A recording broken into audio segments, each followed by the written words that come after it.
It was an ordinary warm summer day. Similar to thousands of other such days, the city lived its slow life. Wanting to quench his thirst and drown out his emotional weakness a little, Andy opens another can of beer. Andy took a whole bag of this goodness, so you can afford to drink a few jars while enjoying the beauty of the city. Having taken the first sip, the hero feels that he has become much lighter, and the beginnings of vital energy have appeared in him. His pleasure was interrupted by a notification that came on his mobile phone. He was waiting for this notification because he was supposed to be informed about the result of his job interview, for which he had been preparing for a long time. However, the company refused to employ the hero. This is the second attempt this year to get a job somewhere. This fact ruined Andy's mood, which he had so diligently raised with the help of several cans of alcohol. But, to be honest, he expected to see such a result, because he is just an ordinary loser, and this is not the first attempt to change something in his life. Therefore, he simply continues to drink in order to somehow soothe the emotional pain in his chest. Having finished another can of beer, the hero takes his bag and goes home to continue his useless existence there. The hero is in no hurry to go home, and slowly drags his feet up the stairs in order to somehow brighten up his gray days. When he gets home, the first thing he does is check to see if his front door is locked, and then unlocks it. Beforehand, he carefully looks through the peephole of his door, fearing that the landlady of the apartment might come to visit him. But fortunately, she wasn't here today, so the hero can spend his next great evening here. Andy casually throws his phone on the sofa, because today he received only negative things from him. From the push of the phone, a strange bag with a pill bounced off the furniture. Walking into the house, Andy sat down on his bed, preparing to open another can of alcohol. As always, he thinks a lot about his life, but he cannot imagine how to change it. Therefore, lately, he can just sit and think for days on end, because a huge number of problems have accumulated. The hero sees the only solution in this situation in drinking a large amount of alcohol in order to somehow forget. On his desk, there is nothing but an empty box of cheap processed foods and a box of unknown medicine. But fortunately, the hero doesn't need anything else. He's used to leading such a lifestyle. The main thing is to find money to pay rent. At times, he experiences bouts of sadness, and the hero considers himself a pathetic loser. After all, if you look at it, now he saves on everything, just to allow himself to lose himself in the evening over another can of alcohol. From everything that happens, Andy begins to have a mental disorder that he is unable to control. Attacks of melancholy give way to attacks of aggression, and he turns around his table with alcohol. Having done this, Andy realizes that he now has nothing to drink, which upsets him even more. He grabs his head and goes through all the options in his thoughts, when he made a mistake, and why he found himself in such a situation. Andy feels very sorry for himself.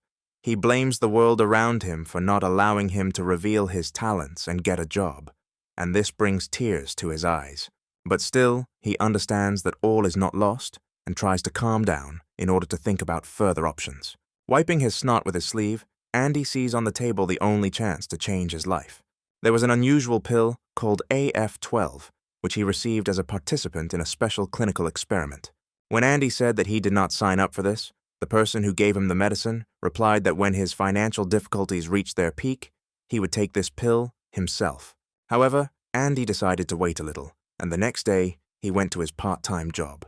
It was warm summer weather, and Andy, dressed as a cute cat, was entertaining small children for a nominal fee.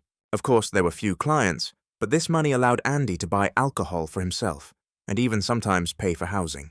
But such work greatly exhausted him, because the city in which he lives is southern, and the weather is always sunny here. Sitting down on a bench to catch his breath, Andy hears his phone ringing. This call gave the hero a ray of hope, because this could be one of the companies to which he sent his resume.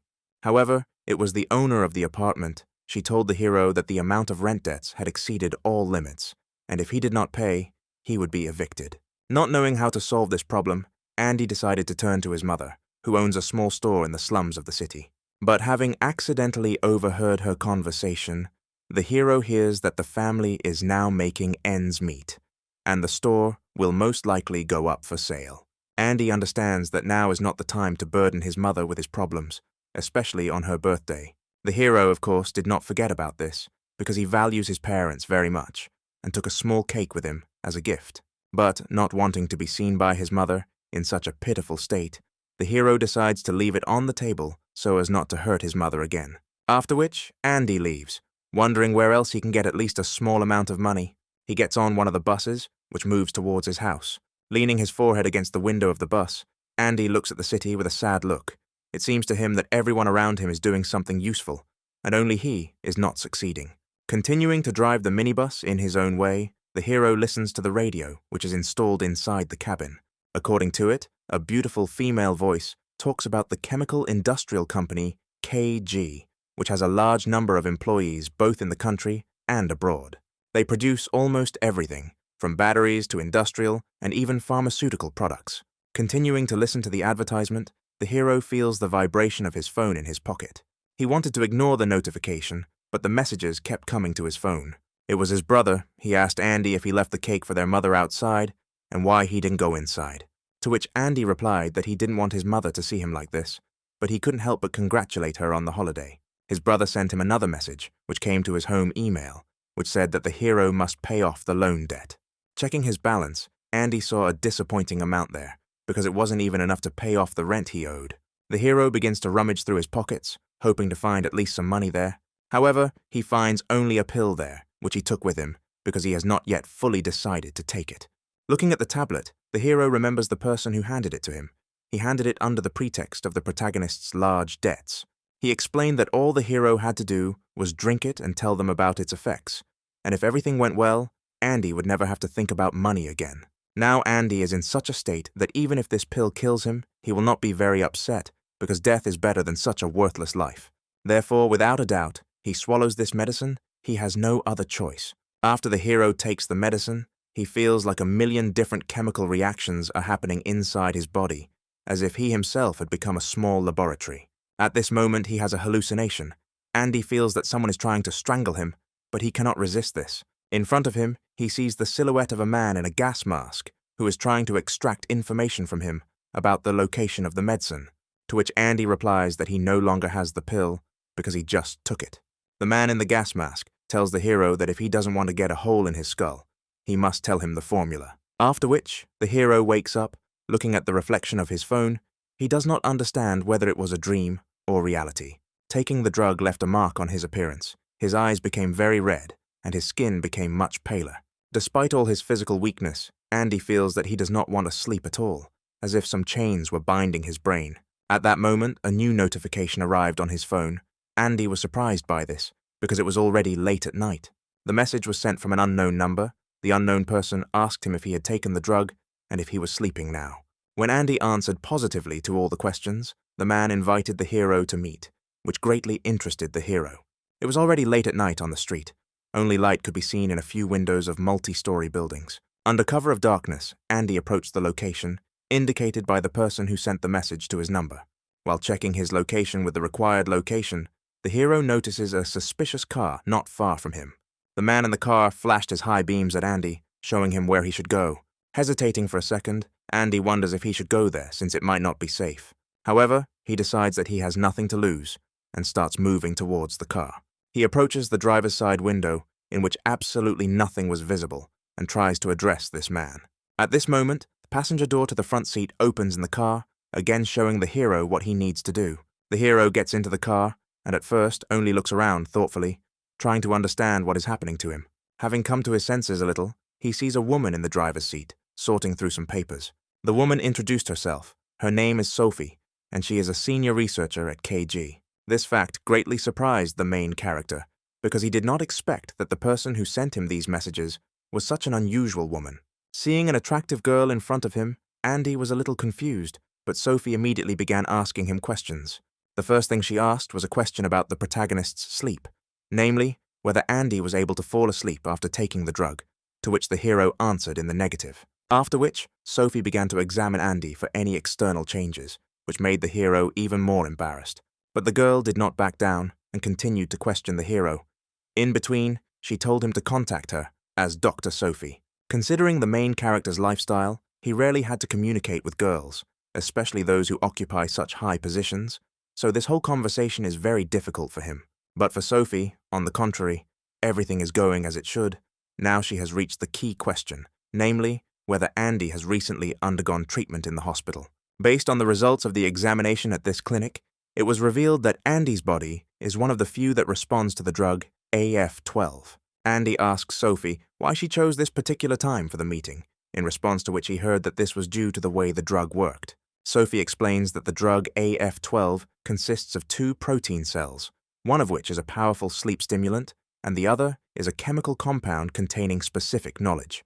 All this is studied by the science of molecular biology, and he was chosen to see if he fit the test conditions. Hearing such complex concepts as molecular biology and chemical elements, Andy's eyes darkened, because he understood absolutely nothing. Sophie looked at him as if he were still a 1-year-old child, and said that she would now explain everything more clearly. The AF12 drug molecule consists of two structures that are opposite to each other. In chemistry, this concept is called optical isomers, or chirality. In general, everything works quite simply. If a person does not fit the conditions of the drug, then a sleep stimulant will work, and if he does, then an element with knowledge. But such explanations drove the protagonist's brain into an even greater dead end. His intellectual abilities had never been so strained lately. He is trying with all his might to concentrate and understand who he is, and why he is here, not to mention some kind of chirality. Andy asks why they want him to stay awake then, since the knowledge element clearly didn't work on him, to which Sophie replies that he has a very bad opinion of himself, and if you think about it a little, and he will immediately understand everything. Andy leans back imposingly and asks Sophie what kind of optical isomers we are talking about. As far as he knows, these are chemical compounds that contain knowledge. Suddenly, the timbre of his voice changes sharply, and Andy screams loudly, saying that this is all complete nonsense. After all, recording information at the molecular level includes genetic engineering, biology, and even the human genome. In addition, identifying the knowledge secreted in a gene is impossible without a sequencing device in the head. Sophie tries to keep the conversation going and answers that, indeed, this is usually impossible. Andy begins to explain to Sophie about DNA, RNA, and molecular sequencing, and why none of this is scientific and sounds like real science fiction. Suddenly, he realizes that the drug really worked because he had never even attended a chemistry lecture before. Sophie looked at Andy with a satisfied look. She realized that the experiment was a success, after which she began to rummage through some documents, hastily trying to find something important. At this point, Andy notices that he now does not experience any stress while being with a woman, although this was a big problem before. Finally, Sophie has found what she was looking for, and she tells Andy that the knowledge that pops into his head is only a small part of the whole picture. After which, she places a certain container with a round-colored substance on the panel of the car. Andy examines it carefully. It seems to him that this element is somehow similar to the pill he took. And so, it turned out that this substance is the original of the drug AF12. With its help, you can obtain a wider range of knowledge. The first question that arose in the already quite intelligent person was whether this drug was dangerous to health, but Sophie assured Andy that the drug was 100% safe. After that, Andy asked Sophie what they were going to do with him if he took this drug, perhaps experiments on the human body. And also, he immediately thought about dissection, which led him to a moment of horror. He tries to carefully question his new acquaintance, because when he took this drug, he was an ordinary stupid idiot, but now he understands everything perfectly. However, Sophie interrupts him and says that she is hiring him. The word work worked as a trigger for Andy, because for so long he had dreamed of getting a job somewhere, and now he was finally given such an opportunity.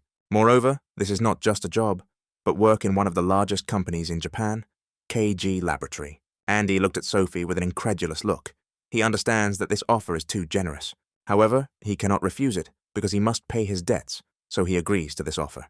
After the end of the rapid brain activity, Andy is finally able to fall asleep. In a dream, he sees pillars of fire surrounding his body. The hero is very scared because he is still just a child, and a terrible fire has formed around him. Andy is hungry. His whole body hurts terribly. He does not understand who he is, where he is, and why he is here. All he can say is the 4 letters that first came to his mind, the word Dad. After this, Andy wakes up and realizes that it was just a nightmare. Despite this, his body was covered in cold, sticky sweat, and his brain was still in a state of terror. After some time, the hero manages to come to his senses, and he was able to tear his body, shackled by horror, from the bed. However, he cannot remember what he dreamed, and all that remains in his head is yesterday's conversation with Sophie. He remembers that yesterday he finally signed a contract, which, as usual, he threw carelessly on the table, like all his other things. Before opening it, Andy tries to remember how the conversation with Sophie went, because at first he reacted negatively to her proposal.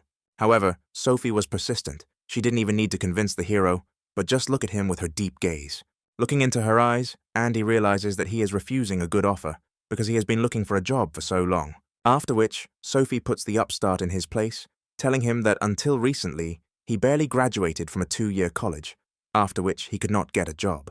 But they will gladly accept him into their ranks because they need a special person who will be affected by the drug AF12. After carefully reading his contract, Andy realizes that his annual salary will be about 100 million. Seeing such numbers, Andy immediately changed his mind, because such money would be able to cover all his needs and would also help his family maintain their store. However, if the hero cannot withstand the peculiarities of the job and quits it, he will have to compensate for all the damage to the company's budget spent on manufacturing the drug and paying his salary. Andy understands that if he eats this drug now, there will be no turning back.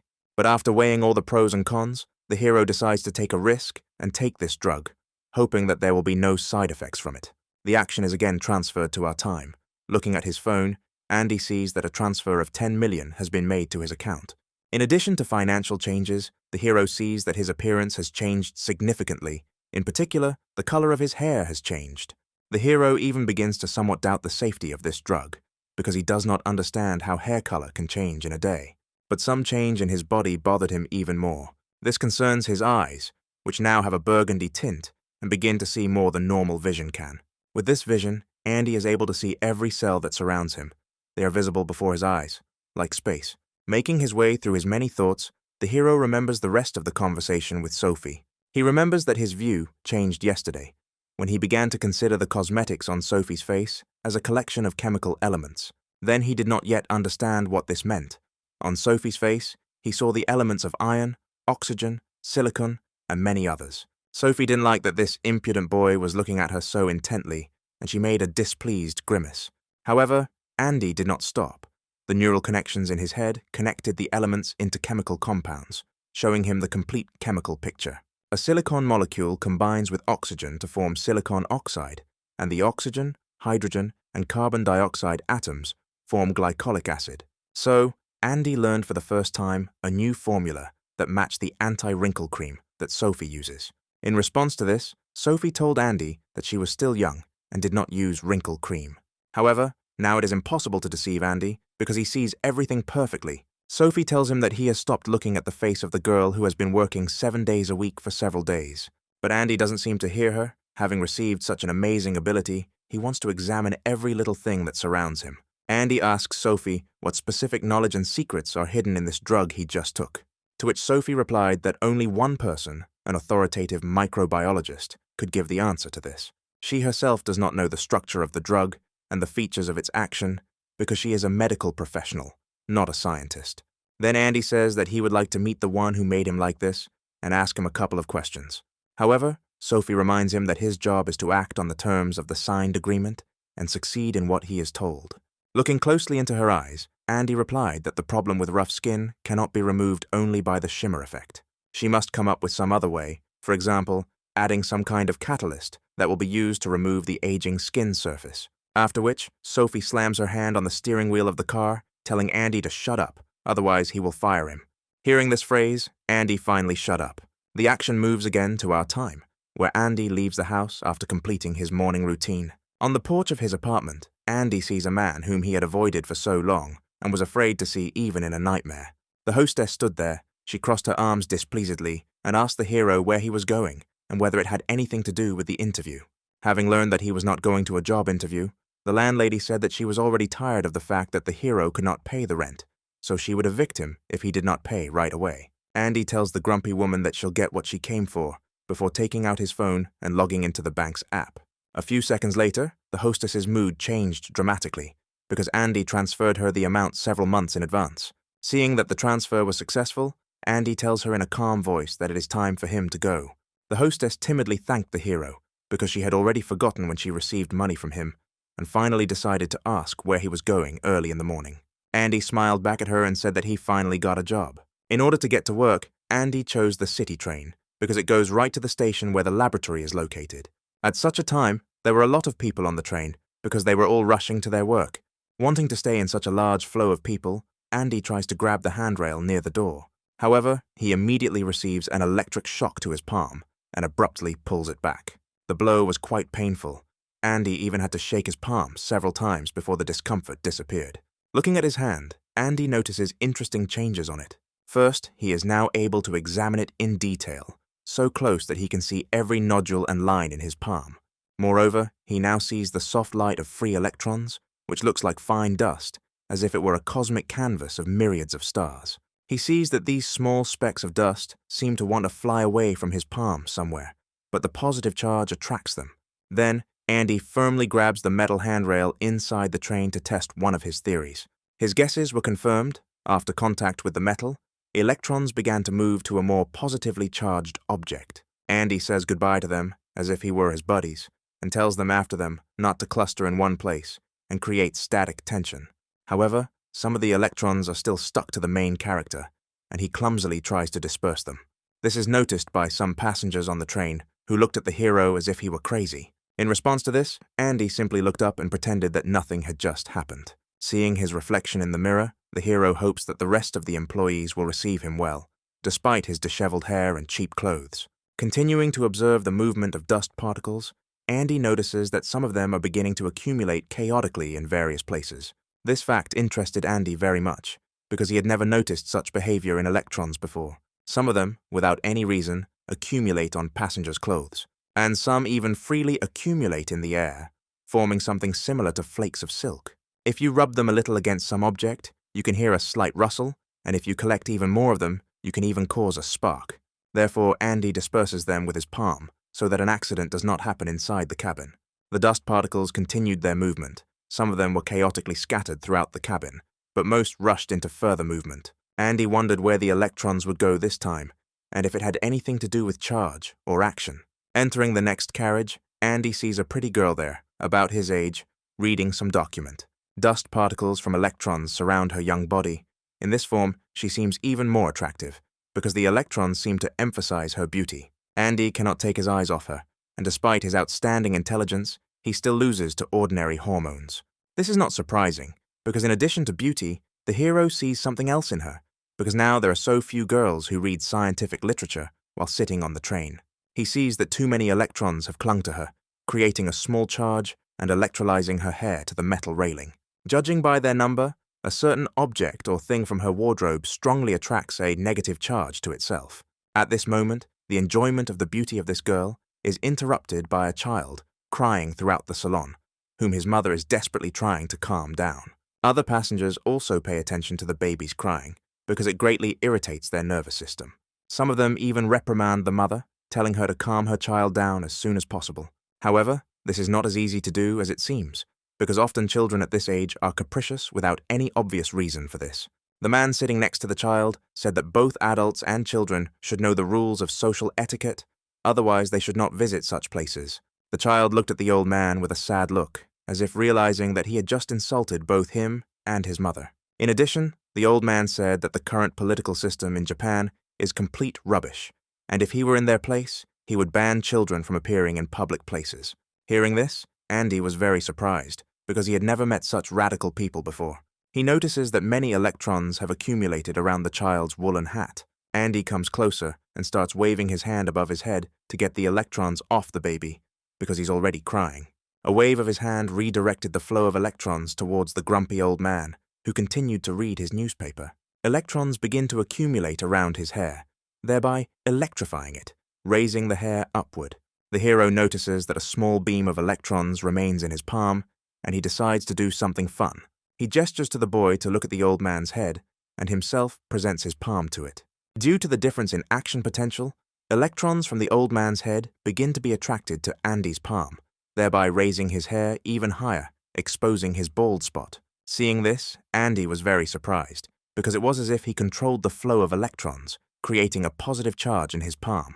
This may mean that the free electrons are listening to him, because there's not even sodium silicate stuck to his hand, which would allow him to change the charge of his palm. At this moment, the gloomy old man notices that something wrong is happening to his head and turns his attention to Andy. However, he quickly hid his hands in his pockets and pretended as if nothing had happened. The child also sat quietly and carefully looked at Andy, who hid his hands in his pockets. Andy motioned to him not to say a word, and then he would show him such a trick again. For a moment, his palm changed to a positive pole, then changed to a negative pole again.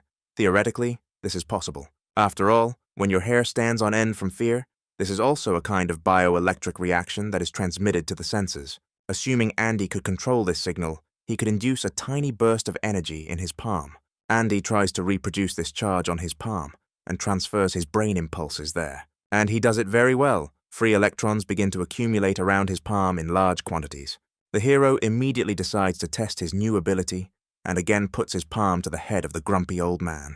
Due to the difference in charges, the hair begins to be attracted to Andy's palm with even greater force than before. In surprise, the child covered his mouth so as not to laugh throughout the whole bus and attract the old man's attention. The other passengers also noticed this, and it amused them, removing the gloomy grimace from their faces after the boy's prolonged crying. Andy didn't even notice that one of the passengers was filming his prank on his phone. The loudspeaker inside the train announced the name of one of the stations where the old man got off, and now the kid can laugh out loud. He tells Andy that he liked his tricks. The man who was filming his trick on his phone approached Andy from behind and asked him a question. The hero heard a female voice behind him. It was that beautiful girl. She asked Andy if he was going to the KG laboratory now. It turned out that this girl also worked in this laboratory, and on her ID it was written that she was a junior researcher named Chloe. The train continued its further movement to the final station. One of the trains inside the tunnel touched a beam, from which one of the holding screws flew off. After the loss of tightness and strength of the spare part, several more screws immediately flew off from it. The action returns inside the train cabin. It turned out that everyone in the laboratory was aware of the appearance of the newcomer because he was recommended by a very famous scientist. Hearing this, Andy did not like the fact that everyone in the company would know about his imminent appearance, because this could cause unnecessary trouble. He is also concerned about the large accumulation of electrons around Chloe. The amide bonds are so dense that there is a high probability of aggregation of electrical charges. Chloe was wearing nylon stockings, sodium, silicon, oxygen. All this combines into sodium silicate, in other words, into wastel, which can cause an explosion. Therefore, it is necessary to neutralize the ions first. All he has to do is sprinkle water on it, and the effect will not be long in coming. Chloe comes even closer to the hero. She wants to get to know the newcomer better and tells him that white hair is very unusual. She reaches out to the handrail and tells him that the firm doesn't have a dress policy, but he could have worn something smarter for the first meeting. After touching the handrail, Chloe gets electrocuted by high static voltage, and Andy tells her to be careful. Andy tries to calm the girl down, but she says she's fine. That's why she doesn't like winter, because she has to wear clothes that can cause static tension in contact with her. But there's one thing she can't explain, how Andy knew that she was going to get an electric shock right now. Andy just turned his head to the side to come up with some other excuse. However, Chloe continued to ask her questions. At that moment, the train entered a tunnel at the base of which there were many metal beams. The train driver noticed that there was an unreliable fastening in one of the places and told all passengers to take a stable position. Several metal beams collapsed right in front of their train, and the driver began to apply emergency braking. The beams completely blocked the railway for transport, and it became impossible to continue moving. Meanwhile, unsuspecting passengers continued to communicate with each other. Chloe, with burning eyes, wants to ask the main character as much as possible about the current and electrical induction that he used on the old man. However, due to the sharp braking of the train, strong vibrations began inside the cabin, which interrupted the conversation of two new acquaintances. Due to the inertia of the braking, Chloe moved forward, and wanting to prevent her from falling to the ground, she falls straight into Andy's arms. Chloe immediately pushes away from Andy, because they have only known each other for a couple of minutes, and she is not yet ready for such close connections. However, she did not expect that the force of the push would be so strong that she would be thrown in the opposite direction. And this time, Andy came to the rescue, who heroically saves the girl from falling a second time, holding her body with his hands. At that moment, an announcement from the driver began to be broadcast over the loudspeaker inside the train. It said that due to the collapse of one of the bridge beams, train traffic was temporarily suspended. The incident itself is not critical because the bridge structure was not damaged. Therefore, removing the obstacle on the railway tracks will take about 5 minutes, after which the train will continue moving. Chloe tells Andy that the train has already stopped, and now he could let her go, because she is not in danger. Andy says that he had nothing like that in mind. He was just thinking about the safety of his new girlfriend, who could get hurt. There is an absurd pause between them, and they both fix their gaze on the glass of the train doors. Through this glass, Andy tries to see the structure of the bridge and what happened there. And thanks to his new remarkable vision, he was able to see the obstacle on the paths. Their workers were already working hard, trying to clear the tracks as soon as possible so that the train could continue moving. Finally, the train has moved, and the heroes get to the station they need, where their place of work is located. Andy notices that there are a lot of sodium silicate molecules stuck to it, as well as zeolite and polycarboxylic acid. If you put all these elements together, you get the formula of a regular laundry detergent. And Andy couldn't think of anything better than to tell Chloe about this, because a lot of washing powder had accumulated on her clothes. And as usual, he turned out to be right. The girl shakes off a lot of grains of sand from the washing powder, which embarrasses her a little in front of her new acquaintance. Andy tells her that it's no big deal, because he also often forgets that he put in a lot of powder when rinsing. He smiled sweetly, telling her that it seemed like the laundromat where she washed her clothes spared no powder for such a beautiful girl. This confused the girl even more, however. She was more interested in the fact how he was able to see this if she herself did not notice it. Andy replied that it was all about electrostatic induction, and everything else was his trade secret. Chloe tells him that he should tell her about this, because recently he groped her on the train, and now she can ask him for anything she wants. Andy answered her that she allowed herself too much. On the first day of their acquaintance, Chloe apologized to him, but after that, she asked one more question, namely, how did he know the scientist, Eric, on whose recommendation he was taken here? Hearing the name, Andy remembered the conversation he had with Sophie the night he retook AF-12. Andy asked Sophie how he should behave when asked what a business graduate was doing in a place like this, to which Sophie replied that he would simply say that he is a student of this Eric, about whom Chloe is now talking. Chloe can't stop asking Andy questions about this scientist. She stuck to him like particles of powder to her clothes, but Andy just shrugs it off, saying that he has no idea where he is now, because he is a very special person. Chloe understands that the main character is not telling her something, which makes him make a dissatisfied grimace on his face. She then crossed her arms and turned away, saying that Andy was acting just like that scientist. Once upon a time, she very much asked to be taken into the project, but he constantly refused her, saying that there was no place there. And now he dared to send his student here through connections, who even talks the same way as him, especially about powder. Andy thinks that perhaps this scientist tested his drug on himself, which makes their behavior with him very similar. Chloe tells him that she hates it when someone beats her. She's used to winning, and calls Andy her competition. However, he doesn't care much about this, because all this work is an empty formality for him, imposed by Sophie and her superiors. Standing on the escalator, Andy sees a large number of free electrons moving down the handrail. And also, as before, a lot of electrons remained on Chloe's woolen clothes, who are also now wearing nylon tights.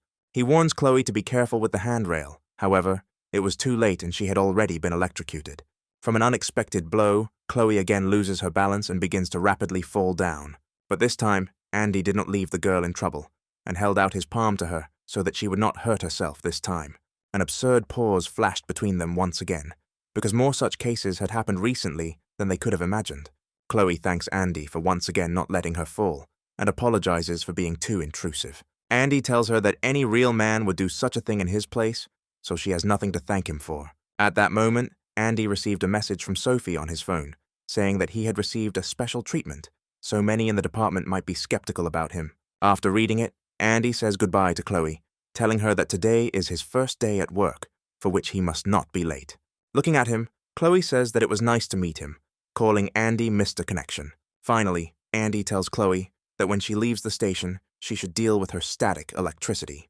Having already passed all the turnstiles, Andy remembers that he wanted to tell her something else, so in addition to the last thing, he shouts to her loudly. He shouts at her to change the laundry, because washing should be trusted to a professional. These words made Chloe's face turn red, and she tells Andy that he is rude, because that is not the right thing to say to girls. But still, she follows him with her gaze to the very last step. This new acquaintance made a strong impression on her. Andy approaches the main laboratory of the KG company, and is surprised at how huge the building is. It really looked more like some kind of museum or huge factory than a scientific laboratory. Andy slaps himself on the cheeks to get himself in the right frame of mind before going into his new job for the first time, after which he gathers his will into a fist and moves forward to meet a new stage of his life. At the entrance, the hero is given a name badge. These cards have certain ranks and are needed to enter various places in the research building. Also, at the entrance, he is met by one of the young scientists, who was the first to notice the newcomer. Andy also notices this man, and the first thing he notices is his card, on which it was written that he is a junior researcher. This man called Andy over to him, holding the front door so as not to use the card chips again. The heroes greeted each other. At first glance, they both made a pleasant impression on each other. The guy with red hair introduced himself. His name is Ted, and he is a junior researcher from the first research group.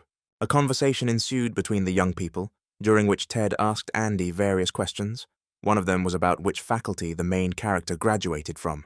Andy, with a slight casualness in his gaze, replied that he graduated from the Faculty of Business Administration. Ted was surprised by this answer, because it means that they took a person here on special conditions who does not have a scientific education. He immediately realized that someone from the authorities was behind this, because getting into this company was not an easy task. The conversation of the young people was interrupted by another man, upon seeing whom Ted immediately bowed his head, as if before his leader. This scientist's name was Joseph, who appeared to be middle-aged and with the appearance typical of his profession, and he asked Ted how his preparations for the design competition were going. Ted replied that thanks to him, work on the project was in full swing, in response to which Joseph said that Ted was a real suck-up. Andy noted that connections play a very important role in this place, because otherwise Ted would not have become so fawning over Joseph. Joseph points his finger at Andy and asks Ted who this interesting young man is standing next to him. Andy introduced himself as a new intern. Joseph replied that he was glad to see a new addition to their ranks. It turned out that he was the leader of the first research group. Walking through the corridors of the laboratory, Joseph began to ask Andy various questions related to his education and other areas. The questions were varied. He asked about his university, availability of foreign internships, personal research, and special achievements. However, Andy couldn't boast of anything like that, so Joseph asked him what he could do, and no. Since Dr. Eric himself recommended him, he simply must know and be able to do something, unless of course he is the director's son. Andy replied that he was not the director's son, and he also added that he knew a little about molecular biology. He also understands a little about molecular recognition. His knowledge in this area is certainly not academic. However, he learns very quickly and will be able to quickly join the team. Joseph asked him if he studied this field of science himself or if someone helped him with his research. In response, Andy only remained silent because he had nothing to answer this question. Then, Joseph, adjusting his glasses, told him that this place was especially popular only because it was able to create a product of the highest quality. The salaries of the employees here are not small, so everyone must give their all here, and mediocrities and ordinary people do not stay here for long. Therefore, he invited Andy to put himself forward for the project competition, which would be held in a week, to show what he was capable of. Seeing that Andy was somewhat confused, Joseph tried to put pressure on him by asking provocative questions. He said that other trainees start in the fall and prepare for this competition for 3 months to perform well, but Andy is a special case. Andy understands that in such competition, it will not be easy to cope with the smartest youth of his country. However, unexpectedly for Joseph, he accepts his offer to participate in the competition, telling him that he will try to surprise him. This answer surprised the scientist, because not every trainee would agree with an obviously lost competition. Joseph tells him that if his project plan is accepted, then he can be included in the project itself, so he must try very hard. He also tells Ted to introduce him to the company's buildings and give him a tour of it. After which he bids them farewell. Joseph thought to himself that Andy was a very interesting young scientist, because he saw something special in his gaze. Ted humbly bows his head and says that he will definitely carry out his instructions and show the newcomer all the places necessary for work. After which, Ted begins to give the hero a tour. They no longer spoke to each other, because he saw his rival in Andy. Ted quickly walked along the corridors, checking for Andy where everything was. Ted showed him the microbiology center, where he could research different materials if his project involved biology. He led him through the research laboratory, where young laboratory assistants often sit and collectively examine various issues. He also led him through the relaxation room, where he can spend time quietly and enjoy the various amenities of the company. Finally, he brought him to the main office for young scientists like them, Despite the fact that the time was no longer early, the door was still locked. The office was really empty, apparently. All the scientists were still working on practical material. Ted said that he also had some work to do right now, so Andy would be here alone until the rest of his colleagues arrived.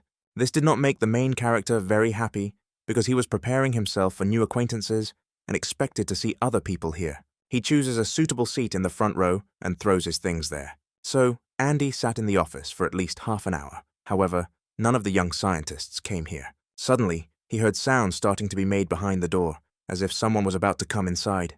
And so it happened. A young man with a funny hairstyle and a raincoat, who looked somewhat reminiscent of old Andy, came into the office.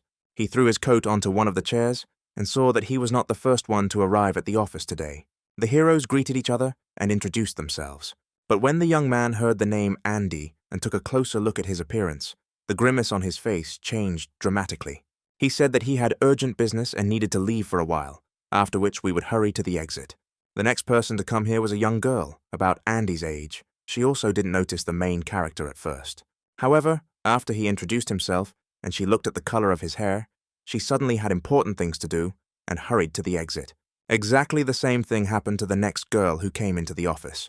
They all seemed to be afraid of Andy, and each found some excuse to avoid being in the same room with him. Of course, he was ready for this, because Sophie warned him that all the trainees would see him only as a competitor, because he had a special place here. Andy decided to pass the time on his phone for a while when he suddenly heard footsteps behind the door again.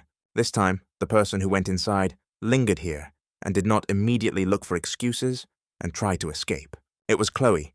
She greeted the main character and asked him where the rest of the interns had gone, because it was the height of the working day. Andy replied that after seeing him, they all found important things to do and went to work in the break room.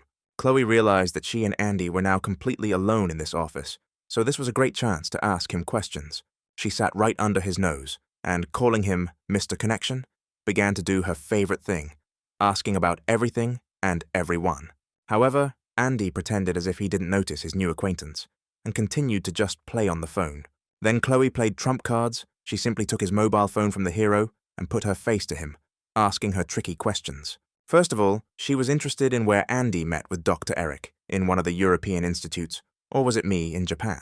Seeing that Andy hesitated a little, Chloe immediately began to press him, saying that this was a very simple question, and she did not understand why he could not answer it. After all, if he really came here on the recommendation of Dr. Eric, then he should be the last person to meet him. Andy responded that Chloe was asking him too many awkward questions for someone who, like him, was preparing for the design competition next week. Chloe replied that she didn't know about any project competition, and she didn't need it at all. Andy was surprised by this answer. He asked her why an intern like him didn't know about the project competition. With a happy face, Chloe replied that she was actually a year older and was no longer an intern at the company. Hearing this, Andy was surprised because she looks even younger than his peers and has already achieved such heights. This encouraged Chloe even more. She said that she often hears from people that she looks younger than her age, and Dr. Eric jokingly called her a doll. Moreover, it was she who won the project competition last year because she was able to learn a lot of experience from such a great person as Dr. Eric. At this moment, through their fear, the rest of the newcomers who fled when they first met Andy begin to return to the room. Now they have set themselves in the right mood because they also need an office for their productive work. Chloe introduced the newcomer to them, telling everyone his name, and also that they could call him Mr. Connection, since he came here on the recommendation of Dr. Eric. The interns looked at each other because the name of Dr. Eric is of great importance in this place. As a sign of new acquaintance, the trainees bow their heads to each other. One of them introduced himself. His name is Chong, and he is clearly overweight. He, like Andy, came here for his first day of work. The first thing he asked him was if it was true that he actually graduated from the Faculty of Business Administration. Andy replied that this was true, and their friend Ted was not lying when he told them about it. However, there is something Ted still doesn't know, because even though he graduated from such a department, he didn't know that his goal was to become a full-time researcher for this company. Hearing this, the trainees looked at each other because it was somewhat strange to hear such words from a person with such an education. Andy also thought that he had behaved somewhat arrogantly, exposing himself as a complete upstart in front of his new colleagues. Then, Andy said loudly that he wanted to be useful and provide any assistance in the projects of the Central Research Institute. But it was clear from the faces of his new acquaintances that they treated his words with a bit of skepticism. Everyone, but not Chloe, because she sees how much Andy is like her mentor, Dr. Eric. Andy tells everyone that he's glad to meet all the interns again, but now he would like to start working. After which, he goes to the research laboratory, where he begins work on his first project. He uses a special machine to calculate the various organic numbers needed to create his product. To begin with, he wants to test himself and his ability to use the tools given to him, and tries to make plastic. To create it, he needs to isolate various olefins, a specific family of organic compounds, and develop a specific catalyst for the reaction. Andy spends almost all day in his work and understands that he is able to interact with this equipment. After spending the entire day working on an organic analyzer, Andy decides it's time for him to take a break.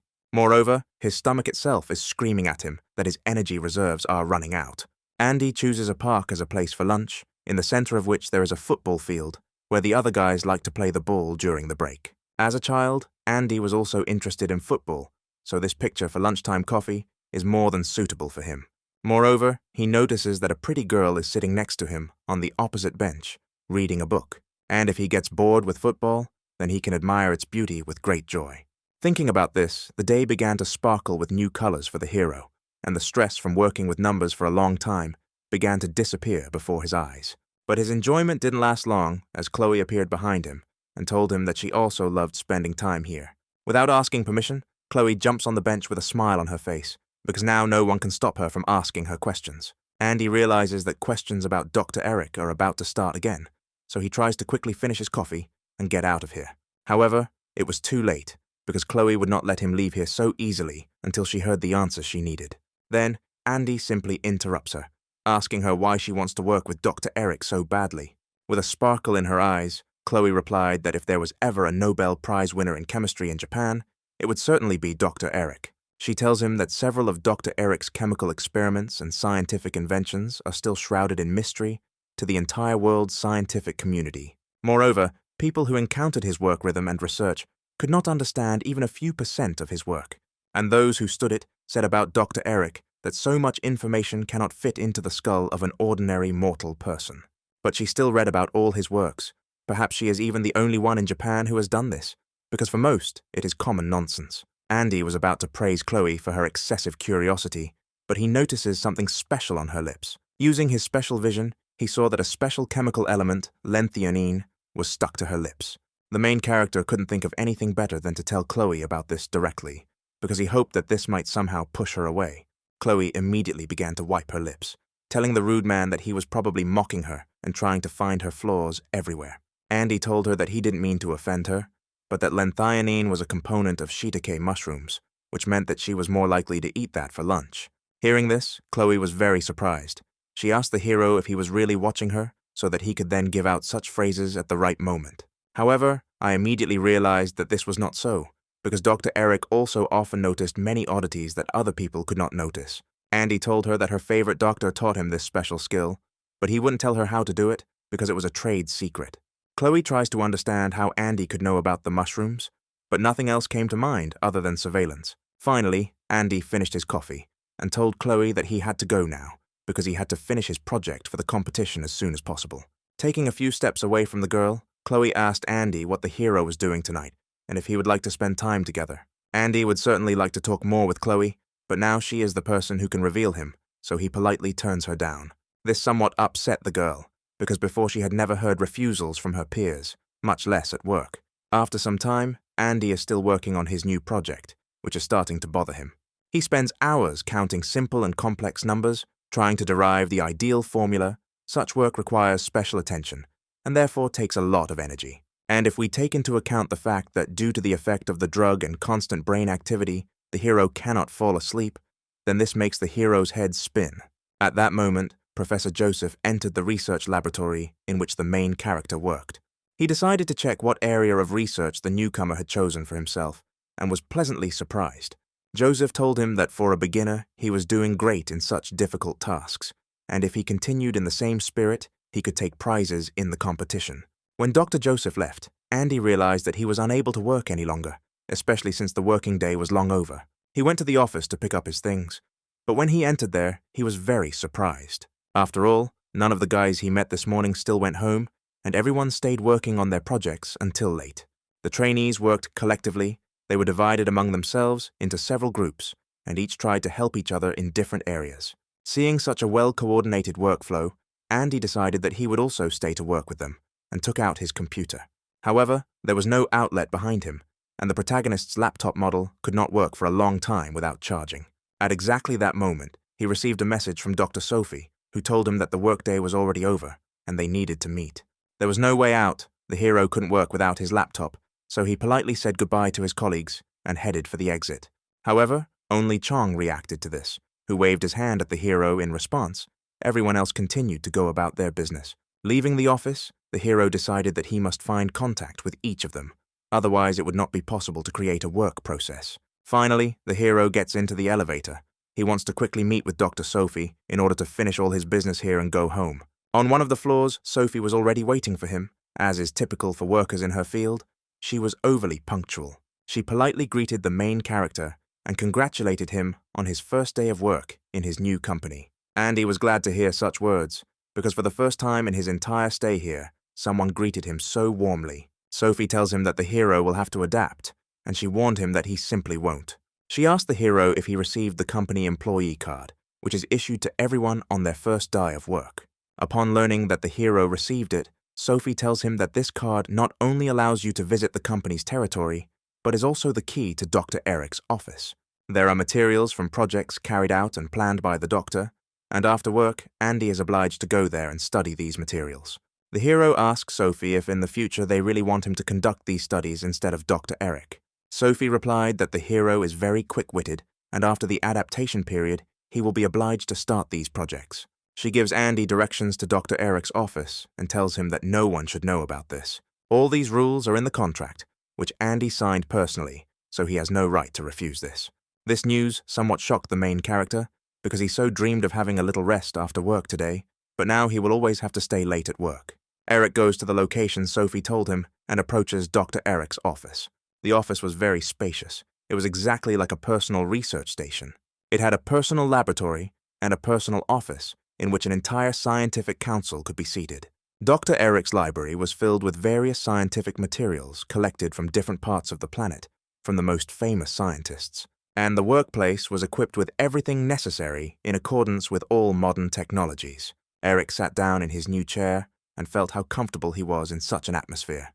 He decides that he will spend as much time here as possible, because in addition to studying the doctor's projects, he will be able to develop his own here, because the material base of this place fully allows him to do this. He opens one of the doctor's shelves and begins to select the project he will read today. After looking through the notes a little, Andy comes across an interesting project called the Universal Factor Project. After reading the title, the hero understands that the words do not carry much meaning. Moreover, he has nothing to do with chemistry itself. The document was drawn up in June of this year. However, apart from the title, there was nothing more in it. However, the hero will notice something interesting in this folder, namely a note that said that the drug AF5 should be studied with extreme caution. Even a minimal dose can cause an extraordinary chemical reaction that can shake the whole society. Andy understands that in addition to the drug AF12, there are others that may also have been tested on volunteers like him. The main character's last few days followed a similar schedule. Due to the sudden appearance of a work schedule and constant overtime, his sleep pattern had deteriorated greatly, which began to affect his work productivity. However, he knows what he is working for, because he must return her store to his mother and finally meet the expectations of his family.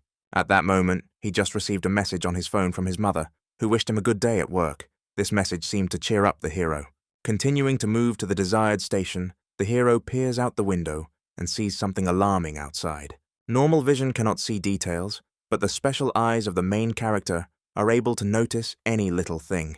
But after a couple of seconds, Andy exhales with relief, because with his improved vision, he did not see any danger. However, passing the next station, the hero notices that not everything is as good as it seems. He sees that the fastening of one of the structures that holds the metal parts of the roof is damaged by corrosion, and very soon may become unusable. Andy sees an emergency repair number on one of the notice boards. He gives a message to these services that an emergency situation has arisen at one of the stations, which can lead to dire consequences. After some time, employees of this service responded to Andy's message. They thanked him for his vigilance and extreme observation and promised to correct the situation with this structure in the near future. After which, the hero continued on his way to another hard day of work. Arriving at the laboratory, the hero notices that today it is somewhat empty, and none of the employees are trying to impose extraneous work on him. Having examined several offices, the hero did not see any other interns there, which at first greatly surprised him. However, at that very moment, he realized that this was a great opportunity to work on his project for the competition, as well as understand some of Dr. Eric's work.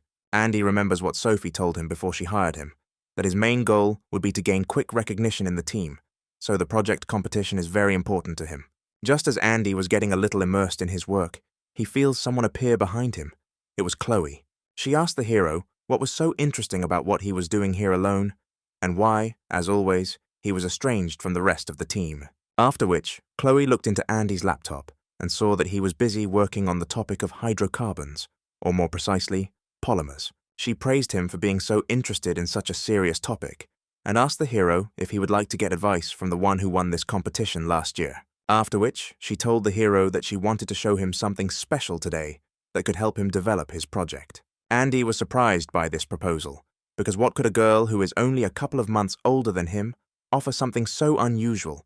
But the proposal still interested the hero.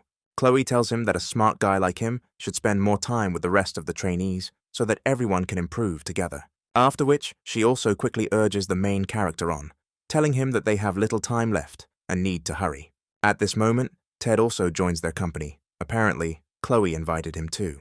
She points her finger towards the exit and tells her new acquaintances that now they will go together to the mayor's office, where they will defend the honor of their company.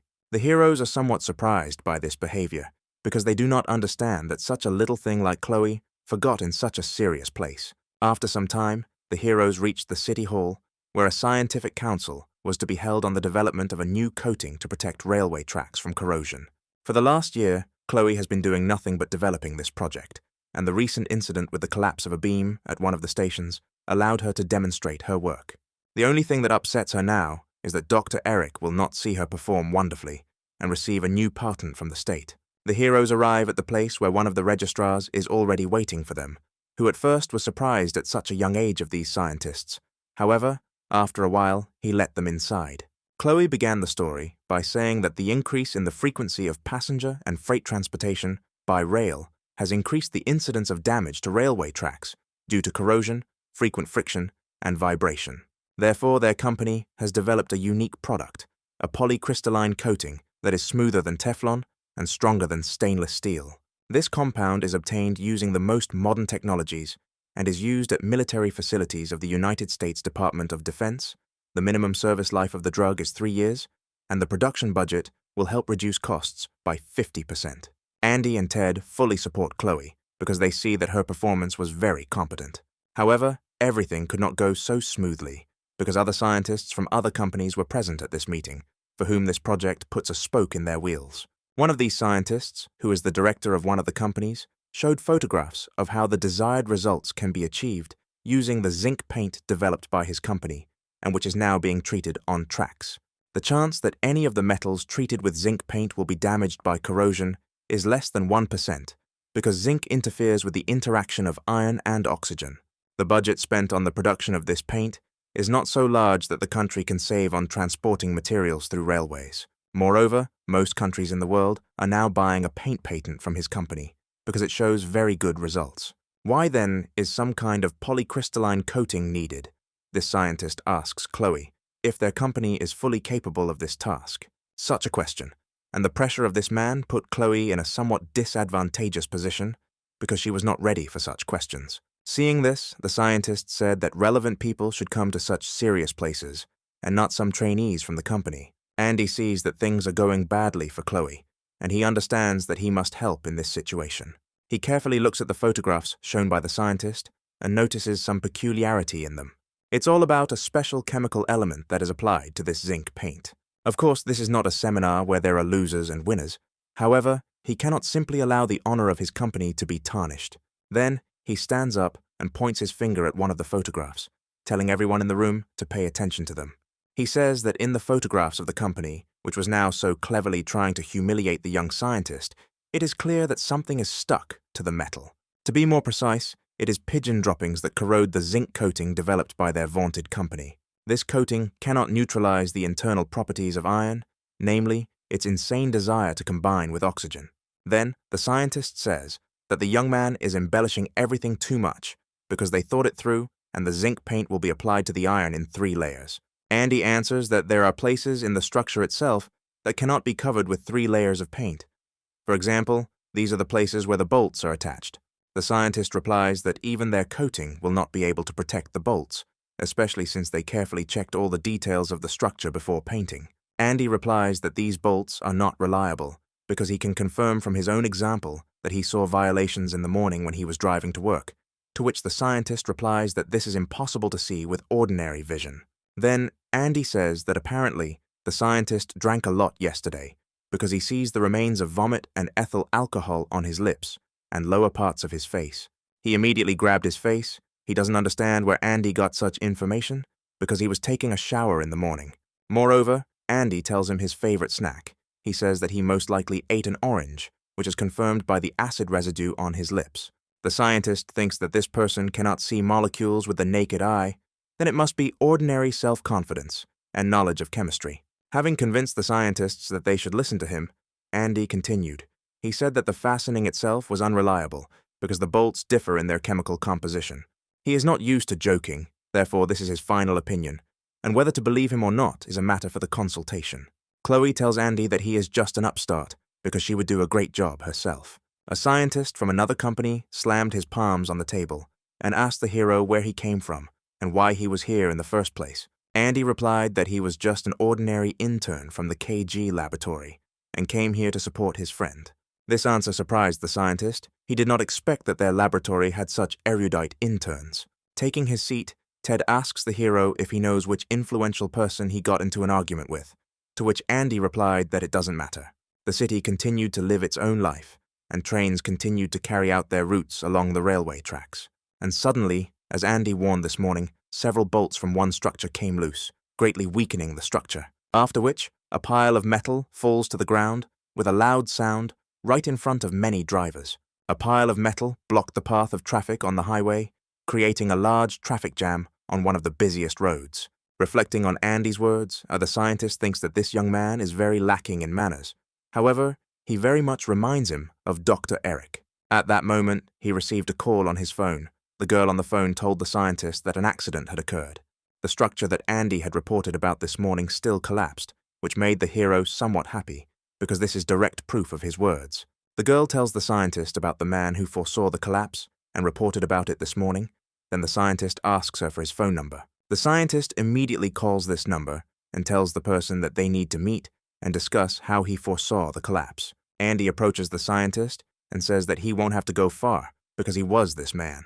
Seeing Andy in front of him, the scientist's face turned pale because the young intern had just completely won their argument with him. However, the scientist accepted his defeat with pride and immediately offered Andy cooperation to solve the problem with the collapses. Andy decided to consult with his friends because just a few minutes ago, he and the scientist considered each other enemies. His friends told him that no matter what this person was, the problem with the collapses needed to be solved, so he should help him. After which, they learned that they would go there in a special moving laboratory, which greatly surprised them because they had never seen anything like this. Chloe tells Ted that she and Andy will go there together, and he must report to the company about the results of the conference. Going inside the bus, the heroes are surprised at how much functionality this vehicle is equipped with. Besides the head of this company, there was another woman with pink hair inside the bus. This woman is known in narrow circles. She is the right hand of this scientist and is responsible for key developments of the company. Approaching one of the computers, she decided to immediately demonstrate to the heroes what they were actually invited here for. Andy sees that the scale of the collapse is even greater than he expected, although only a few screws were damaged. The scientist immediately asks Andy what he thinks about this and what ways out he sees in this situation. However, the woman does not really trust the main character because she is based only on facts, and the age of this young man confuses her very much. Then the scientist tells her that this guy is a real find and he can pleasantly surprise her. Looking at this photo, the hero comes to the conclusion that this was not due to the delaminations that he spoke about earlier, but due to the fact that the bolts could not withstand long-term vibrations. Then the girl answers him that this cannot be, because all the bolts were carefully checked and the metal should not be subjected to such vibrations. Andy sees that this woman doesn't trust his opinion, so he has to make some kind of impression on her. He peers into her face to see on it what is inaccessible to the eyes of an ordinary person and to perform a chemical analysis. He sees that a lot of foreign saliva has accumulated on her lips, which in its enzymatic properties is somewhat different from human saliva. Andy points to the woman's lips and tells her that it looks like she really likes kissing her cats because there is a lot of animal saliva accumulated on her lips. The woman couldn't believe her ears. She doesn't understand how the hero could know about her pets. Moreover, Andy says that she has more than one cat because the enzyme analysis of the saliva on her lips is different and belongs to different individuals. Now this whole company trusts the main character and believe that he is not an ordinary rogue from the street. Andy asks the woman to give him control of the computer to show them what the cause of the collapse was. He opens a photo of the structure itself and once again says that it's all about these bolts. One of them differs from steel in its iron content, which led to its rapid corrosion and, as a consequence, a violation of the stability of the structure. Andy's words interested the scientists, and they also noticed a visible difference in the color of the fastening. This means that the root cause is a problem in the bolt manufacturing process. The scientist immediately picks up his phone to report to his boss about the results of his research and finding the cause of the collapse of the structure. He tells him that it's all about defective bolts, and they need to keep a closer eye on their partners who make them. All this time, Chloe only watched the work of other people, and now she decided to ask the hero if they had figured out this matter. Andy replied that he found the answer to this question at the very beginning. However, he could not pass up the opportunity to make some money by helping another company. Now all that remains is to receive payment for his work, and you can go back with peace of mind to continue working on your projects. However, the boss told the scientist that the accident had become a very high-profile event. Therefore, journalists would now come to them, and they would have to give them an explanation in order to defend the honor of the company.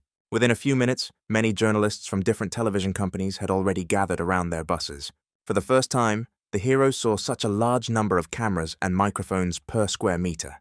But Chloe was even happy about this, because she always wanted to appear on TV, and finally, she had such a lucky chance. Andy is thinking about whether he should go out to journalists, because by doing so, he could harm the image of his company. In response to this, Chloe said that Dr. Eric always spoke to reporters, and he answered all questions firmly and confidently. At this point, Ted returned back to the company, where he reported what had happened to other people.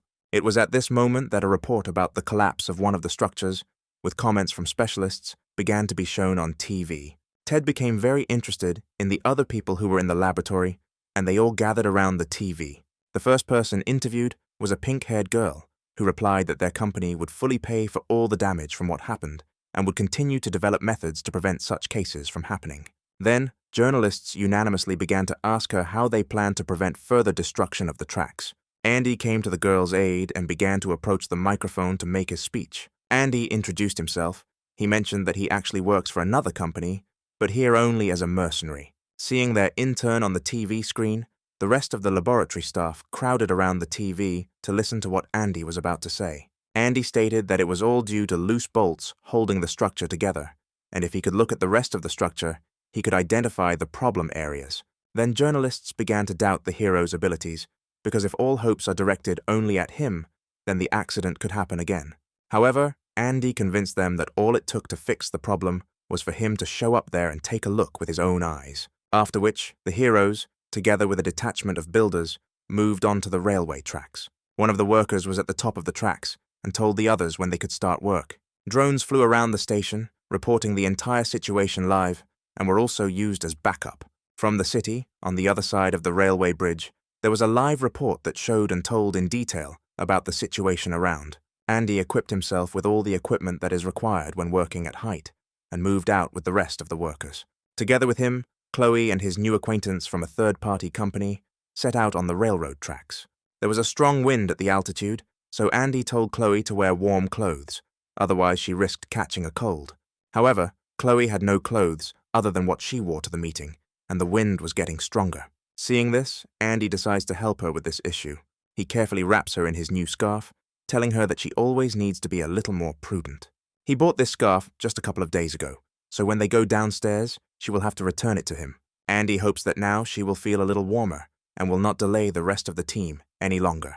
Chloe thanks Andy for such concern and says that in this he is different from Dr. Eric because he never cared about other people's problems.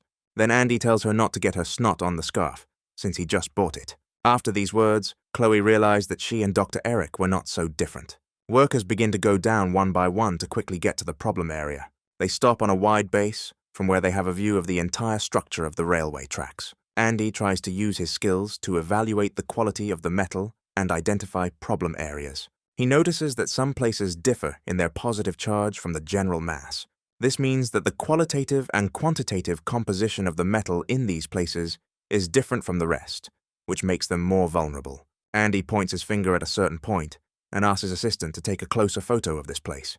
However, this is quite difficult to explain in words, so Andy asks her for a camera and does it himself. After which, together with the rest of the team, they begin to analyze the images and collect objective data for the upcoming conference. After some time, the heroes return back. Chloe immediately looked inside the office. She was simply dying from the cold. Sitting on one of the chairs in the office was the same scientist who asked Andy to help him with this matter. He asked Chloe how it all went and where the rest of the participants in this procedure were now. Sitting by the heater, Chloe replied that in about 3 places the condition was quite dangerous, but if they used polycrystalline coating from their company, then everything should be fine. The scientist calls the girl by name for the first time and asks her forgiveness for being a little rude to her at a conference at the city hall. Chloe then asked if he would still call her sweet girl, which is what he called her when she gave her presentation. After which, she immediately laughed, telling the scientist that she was a really nice girl and she wasn't offended by it at all. In response, the scientist smiled and said that she would definitely win in the next discussion, especially if Andy is with her, because he has never before met people with such natural intuition in the field of chemistry. In response, Chloe just smiled, because she knows a person who is very similar to her new acquaintance. Meanwhile, the rest of the team was already giving interviews to the accumulated number of journalists. During his next answer, Andy notices the silhouette of Chloe in the distance, which seems to hint that he should mention her in his story. At the time, Andy says that the bolts that caused the collapse had become loose due to exposure to adverse conditions, but that by using a polycrystalline coating developed by their company, this could be avoided in the future. After saying that such a tragedy could happen again in the future, the journalists had a whole bunch of new questions, but Andy politely refused them and said goodbye to them. The main character left a good impression on them because such a young scientist is a real rarity for Japan. Andy approaches Chloe and asks her what was so important that she wanted to ask him that she waved her arms so widely. If she is worried about whether her project will be accepted for consideration, then she need not worry because he recommended it live. But after Andy saw that Chloe did get snot on his scarf, he regretted recommending her project to someone. At the exit from the office, the scientist was waiting for the heroes. He thanked Andy for his assistance to his firm and added that he had done an excellent job. All the money, as he promised, will be transferred to his personal account as soon as the ministry approves the funding. When the hero was about to leave, the scientist tells him that there is something else that he would like to discuss with him. He invites Andy to come work for his company immediately after he completes the internship. He will give him good recommendations and get him a great job. Going outside, Chloe asks the hero if he will agree to such an offer. Andy replies that it sounded pretty good, especially since she herself said that they were competitors, and this was a great opportunity to get rid of a competitor.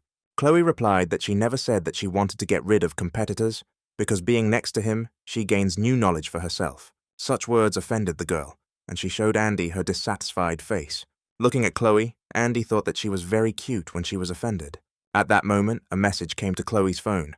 It said that the company had a corporate party today, and she and Andy were invited to it. After which, the heroes went there, because this is an excellent opportunity to have a drink and a snack at the expense of the company. There they were met by Chong and Dr. Joseph. Seeing the heroes, they waved their hand and invited them to sit at their table. As Andy walked past the other people in the room, he heard them discussing him and the fact that he had recently been interviewed representing another company. Andy thinks about why Mr. Joseph invited him personally to his table, since he is just an ordinary intern. As they got closer, the first question Joseph asked Andy was how the work for the other company went. Joseph said that he knew the scientist who offered Andy the job, and knew that he was not known for getting his company into trouble. This means that if the advice Andy gave to another company is ineffective, it could have a negative impact on their company's reputation. Andy replied that he would be more careful in the future, but still, he was confident that his advice would help solve the problem in the future. After this, the heroes agreed that it was better to discuss such issues personally with management. As a sign of agreement, they decided to have a good drink, because no one cancelled free drinks and food at this event.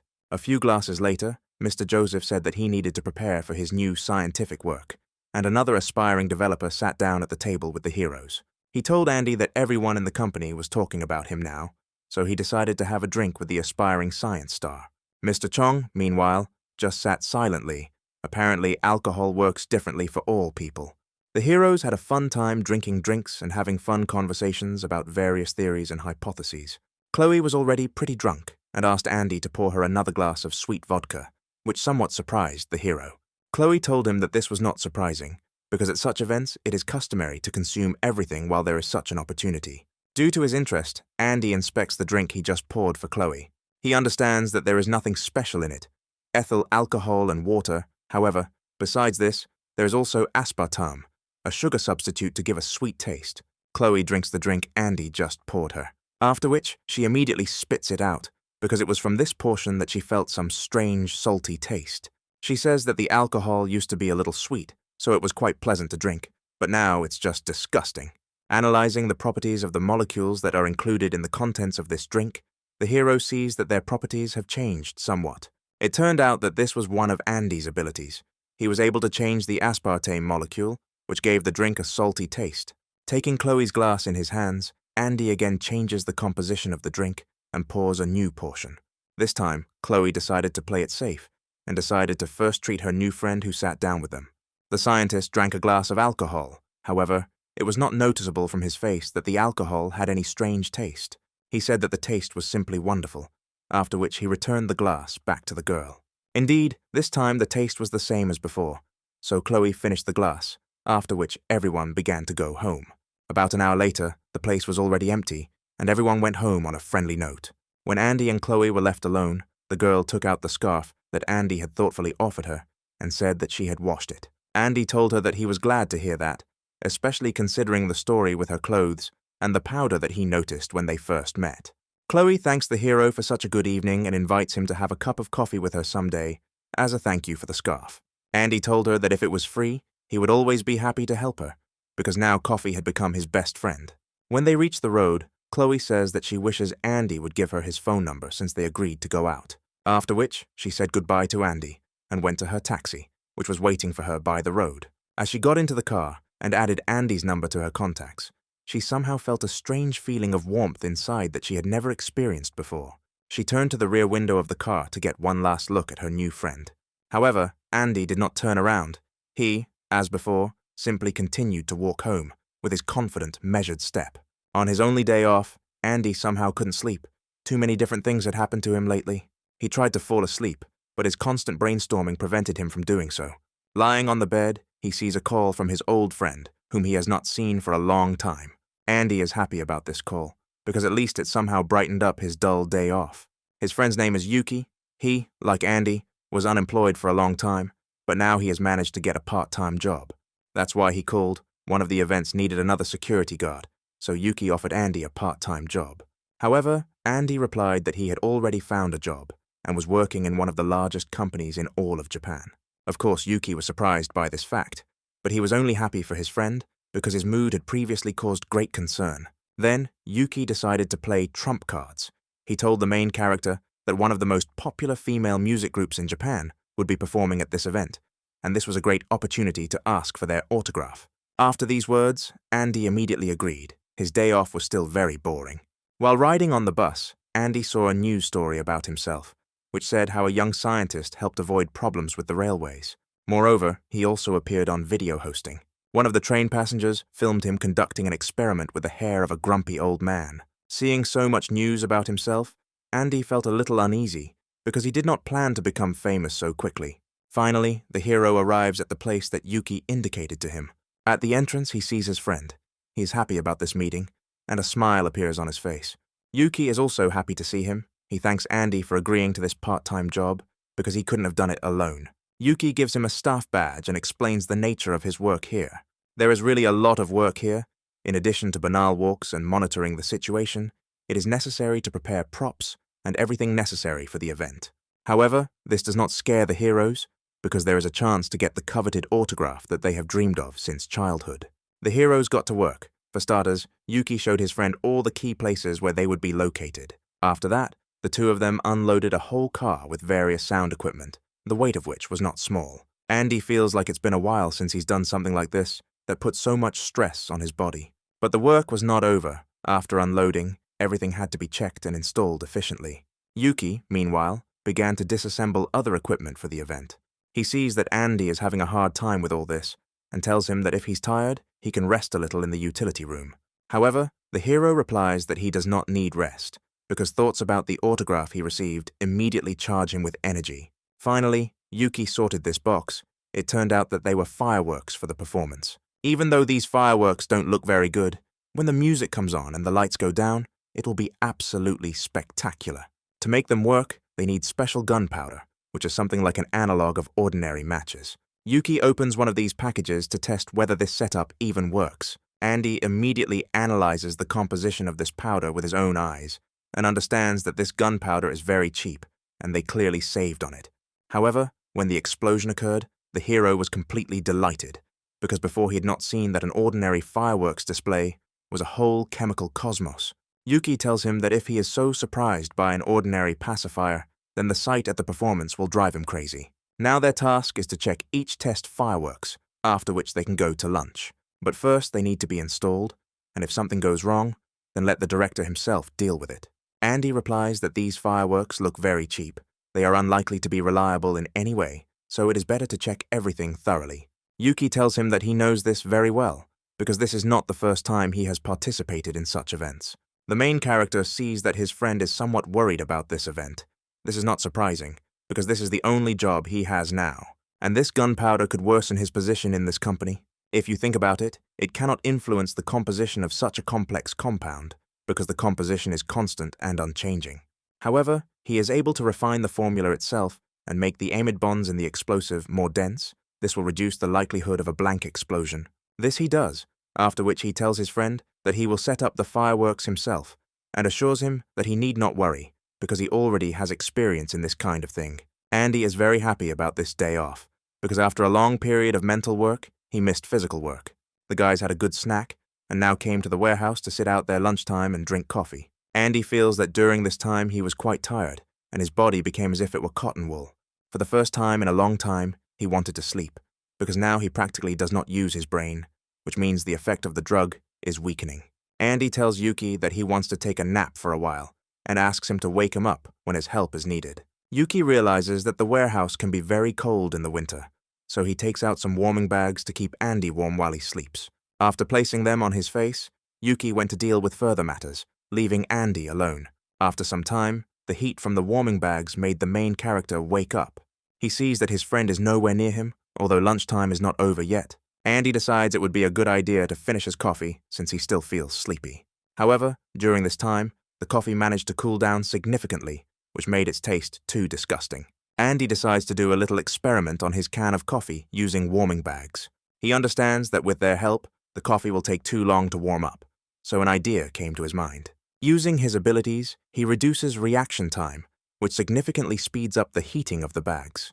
Within a few minutes, the coffee becomes warm and his experiment is a success. After finishing his drink, Andy hears someone enter the room. Looking at the corner, he sees that a girl has entered the warehouse, holding a branded guitar in her hands. Having laid out her instruments, the girl began to play the guitar and sing. Her voice was simply wonderful. Even such a skeptic as Andy was able to touch her music, and he felt warmth in his soul. However, his lunch was already ending, and he needed to get to work, so he decided to approach the girl. She apologized to the hero for interfering with his rest, and in response, Andy thanked her for such wonderful music. Although he heard it for the first time, he really liked the song. The girl was surprised by these words, because people came here to listen to her music. Andy replied that he doesn't know much about modern music, so he doesn't know such a song. However, she is very good at it, so she must continue to rehearse to please her listeners. The girl asks not to tell anyone that she rehearsed in the warehouse. Andy tells her there's nothing wrong with that, then adds that she needs to replace the bottom string because it's already rusty. Coming out of the warehouse, the hero sees his friend who was returning back. He asks him not to talk loudly because some girl is rehearsing in the warehouse and he shouldn't disturb her. Yuki is surprised by this answer because today the only stars performing are Yun and Sol. Doesn't Andy really know what they look like? He asks his friend what the girl he saw in the warehouse looked like, what she was wearing, and whether she had any distinctive features. Andy highlighted the special sticker on her guitar in the form of 2 letters. He noticed it when he looked at the strings of her instrument. Now Yuki is finally convinced that this girl is really from the duet Yun and Sol, because only they have access to these guitars. Andy replied that he came to this event for another autograph, and he was not particularly interested in other artists. Yuki was amazed by this answer, because the staff must know their artists by sight, otherwise problems may arise. Meanwhile, the girl continued to rehearse her music in the warehouse. At that moment, the director of this event came into her room and suggested that she finish, because she might get sick from being in such a cold place for so long. However, he felt that the warehouse was now very warm, as if the warehouse had become heated. The girl explained to him that, apparently, the whole point was in these warming bags that were lying in the corner of the room. The director couldn't believe his ears, because how could heating bags heat an entire warehouse? However, when he touched them, he immediately pulled his hand back, because a strong, scorching heat emanated from these packages. The director asked the girl where she got such a good thing that can insulate such a large room and is so small in size. The girl replied that they were left by one guy whom she accidentally met here when she was rehearsing, who didn't even know who she was. The director was surprised by this answer, because everyone at this event was working with this team for the first time, and everyone knows such stars. After that, she started playing one of her new songs, but raising her hand to the lower strings of her guitar, the girl noticed that the sound began to be out of tune. She told the director that the strings on the guitar needed to be changed, because one of them was already rusty, despite the recent replacement. All these facts aroused the girl's interest in Andy, because for the first time she saw such an observant person who at first glance understood the condition of the instrument. After some time, the first dress rehearsals of the artists began, and all the efforts of the workers were directed towards them. One of the participants in this process approached the director and told him the unpleasant news that the main female team was delayed due to transport problems. The director realized that something needed to be done about this, because the main interest of the public was directed towards them. He says that it is necessary to switch all the performances and leave the women's group until the very end so that they have time to rehearse the performance. At this moment, Yuki is simply enjoying the music on the headphones that the organization kindly provided him with. Looking at him, Andy asks if he really likes the music playing here that much. Yuki replies that it's not even about the music, but the fact that he was given headphones for the first time, which means that they are starting to notice him. Coming closer to the stage, Yuki says that now the very moment for which Andy came here will come.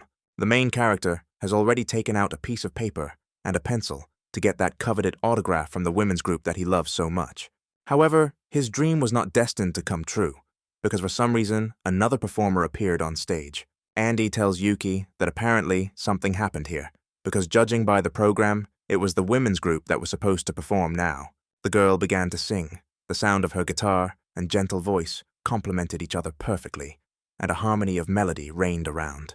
Andy noted that this song is really beautiful, and there are reasons why people might come here just for it. Yuki is surprised that Andy has never heard of this performer before. After all, many people consider her songs to be a symbol of Japan, and she is one of the most promising young stars performing at the moment. Andy told him that he was glad that he could hear such a wonderful song, and if he heard it a few more times, then she would have another fan. At the end of the music, one of the workers gave the signal that it was time to launch training fireworks.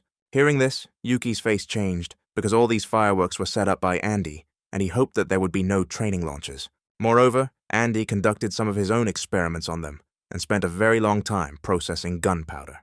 Looking at him, Yuki asks why he is so calm, because if something goes wrong, they could lose their jobs. However, the fireworks that rang out amazed everyone inside the room. Although he was not very suitable for this girl's performance, after all, he was preparing for a women's group that was about to perform.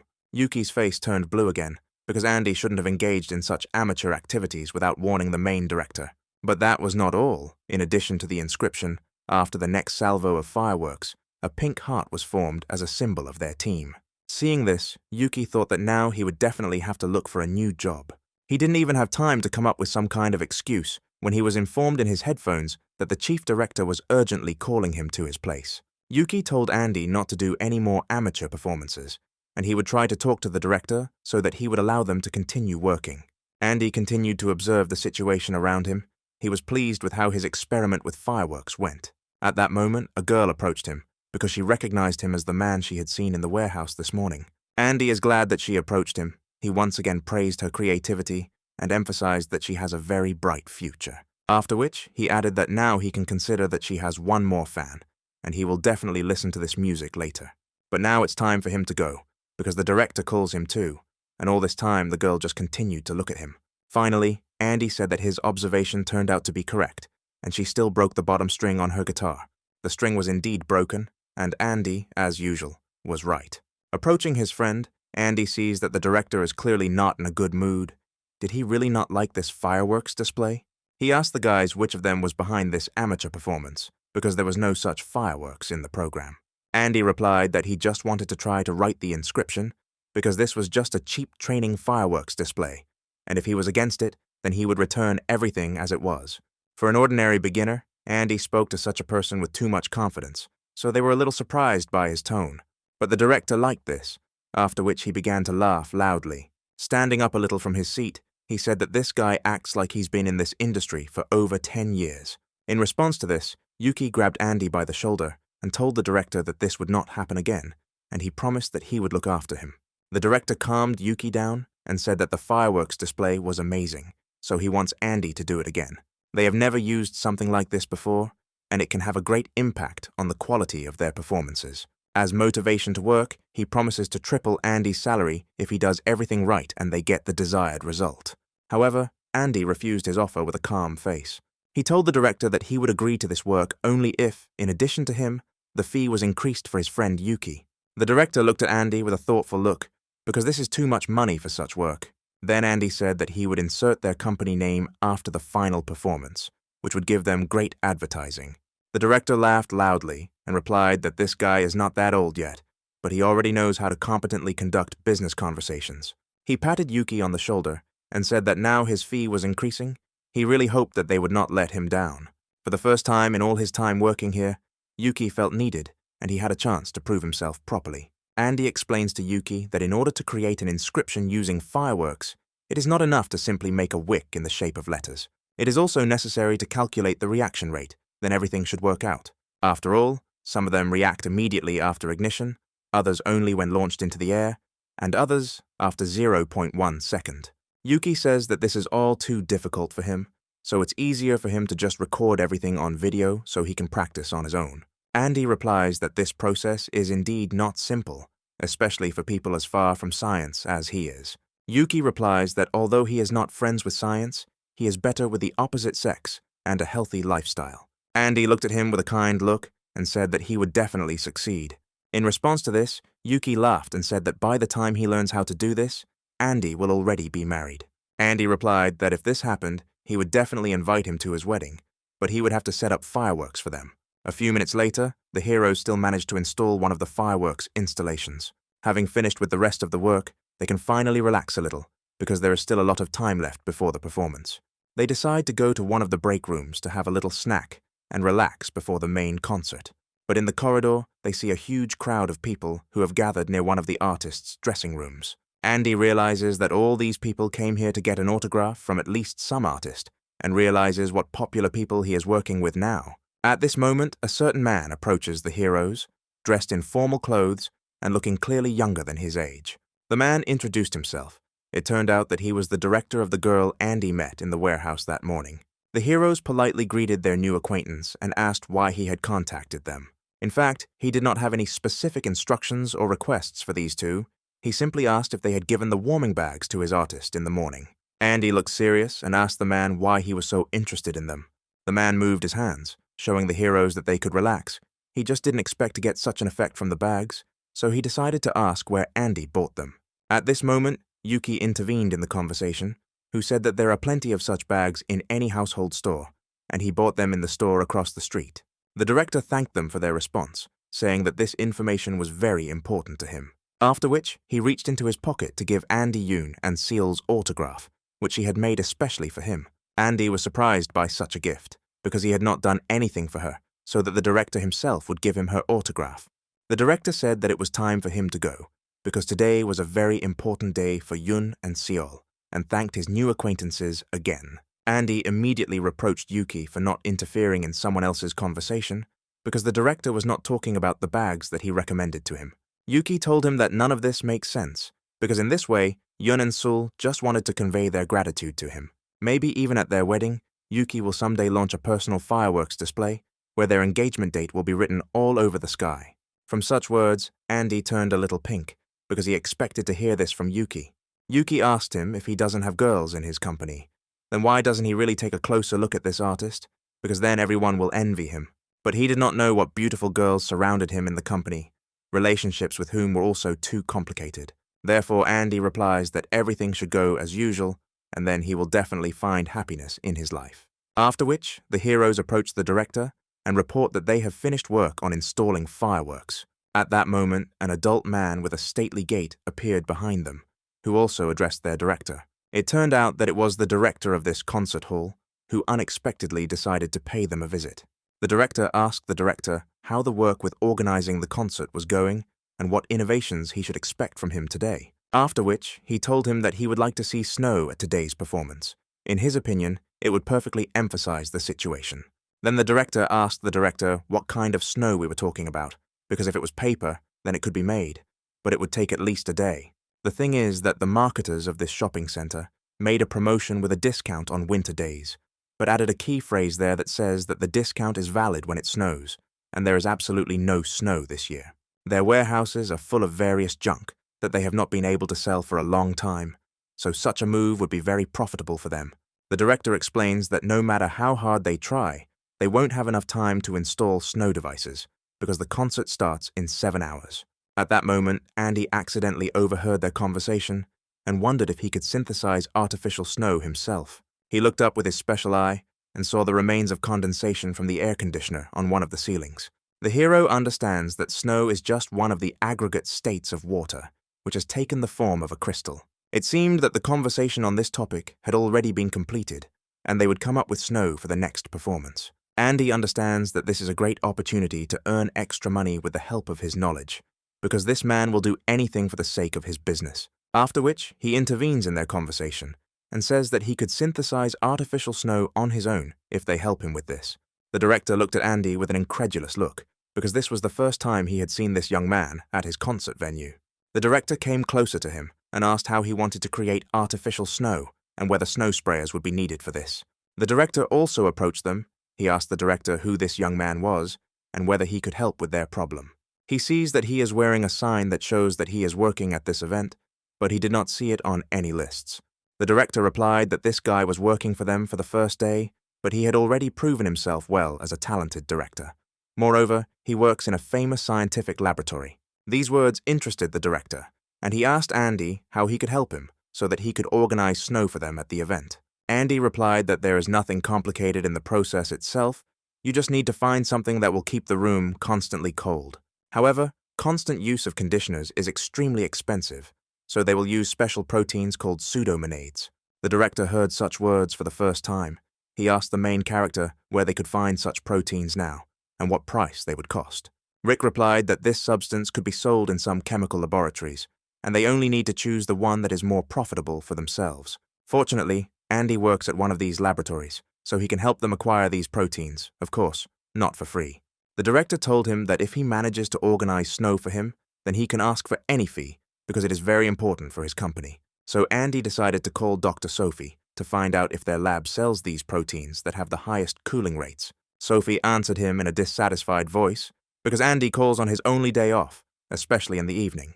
Andy apologized to her and immediately got down to business, clarifying all the details of his order and what exactly he was looking for. Sophie replied that the company could provide them with the required quantity. However, given the weekend and the rarity of this component, the price would be appropriate. After which, she added that doing business during non-working hours is not a very good idea. It would be better if he devoted more time to science. Andy replied that it was his personal time, and he could use it as he pleased.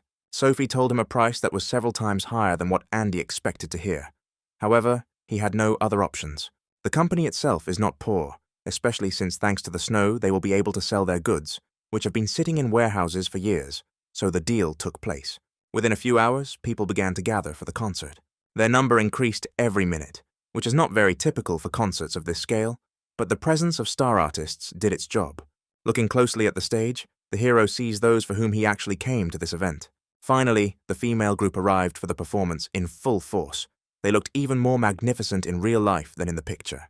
The audience greeted them with loud applause, because these are the main stars of this event, for whom everyone was gathered here. Considering all the circumstances that happened to the hero during the whole day, he had already forgotten that he initially wanted to get an autograph from one of these girls. Andy's reverie was interrupted by Yuki, who brought with him a whole bunch of boxes with various installations that they had to install. Andy manages the entire process, and they construct devices for spraying artificial snow, and also unload fireworks and other paraphernalia. At this moment, Yoon and Seol entered the stage and had already started their performance with their signature song, which most teenagers in Japan know. At this time, the director received a command that it was time to start snowing, because the next song of this girl would be just right for this atmosphere. The director immediately gives instructions to all the assistants, and also tells her to inform her that it will snow now, so that she can adjust to it. Seeing this message, the girl was at first surprised, because this was not planned in the program of her performance. However, she immediately adapted to the circumstances, and asked the audience if they liked the snow that falls in early December. After which, she looked up, expecting to see there that same winter miracle that has been so rare in Japan lately. Small flakes of beautiful snow began to fall on people, and everyone immediately began to look up, pointing their fingers at this beauty. This is exactly the reaction Andy expected to see. People were so bored in the winter climate that just a few snowflakes could greatly cheer them up. Harmony and winter comfort reigned in the hall. It seemed that they were all together, now observing one big New Year's miracle. This was the best moment to perform one of his most melodic songs, which emphasizes the beauty of this atmosphere. There were even more people. They all listened intently to Yoon's gentle voice, and listened to every note emitted by her guitar. But everything could not go so well, because the snow on the stage began to melt, and the evaporating water damaged the sound equipment. The director also enjoyed the moment. He felt like the hero of a New Year's film that everyone watches on Christmas Eve over a cup of hot chocolate. However, his enjoyment was not destined to last long, because he was interrupted by one of the workers, who informed him about problems with the sound. This news, of course, did not make the director happy, because sound is the main thing needed for a performance. Meanwhile, the girl does not even suspect that something has happened to the sound, and continues to use all the equipment to the maximum. The director was informed that one column installed in the most remote place had already completely failed. For now, viewers do not notice a significant difference in sound, because the central speakers take on most of the load. However, if this continues, the entire sound system may stop working, which means the end of the event. The director understands that the only one who can help him in this situation is Andy. Only his brains can be relied on now. Andy immediately understood why the director was calling him, because he was one of the first to notice changes in the vibrations of sound waves. The hero understands that the only solution to this problem is to transfer the water to a different state of aggregation. After all, when all the water from under the snow evaporates, it will be possible to prevent the rest of the sound equipment from short-circuiting, which will allow the performance to continue. However, it will take him some time to create such a temperature, so Yoon and Seol must somehow distract the audience. The girl continues to spend time on stage, basking in the rays of fame and audience love, surrounded by the beautiful view of winter snowfall. This song made a very big impression on the listeners. It became a kind of symbol of the coming winter. Having sung her next song, the girl says that they had some minor technical problems with the sound, so she will perform the next song only with a microphone and her guitar. This song just fits this atmosphere, because when she wrote it, the weather was similar, and it was snowing the same way. It sings about unrequited love, and how much she wanted to convey her feelings to her lover, but he did not reciprocate her feelings. From these memories, tears began to accumulate on the girl's eyelids, because at the time of writing this song, it was very difficult for her to come to terms with separation. But what she saw in front of her immediately made her cheer up, because she never expected to see him in front of her. Andy walked up to her stage with a slow and confident gait in a beautiful snow-white suit, but this was not recorded in the event program. Continuing to sing her song, the girl seemed to be reliving all the emotions that connected her with her past relationships. Moreover, Andy even somewhat resembled her first love, and specifically at this moment, he seemed to her like a real prince on a white horse. It turned out that he went on stage to warm it up with the heat of the bag, which he held with insulating gloves. The snowflakes on the girl's face began to melt, and she felt the surroundings getting warmer and warmer every minute. This warmth also appeared in her soul, because Andy had now made a strong impression on her, which was reflected in her composition. It was clear that the heat of these bags scorched the hands of the protagonist, because in order to warm up the whole scene, he greatly accelerated this reaction. However, he steadfastly withstood all the pain, because he could not interrupt such a wonderful performance, especially since he had not yet listened to all the compositions. After the end of this sad song, the girl asked the hero who he really was and why he came here. Andy replied that he was just regular staff at the event, and it just so happened that he knew a little more about things than everyone else. At this time, many cameras from different corners of the hall were pointed at the faces of the rising star, because the picture was simply mesmerizing. Some of them were filmed directly on video, which was immediately broadcast on the internet and already gained a large number of views. The photographers were pleased with the gorgeous materials they were able to obtain during this performance. However, Andy himself was included in some of the pictures, although he was only thinking that he should show less at public events. But this did not bother the photographers at all, because these two looked on stage as if this was not a concert, but a theatrical production. Andy perfectly complemented the atmosphere of this performance, because he was perfect for the role of the guy the girl was singing about. But at that moment, the hero felt that the heat from the warming bags began to penetrate even through the insulating gloves. However, he continued to stand patiently, because he could not interrupt such an amazing performance. The girl seemed to be shining, her voice was like an angel, and the music from her guitar seemed to warm the hall more than the hot water bottle Andy was holding. Even despite the unbearable heat, the hero continued to stand firmly on his feet, admiring the beauty of this girl. She herself got a taste for it. The arrival of the main character on stage greatly encouraged her, and performing became not only warmer, but also more reliable. The public was very supportive of the young artist, and after this performance she gained hundreds of new fans. The girl thanked everyone present for their excellent support and understanding. She's very glad that she attended such a wonderful event today. After these words, Andy, as befits an artist, bowed towards the audience. However, at that moment, Yuki told him over the earpiece that it was not customary to perform such bows in such a smart manner. If he wants to somehow express himself and show his respect to the audience, he must bow as if he were a 19th century aristocrat. Even though Andy didn't really like this idea, he still did as his friend advised him. The audience actually responded to this with thunderous applause, although Andy thought that now they were ready to clap for anyone, just so that the event would not end. At that moment, the girl decided to ask Andy a question about who he really is. All this is too suspicious, because it was as if the situation was planned in advance, and she was not introduced to the details of what was happening. Suddenly, in honor of the end of the performance, a loud fireworks thundered, which illuminated the entire concert hall with bright light. The loud sound somewhat startled the girl, which made her step back, but Andy put his hand up and prevented her from falling. He told her to be careful, or she would risk damaging her gorgeous image in front of thousands of spectators. Now may not be the best time, but Andy has prepared a gift in honor of her wonderful performance. He tells her to look up, and then she will understand what he is talking about. The girl looked up. The sight of this spectacle made her admire it without interrupting her gaze for a minute. The entire concert hall was strewn with multiple colors of fireworks. It seemed that some unimaginable magic reigned here, and in the center of this entire salute composition was a drawing of this girl's guitar, with all the corresponding inscriptions on it. This surprised the girl very much, and she asked Andy how he did it, because she had never seen such breathtaking fireworks before. Andy looked at her with a serious look, going through the possible answers in his head. He answered her that in fact, he is a wizard from the first metro station, and everything that has happened to them lately is ordinary magic. The girl looked at Andy as if he were not a wizard, but a client of one of the clinics for the mentally ill, after which she exhaled bitterly and said that all this could be explained too simply if Andy really was an ordinary wizard. Andy asked the girl why she was saying this with such sadness. She replied that any wizard could recreate much more impressive pictures, and if she were in his place, she could come up with something more interesting. For example, fly over the stage or make several theatrical ponies appear here and ride the kids around the hall, and she herself would become a real princess, and would illuminate with her beauty all the darkness of this concert hall.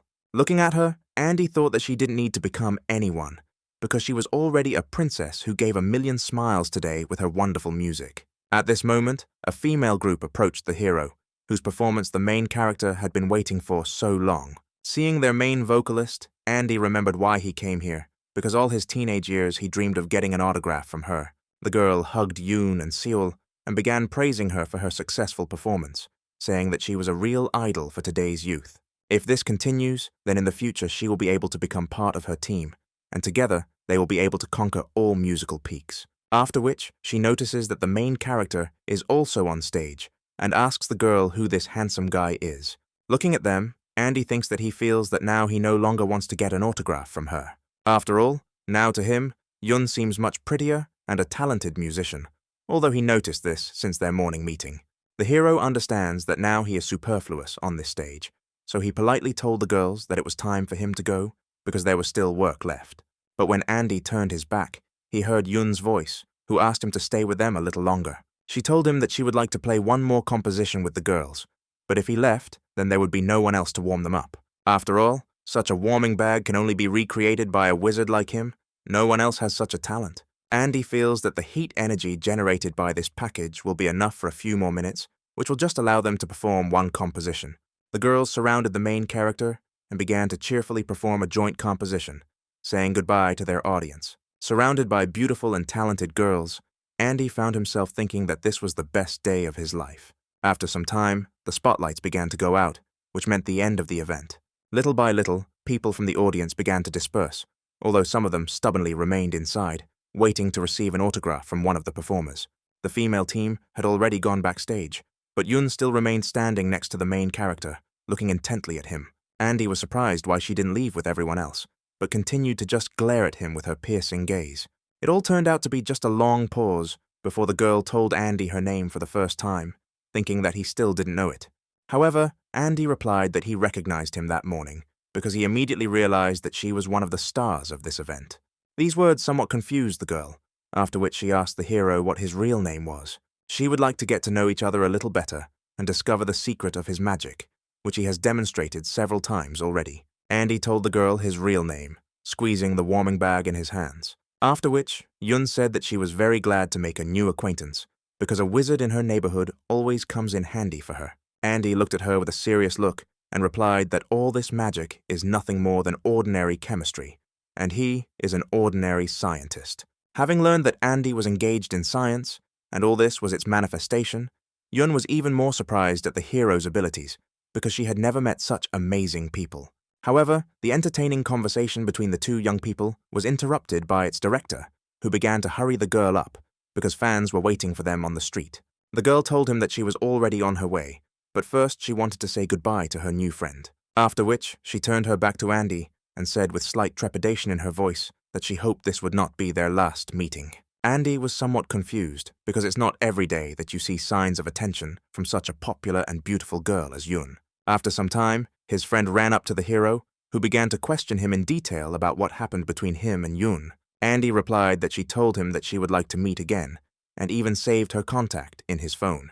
However, for some reason he could not call her. Apparently, this was due to the fact that strangers would not load the network of such popular people as her. Well, it's for the best, because Andy has not yet learned how to behave with such girls, so he will still have time to find his happiness. In the meantime, it's time to stop by the director of the concert hall and ask him for a well-deserved payment for a great performance. The director greeted the young people. It was clear from his face that he was in a good mood. He shook Andy's hand firmly and thanked him for his great contribution to the evening, because if it weren't for his brain, such a beautiful show would not have been possible to put on. Andy asked the director what he should do with this suit, which he temporarily wore to help Yun perform. The director laughed loudly and replied that he could keep it as payment for his work. These words sounded as if the director really only intended to pay him with this awkward costume that was only suitable for performances. Yuki wanted to take Andy already, because it was time to start assembling the scene, but the director said that they had already done a lot for today. They settled with them and promised to do so, after which they were allowed to leave early today. Meanwhile, Yun had already gotten into her limousine, around which many fans had gathered, who saw her off to loud applause. The girl waved back at them, promising that they would definitely meet again, and that she would come to perform here again. After this concert, the girl received a great charge of positive energy, which she felt would not leave her for a long time. The director noticed that the girl was behaving a little differently than usual. She seems to be dreaming about something, and the smile does not leave her face even for a second, as if she was dreaming of a mountain of sweets. In fact, it's all about her new acquaintance, who made a strong impression on her, but as luck would have it, she lost his phone number. Yoon smiles and tells his director that if he wants everything to go well between them, he must find her this guy's number. The director laughed hard, telling the girl that he would not fit into her stage image very well. However, Yoon was very persistent and she would not accept a negative answer. She really wanted to know more about this amazing man, because for some reason, he made her feel those feelings that she had long forgotten. Meanwhile, the heroes, after a successful event, drank a little and went home. Even though they drank a little, for some reason the alcohol hit the protagonist's brain so hard that he could barely stand on his feet. Apparently, this was due to the fact that physical activity greatly exhausts the hero's body, and when brain activity is added to this, the body's resources begin to be depleted. However, when the heroes come closer to Andy's house, he removes his hand from Yuki's shoulder and says that he will go further on his own, because if the owner sees them, it will not end well. The friends said goodbye and promised each other that they would see each other a little more often from now on. Having reached the house, Andy for some reason decided that he had not cleaned the apartment for a long time, so he decided to sweep his hallway a little. However, he quickly realized that this was a bad idea, because he could barely stand on his feet, and it seemed that he was about to fall asleep right there. Therefore, he somehow made it to his bed and collapsed right in front of it, because his legs completely refused to obey him. In the morning, he was awakened by the ringing of the phone, which made Andy's eardrums crack from the excessively loud sound. With a dissatisfied face, the hero picks up his phone, preparing to yell at the person who calls him on the morning of his day off. But, hearing the voice on the other side, his face immediately changed, and the desire to conflict immediately evaporated. It was Chloe. She asked the hero what his house number and street were, because it seemed to her that she was somewhere nearby. Andy told her his landmarks, not understanding why Chloe suddenly wanted to know them. Andy was sure that she would not find his house quickly, so he would still have time to come to his senses and tidy up his apartment a little.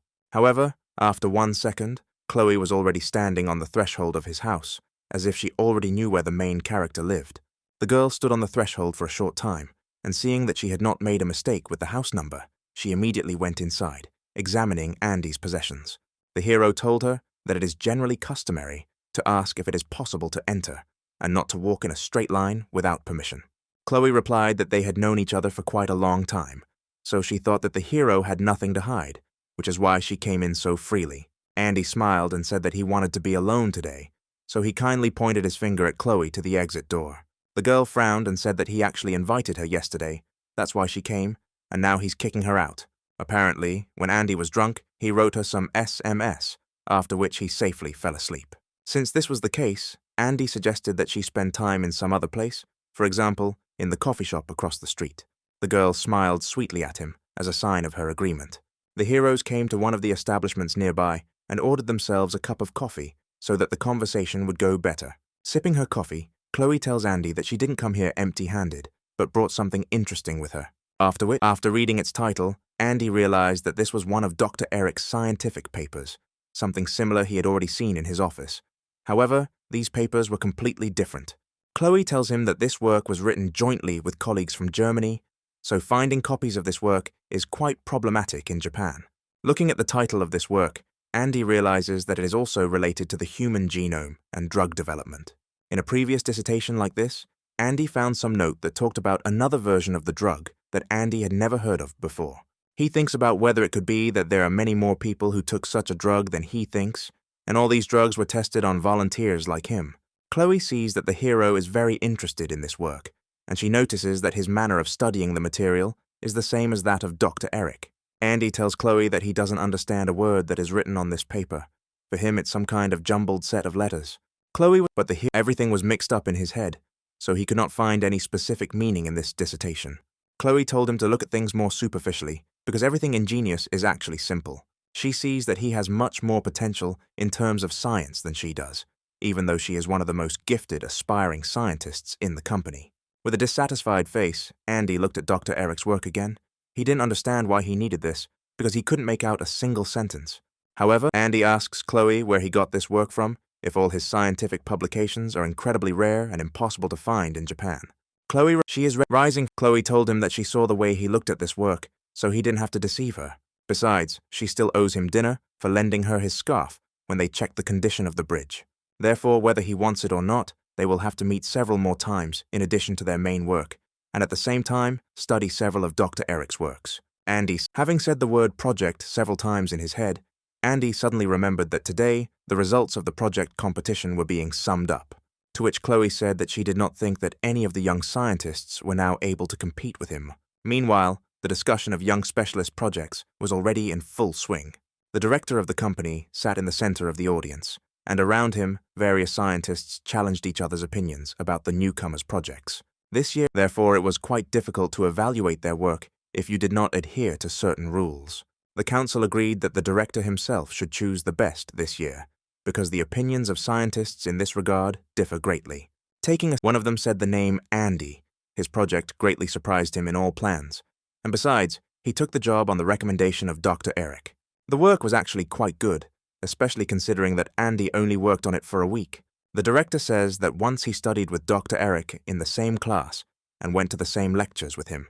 However, he was never able to understand how this man's brain worked because his type of thinking was sharply different from the others. After this, the director is allowed to look at Andy's profile, and he carefully examines it. Recently, the company's account has received several deposits from one of the railway companies. This translation was carried out personally by the director of the company, in gratitude for Andy's help in solving the corrosion problem.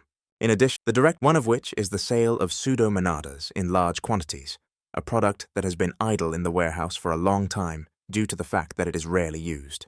However, in just a few weeks, this guy greatly boosted their company's reputation and also contributed to their financial growth. The assistant director says that all these facts indicate that the company should help finance his own project. In response, a dispute broke out between the heads of various departments over his person, and scientists had differing opinions about him. Meanwhile, Andy just sat in front of the audience and rehearsed his speech before the report. He has been very tired lately. He doesn't even remember the last time he got a full night's sleep. The very essence of the project competition turned out to be somewhat different than Andy expected. It's more like demonstrating your abilities and knowledge in various areas so that one of the departments can offer you a contract. Basic trainees are given about 3 months to prepare such projects, but unfortunately, Andy only had 3 days. At this moment, he hears a woman's voice next to him. It was Chloe. She, like Andy, was already working on her project early in the morning, not paying attention to sleep. Andy looked closely at the girl's face. It seemed to him as if something had changed in her. She looked somewhat lethargic and tired, as if she hasn't rested for weeks. The girl, when she sat down with the hero, Andy asked her what kind of research she was doing in the microbiology laboratory. Chloe replied that the work was very specific and was the task of the first research team. The project for the revival of rural areas in cooperation with the Institute of Ecology and Agriculture is not so difficult, but it requires a lot of attention because it is a state project. She constantly has to work with various manures and fertilizers, and she dreams of finishing this project quickly. And Chloe has to do this because she is the youngest of the first research group. Chloe decided to change the topic of conversation a little and looked at the topic of the main character's report, which was related to synthetic polymers. Andy notices that something has changed in Chloe's behavior. She treated him to free coffee, and she hasn't asked about Dr. Eric for several hours. He decides, of course, she sees such work the most. Chloe tells him that he doesn't understand anything, because when you get used to the smell, it even becomes sweet. Andy grinned and told Chloe that he didn't want to test it, so he would mail the work to her. The girl is happy with this, and thanks the hero for allowing her to again enjoy the work of Dr. Eric. Andy sees the girl off with a smiling look. It seems to him that after such a good conversation, he has cheered up somewhat. Since yesterday, the hero has had a strange feeling, as if he is being pulled somewhere. He needs to throw away everything unnecessary and focus only on work. At this moment, other trainees begin to approach the audience and begin to discuss the topics of their reports among themselves. Andy hears them say that the director himself will be present at today's competition, as well as the heads of all departments. This somewhat shocked the main character, since he expected that he would only speak to ordinary employees. Trainees come to the auditorium where the presentation of their reports is about to begin. Andy can see from the faces of his colleagues that the situation here is a little tense, because this is their first time as novice scientists. Moreover, the director himself is present in the hall today, as well as the heads of all centers. Among a large number of unfamiliar faces, Andy still finds a person he knows, and it turns out to be Dr. Sophie. There were indeed a lot of scientists. It seemed that there were more departments in this corporation than in any other. It's exciting for even the main character to speak in front of such influential people, let alone ordinary trainees. The host of this event came out from behind the podium and greeted all the participants. After the approval of the director and the decision on the issue and the order of presentations, it was decided to start a competition for interns' reports. The first to step up to the podium was an intern named Kim, who Andy first met when he walked into the classroom. The topic of his report was the study of insulating coatings on glass windows. Listening to his report, Andy thinks that the project itself is quite simple, but Kim is very confident on stage. After the end of the report, the director of the Basic Materials Center, Dr. Jan, was the first to ask questions. He asked him about his education and how long it took him to prepare this project. Kim responded that he had spent all his free time on the project and believed that his report deserved funding. Dr. Jan told the intern that for 3 months of work, his report looked very weak and he should have prepared more material. These words puzzled the young scientist because he does not understand where he should have gotten even more information from.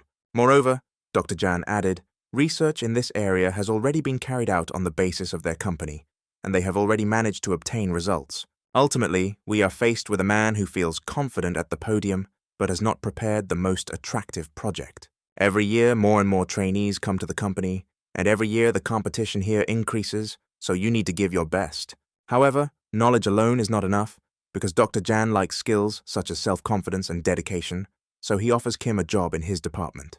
Kim's face once again wrinkled in surprise, because Yang had just criticized him, and now he was offering him a job. The director advised Kim not to rush into making a choice, but to take a good look around. Dr. John from the Material Science Center also offered Kim a job in his department because he initially liked his report. Dr. Ho, who is the director of the Battery Development Center, also voted after him. He was also interested in this guy. A dispute broke out between the scientists about which center Kim would go to work at, and it was decided to listen to the rest of the reports first. Looking at this show, Andy realizes that this is a real battle for survival, in which no one will be spared. The next speaker was young intern Billy, who prepared a report on improving the mass production of flagship displays. However, his project was immediately rejected, saying that the work was very weak and the company had enough research in this area. The next speaker was another young intern who chose the field of molecular chemistry. However, his work was quickly rejected as an error was quickly found in one of the equations he had compiled. Time passed, and there were fewer and fewer speakers. In addition to the fact that their projects were not accepted, they were also criticized in front of their colleagues and the main officials of the company. Next in line was the main character. The scientist from the podium warned his colleagues that Andy had only 1 week to prepare.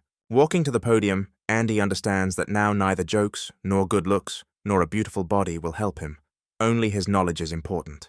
He got off to a great start. Let's introduce the topic of his report and the crystallization of plastic.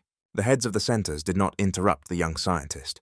Each of them listened carefully to his report. Andy gained more and more confidence with every minute he was on stage, and more ideas came into his head. However, the ill-mannered Dr. Jan still put a spoke in Andy's wheels and interrupted him. He asked him why the topic of his report was related to this industry, although he graduated from a completely different department. However, Jan made a displeased grimace and continued to listen to what Andy was talking about. The main character confidently stood on stage. The information from his lips was accessible and at the same time absolutely scientific. Without a single mistake or reservation, the hero finished his report and even had some free time left to answer questions. The scientist at the podium thanked him for his report and asked those present if anyone had any questions for the young intern. Of course, the first was Dr. Jan, who asked Andy how he came up with this method of crystallization. Andy's answer was quite simple. He said that he just saw the molecules and thought they could be crystallized. That's all. Dr. Jan replied that it was quite a fresh take on old things, and he definitely liked it. Despite his education, he invites Andy to his department because he believes that he will cope with his duties perfectly. However, Dr. John immediately interrupted him, offering him a place in his squad as well as an immediate independent project. Other scientists also voted for Andy. They all liked his project and are ready to fight for such a talented scientist. Andy is surprised by so much interest in his person because he spent only 3 days on this project. Taking the microphone in his hands, he turned his attention to his colleagues who were looking at him. Young Andy is happy about this reaction because he finally manages to establish contacts with his new acquaintances from the laboratory. The director of the organization asked Andy if he had anything to add to his report, since he still had time left.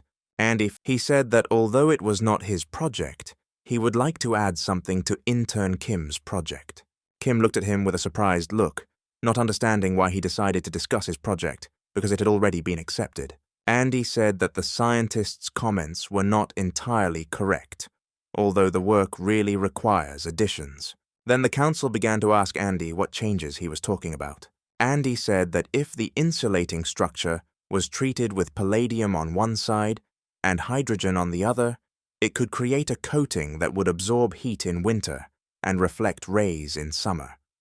Moreover, All the necessary materials are developed independently by their company, which can greatly reduce the cost of production.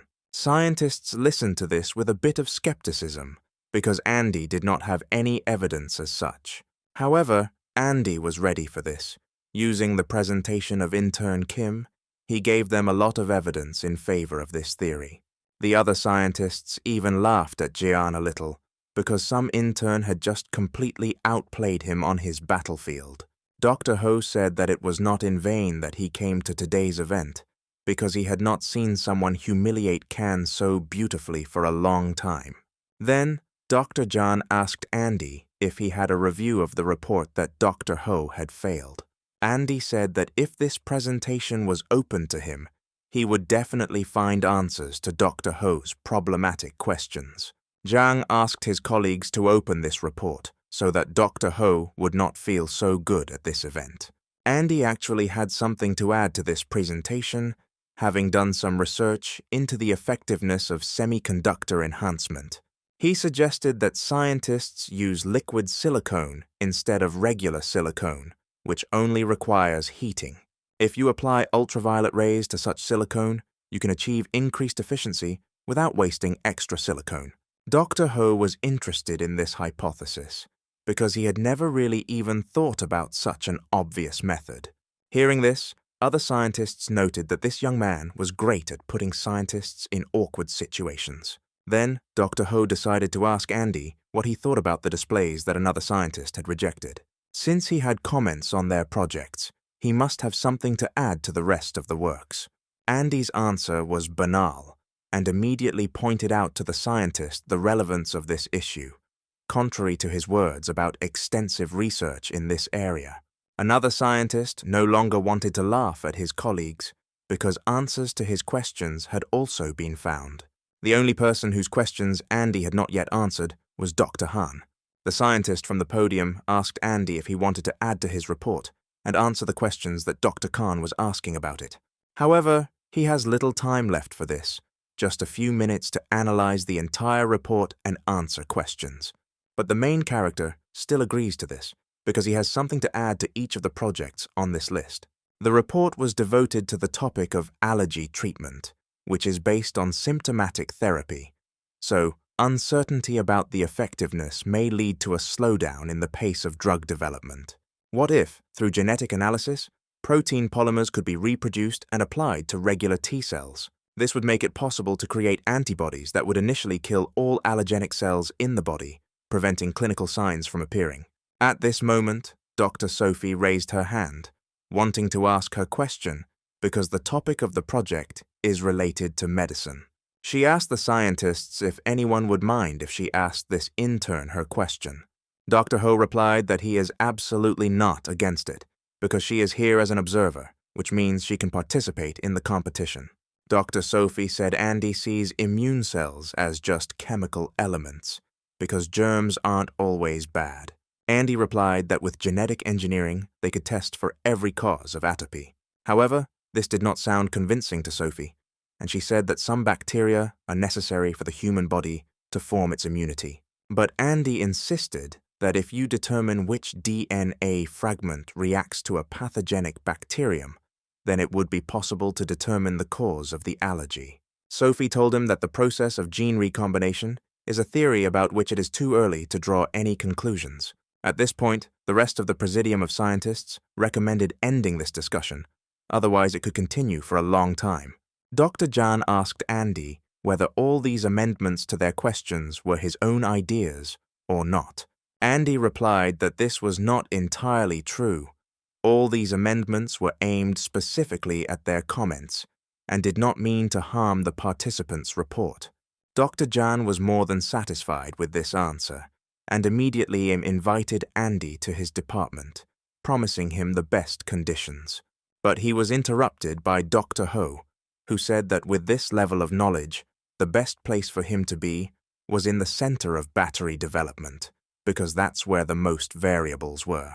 Dr. John is also not against having such a specialist in his ranks, and Andy can be sure that the very first project will be his. The rest of the scientists joined the words of their colleagues, and also invited the young scientist to their departments. Dr. Jan did not back down, pointing his finger at himself. He tells Andy that such a young and progressive leader is no longer in any other department. Watching this whole show, the director just silently kept a smile on his face. As he expected, Andy made an impression on everyone that the scientists were not prepared for, which was to be expected from Dr. Eric's student. Unable to figure out who this young talent would go to work for, Dr. Jan suggested that the director make the decision. However, he, with a characteristic smile on his face, replied that he trusted the leaders of the centers and believed that they themselves would be able to come to a general consensus. Dr. Jan said that if the fate of this student is in their hands, then he is simply obliged to transfer to his organization. A fierce dispute arose again between the scientists.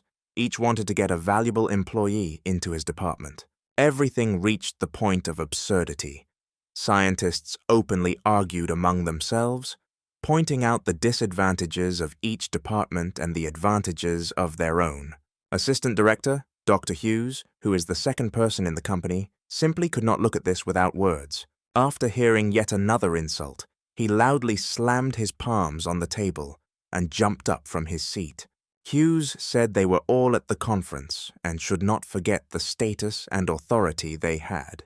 If they continue to communicate with each other, they will not be able to reach any common opinion, and they need a cold approach. Moreover, Andy himself is far from an ordinary student, and which specific department to send him to is a big problem. The hero would be perfect for the battery department, the materials science department, or any other department.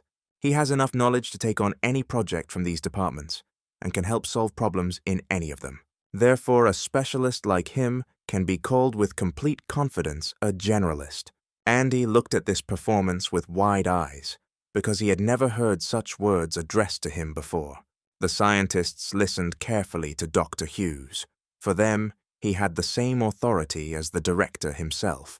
Taken together with all these factors, Dr. Hughes sees only one competent way out of this situation, namely, do not assign intern Andy to any of the existing departments of their company. Hearing this, Andy was confused as to whether his project was not worthy so that he could get his own personal project in any of the departments.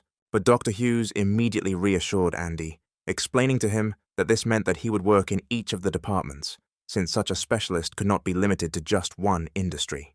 The scientists were surprised by this option for distributing the student, because they had never had such experience before. However, the director liked the idea and said that he considered Dr. Hughes one of the wisest leaders in the organization. Hughes asked if anyone has a better idea. He's waiting for someone to come up with a better idea.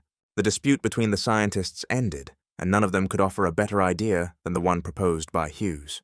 With a word from the director, the event was completed, and this decision was made at the official level. Within 5 minutes, the audience, where fierce debates had just taken place between many of the smartest people, was empty. As a result of this conference, all trainees received a workplace that fully met their expectations. For only Andy, everything was not so clear, because in terms of documentation and many others, it is difficult to approve a person in all departments. The main character's new friends thank Andy for his great help for them, because if it weren't for him, they would hardly have gotten jobs. Meanwhile, the hero is trying to figure out the documents that he will now have to fill out for employment. Of all this list, his old contract, which he received as an intern, attracts special attention. It initially contained many controversial points, and he does not understand what will happen to them after he receives a new position. But the hero was lucky, because at that moment a person entered the audience who could give him answers to all his questions. Sophie congratulated him on his brilliant performance at the conference, saying that all the leaders were impressed for a long time after his speech. However, Andy was interested in only one question, namely, what would happen to his old contract now? Dr. Sophie told him that his contract would not change in any way, because initially he received much more than ordinary interns, and all his additional payments would remain. Andy was a little upset, because he expected to hear that he had received a promotion, and therefore improved financial conditions. If these are all the questions Andy wanted to ask, then Sophie is forced to leave, because she still has a lot of work to do at the hospital. However, Andy immediately stops her, shouting at her back that he has another important question for her. He asks her if he can go to the hospital with her. Sophie looked at him with a surprised look and asked what kind of question he was talking about. Andy explained to her that lately he had obvious problems with sleep, He either simply could not fall asleep or had nightmares. It is possible that the whole point is severe overwork and, as a result, depletion of his body's resources. However, he did not have such problems before. Sophie moved closer to his face to inspect his skin and other mucous membranes at the time of the changes. From above, the doctor seemed even more beautiful and feminine. She performed every manipulation of Andy's body carefully and tenderly. After an external examination, she began to study the objective functions of his body, such as pulse, blood pressure, respiratory rate, and so on. However, having received data on these indicators, Sophie understands that according to these signs, the main character is absolutely healthy. Andy is a little confused by the doctor examining his body so closely. She seems to him to be very meticulous in her specialty because she does not miss a single, even the smallest, detail. Moreover, she seems very nice to him because such a serious doctor, at such a young age, and with such an appearance, simply cannot leave him indifferent. That's why he worries that his body functions may change slightly. For example, his heart rate may increase. However, Sophie tells him that she does all the examinations, taking into account the fact that he is in rather specific conditions. At the very end, the girl checks the protagonist's mucous membranes, but even here she does not find any changes. The eyeballs were white, as if he had not strained his eyes for more than a week. After a full examination, Dr. Sophie concludes that Andy is absolutely healthy because she did not find any objective signs of disease.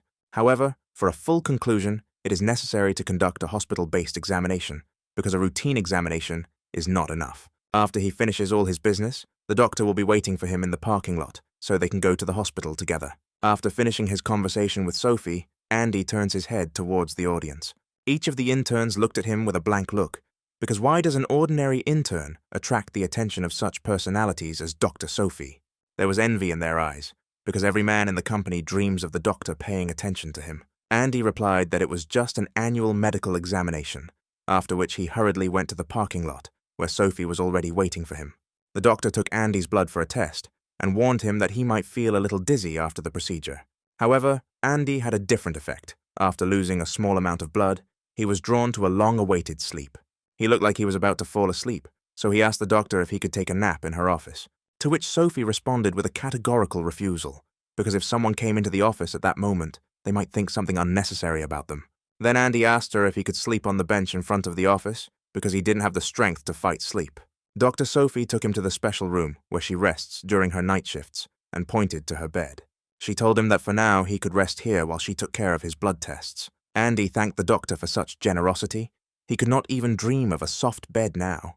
He wanted to thank her even more, but he no longer had the strength to fight sleep, and his eyes spontaneously closed.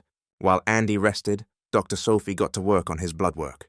According to the analysis, she found out that all the main character's indicators are in the normal range, and there is no reason to worry about his health. She came to his room, wanting to give him a very ordinary drip for fatigue to replenish his water-salt balance. However, Andy was sleeping soundly, and it seemed that it was simply impossible to wake him up now. Therefore, the doctor decided to abandon this idea and do other more pleasant things for herself. She went to the restroom, where there was a small kitchen and a shower room, which had everything she needed. After a hard day of work, the girl took an invigorating shower to wash away all the worries of the evening. While drying her head, she hears her phone ringing. She answered the call, saying that she was glad to hear the voice of the person who was on the other side. It was Dr. Eric. He asked Sophie how things were going with his new charge, who took the new version of the drug. The girl told him that until that moment everything was fine with him. He was making excellent progress in his knowledge and improving it every day. Today, for example, he had a high influence on all projects present at the competition and was the most discussed participant. The only one who seemed to have suspicions about this young man was the director. Dr. Eric replied that he had known the director since his student days, so he knew that anything could be expected from him.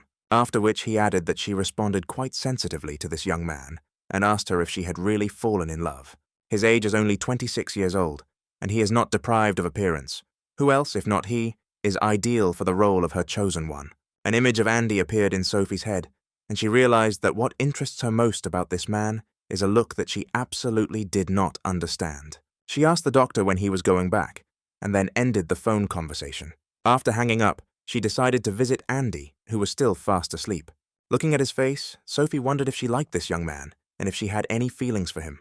However, she immediately dismissed all these questions because a person like her simply does not have time for things like love. After some time, Andy wakes up. He feels that he has not felt this feeling of light cheerfulness for a long time. Sophie asks the hero how he slept and if he had any problems sleeping. 1 second later, she began to shine her medical flashlight into his eyes. She sees that the hero does not have any hyperemia or injection of the sclera, which means that the main symptoms of fatigue have subsided. From this, she concludes that the hero is worried about a banal overstrain of the nervous system, which could appear in response to some kind of stress. Andy recalls that he recently experienced something similar when, after arriving home, he fell asleep before even reaching his bed. Sophie asked him what kind of stress he could associate this with, because this definitely needs a trigger. Andy remembers what he did that evening. Then he helped the young performer Yun become more famous and performed services to improve the quality of her concert. Sophie asked him how he managed to go to work and to other events. For this, some reason is clearly needed, because why would a sane person go to a part-time job on his only day off? Andy replied that he just wanted to get an autograph from one of the performers at this concert. Having found out the root of the protagonist's problem, Sophie says that he needs a comprehensive examination at a specialized center. She hands him a business card from her colleague, in whose hospital you can undergo complete mental, neurological, ENT, and other examinations. Such a serious problem as sleep can greatly affect the performance of his main instrument, the brain. Therefore, he must get an appointment as early as possible. Otherwise, due to lack of sleep, his abilities in science may weaken. Andy himself understands that this problem is quite serious, so he promises that he will visit this clinic as soon as he has time. A few days later, Andy feels that he is getting worse because he has not been able to return to normal sleep. Today is his first working day in a new position, so he cannot yet afford to engage in treatment because he has more important things to do. On the way to his new place of work, Andy decides to listen to some music using his mobile phone. As a performer, he chooses Yoon and Seol's new album with her new song, which she performed while on stage with him. With each listen, the main character likes this song more and more. There is something in it that clings to the threads of the soul. Andy decides to see what other people think about this composition and opens comments under its video. However, when he unlocks the screen of his mobile phone, he sees that he is also featured in this concert video. He understands that lately he has been flashing too often on the screens of various information sources. This may attract unnecessary attention to him. After which, Andy calls his friend Yuki and asks why he was in this video, because he did not even give his consent to it. Yuki replied that he had nothing to do with this. It was all about the independent videographer who created this video using his own material. Then Andy replies that if someone wants to use his face as advertising for their videos, then they are obliged to pay him a portion of the proceeds. Yuki invites the hero to work on Christmas, and perhaps this videographer will be there, and he will be able to ask all the questions that interest him.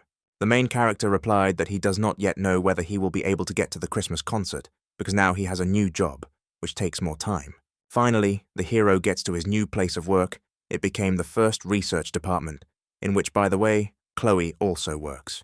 They immediately showed him his workplace and noted that they had high hopes for this young man and hoped that he would fully justify them. Andy's workplace looked too perfect, as if someone had specially cleaned it to a shine and installed everything necessary. It turned out that such a good service was provided to him by his old friend Chloe, who wanted to congratulate the main character on his new job. Andy thought that Chloe's act was very sweet, because he himself was unlikely to do such a thing for anyone. Another minute later, a message from Chloe came to his phone, wishing him a good day at work, which made Andy even happier. Days passed one after another. The work in the organization became more and more, and the responsibility for failure to complete it grew with every second. All these worries made Andy's head spin because his sleep problems had not disappeared, and with the increase in working hours, they only worsened. The main character understands that this cannot continue like this, so he decides to make an appointment at the sleep clinic, which Dr. Sophie recommended to him. When he opened his work computer, he sees that it is already Christmas Eve, and the most long-awaited holiday of the year will come very soon. This made him think that he now works so much that he does not even notice how quickly his time passes. He recalls Sophie's words that sleep problems can be associated with mental, neurological, genetic, and many other diseases. On this, he concludes that most likely his problem is that he works too much, and his nervous system cannot cope with such a flow of information.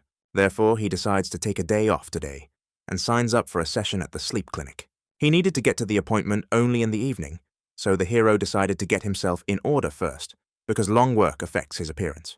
At the moment when he was wiping his head, Andy heard that there was someone in his apartment and strange noises were coming from his room.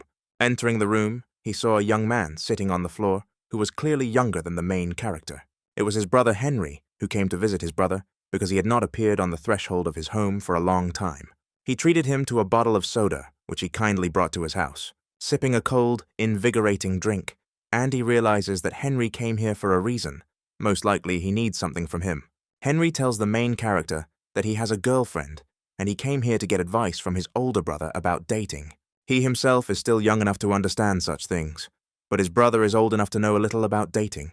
And of course, Henry wanted to ask Andy for some money, because things with his mother's company were not going very well, so he did not dare ask her. He promises that he will definitely give everything, but now it is very important for him to impress the girl, because he really likes her. Andy tells him that of course he can't help him with advice, but he doesn't have any problems with money right now, so he can rely on him in this matter. If Andy were him, he would arrange a romantic date in the open air during Christmas night, which could be even more wonderful. Looking at Andy, Henry thinks that he has changed a lot, and that he is completely different from the brother he knew all his life. Finally, Andy wishes Henry to have a good time, and gives him the required amount of money, warning him in advance not to stay out late. Life in the city went on as usual. People hurriedly clung to their purchases on the eve of the New Year holidays and Christmas. A bus has arrived at one of the city stations, carrying the star of the musical group Yun and Sol, the young artist Yun. Today she has an appointment with the same doctor as Andy. Only a little earlier, it turns out that she, like the main character, suffers from sleep problems. After some time, the hero gets to the clinic. Its size was very impressive, and its functionality was significantly different from the clinics Andy had been to. The main character went to the registration desk and asked which office and which doctor he should go to today. After that, he was sent to the office of Dr. Catherine. She was somewhat older than the main character. However, like Dr. Sophie, she was a young girl in the prime of her life. She greeted the main character and asked him why Sophie cared so much about him. Perhaps it was because they were in a relationship. Andy replied that he would not like to answer such personal questions. However, he can definitely say that he is not in any relationship. Catherine smiled, asking the protagonist for forgiveness for her bad manners. She just wanted Sophie to finally find someone for a long time. And such a young and handsome guy like Andy is just the right candidate for such an ambitious doctor as Dr. Sophie. But all this is just lyrics. First of all, they need to find out why exactly the main character has obvious problems with sleep. Looking at how Dr. Catherine works, Andy is convinced that she, like Sophie, is a professional in her field because she prescribed just a huge number of examinations. Meanwhile, Yun was sleeping in one of the rooms of this clinic, and a huge number of different electrodes were connected to her, which recorded her health indicators. Hearing that someone had entered the room, the girl immediately woke up. The electrodes attached to her face slowly reached out for her. It was Dr. Catherine. She came to check on Yun and evaluate his health indicators during sleep in order to delve deeper into the root of the problem. Yun replied that she slept well and was ready to pay just for that, as if she already felt much better. Analyzing the girl's indicators, Dr. Catherine says that out of the 4 hours that she spent in this ward, she was able to sleep only 1.5. The rest was spent falling asleep and superficial dozing. Yun replied that this is all normal for her body. She always takes a long time to fall asleep because many different things worry her. She tells the doctor that she doesn't want to take up a lot of her time because she understands that she has many other, more complex patients. Catherine replies that at the moment, only one patient is important to her, and she would like to get to the bottom of the problem, perhaps find out what is bothering the girl. Yun told the doctor that she couldn't sleep until she had a beautiful melody in her head that she could perform for her fans. The doctor immediately understood the essence of the problem. Yun has an initial degree of depressive disorder, which is why she cannot force herself to fall asleep for so long. She lives on stage with all her heart, and for her, there is nothing more important than satisfying the desire of even the most skeptical listener. As long as she has a guitar in her hands, she will not stop composing music, because this is both the main dream and the main business of this girl. Considering all these factors, Dr. Catherine tells the girl that more detailed examinations are needed, and she will have to stay a little longer at their clinic. Since this is the case, and she will need to undergo many different tests throughout the clinic, Yun would like to wash her face first. To do this, she goes out into the corridor, because the bathroom is next to her room, and sees that besides her, there is someone else in the clinic. She immediately runs back and covers the door with her body, so that someone doesn't accidentally look into her room. Yun hopes that she imagined it, and in fact, it was not the person she saw there, and this is all just her illusion after a long sleep. However, Dr. Catherine didn't reassure her, because she said that the patient she saw was a newbie from the chemistry lab named Andy. It was the worst day of Yun's life. She couldn't even imagine that she could meet this guy when she looked so terrible, because she didn't even have makeup on. If this person sees her, she will regret it for the rest of her life, or simply die of shame on the spot. Catherine wondered why so many pretty girls knew this young man, and what exactly connected him and Yun. She understands that the very presence of Andy here can help solve the girl's problem with sleep, and this must be used. Andy learns that the next step in his examination will be a behavioral psychology test, which will show his temperament type. There are quite a lot of questions in this test, and Andy understands that even such a small thing in this clinic is approached with full responsibility. Looking at the list of questions, the hero understands that this test has many different nuances on which the result will depend. The person responsible for conducting the test asks the main character not to worry and pass it with full responsibility. On the way to the testing site, Andy decides to text his brother and ask how his date is going. The brother replied that for now he was just gathering his thoughts and choosing what outfit to wear today, because it was quite cold outside.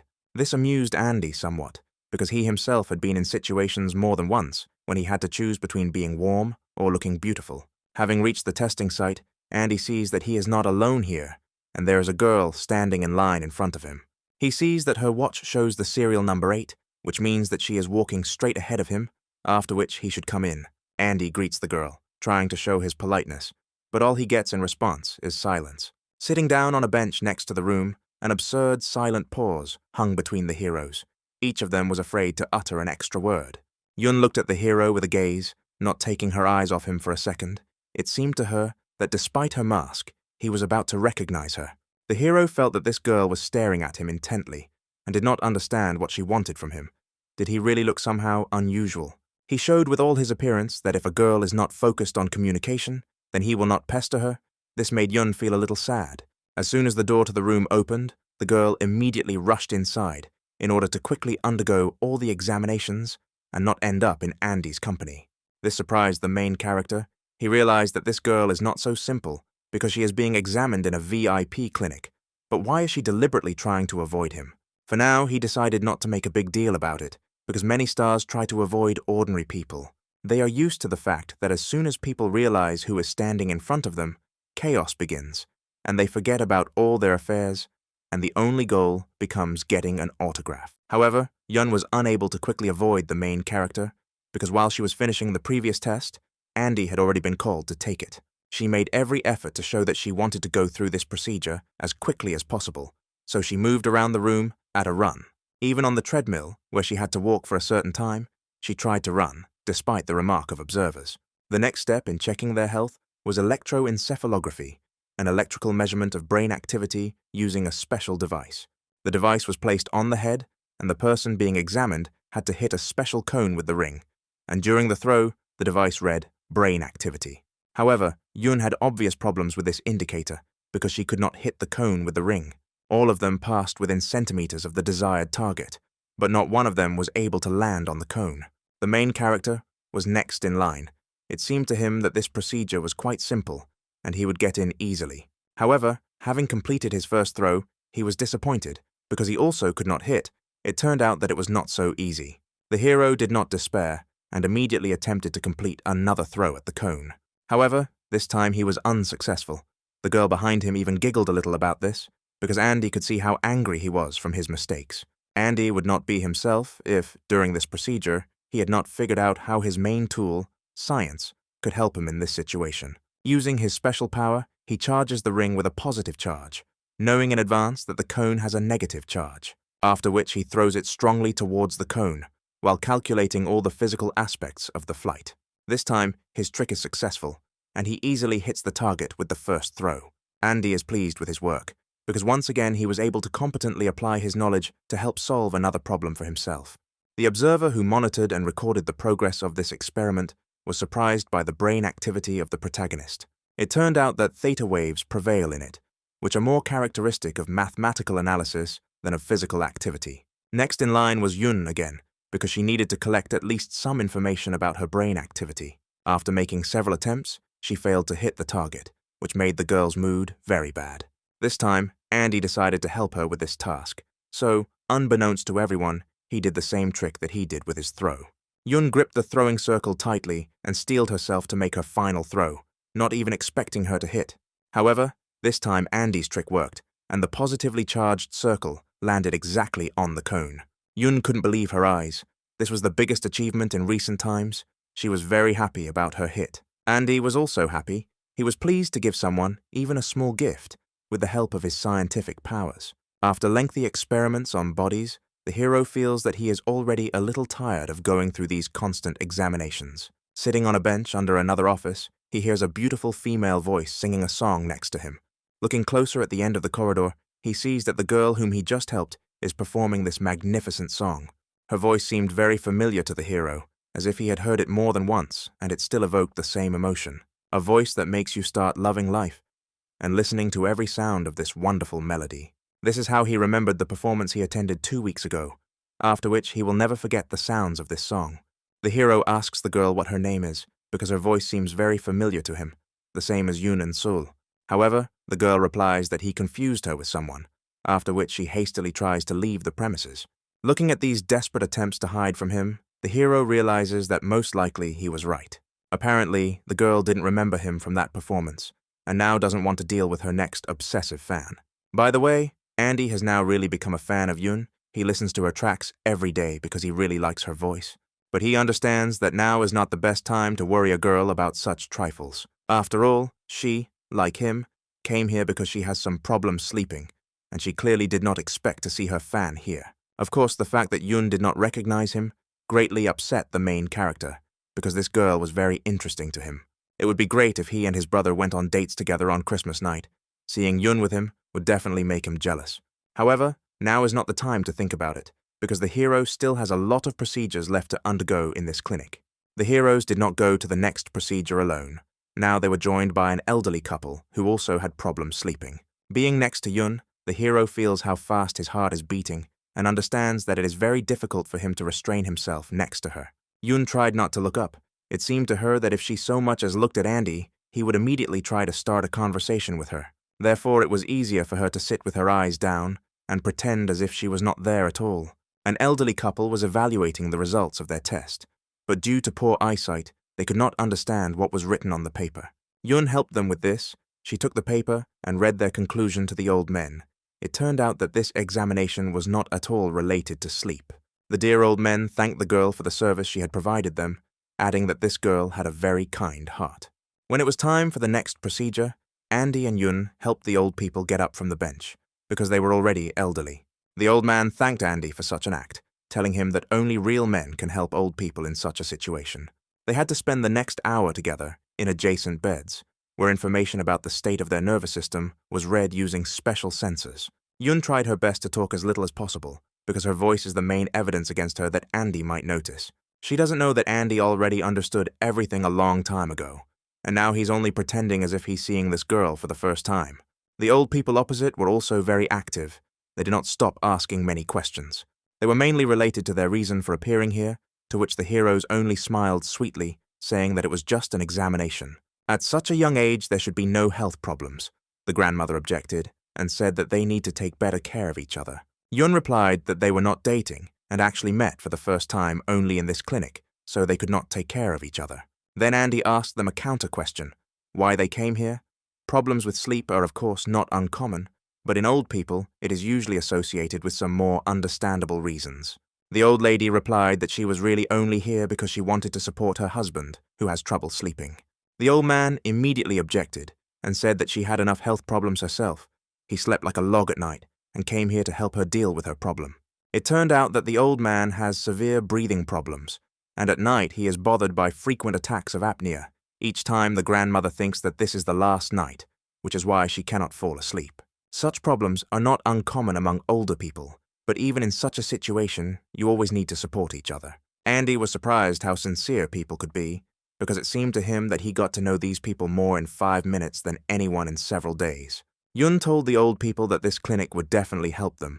Many of her acquaintances were treated here, and there were many positive reviews about this place. After that, She realized that now she had completely screwed up, and now Andy would understand exactly who she was. However, Andy carefully pretended, as if nothing had happened. He did not want to impose his company on Yun. Instead, he decided to check in on how his brother was doing on his date. Having learned that everything is going very well for him, the hero became a little sad because he is forced to spend his Christmas in the hospital. At the end of this testing, the hero went to Dr. Catherine to find out the results of his examination.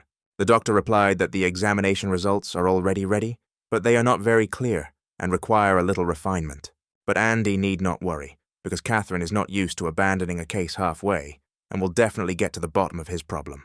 The fact is that the centers of his brain that are responsible for brain activity are much more active than those that should suppress it. The problem is the so-called neurotransmitters, which are released by the body at different times of the day and act on the body. Some of these mediators activate the nervous system, while others, on the contrary, inhibit its functioning, thus creating a balance. Andy asked if his problem was just these neurotransmitters. Then all this could lead to a problem like narcolepsy. This is indeed not the most common case, and its solution requires an integrated approach. On the one hand, everything is decided by the selection of medications, but these drugs are narcotic and cannot be taken for a long time. The second option is to train deep sleep with your own psyche. This can be learned at their center, but it will not be cheap. Having learned the amount that the doctor was asking for the training method, Andy asked if he could pay it in installments, because the amount was very large. The doctor replied that the clinic will accommodate its patients, because their health is above all else. Andy asked her when they could start this vaunted technique, which should help him solve his sleep problems. The doctor replied that it would begin right now, because she had already come up with the conditions in which this training would take place. She also added that the conditions would be somewhat unusual, and for this, she would give the hero a small discount on the full course of treatment. Meanwhile, Yun sat in the waiting room and reflected on how her day had gone. She didn't like that she had put herself in a losing position again, and was never able to have a normal conversation with Andy. All that day, she only thought about him, how to start a conversation and with what words. But in the end, she only avoided him at every opportunity. She doesn't understand why this is happening, because when they were at a concert with him, it was very easy for her to communicate and the topics found themselves. However, today it was as if she had swallowed her tongue and could not utter a single word, because she was afraid that she would be misunderstood.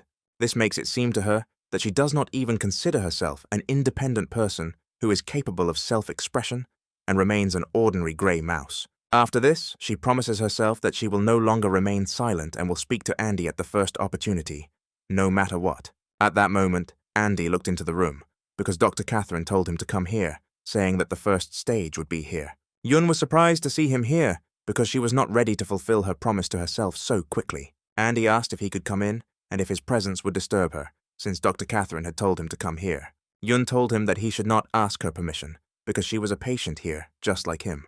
She asked him why the doctor told him to go here, because she also made an appointment for her here. Andy replied that he had absolutely no idea what was in this doctor's head. Apparently, this was one of the methods for solving their problem. Yoon asks the hero for forgiveness for trying to avoid him all day. She shouldn't have behaved like that. She was afraid that Andy would not understand everything correctly when he found out that she was undergoing treatment here, since she was still so young. Andy replied that her behavior really did not understand him, because he was here for the same reason, because it was a hospital. The main character admits to the girl that he immediately understood who she was, but did not want to be too intrusive.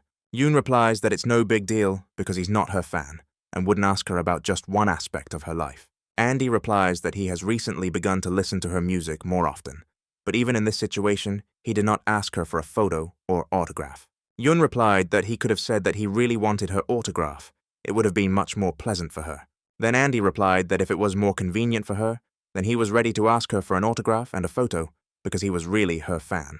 These words made the girl feel a little awkward because she did not expect to hear such an answer. At this moment, the heroes hear that someone has entered the room. It was Dr. Catherine. She asked the heroes how things were going in their communication because she sees that contact is slowly being established. She immediately realized that these two knew each other, so she decided to bring them together in this room to help them adjust a little. The doctor handed each of them a list of procedures that they would have to perform together and warned that their implementation was mandatory. The list was quite impressive.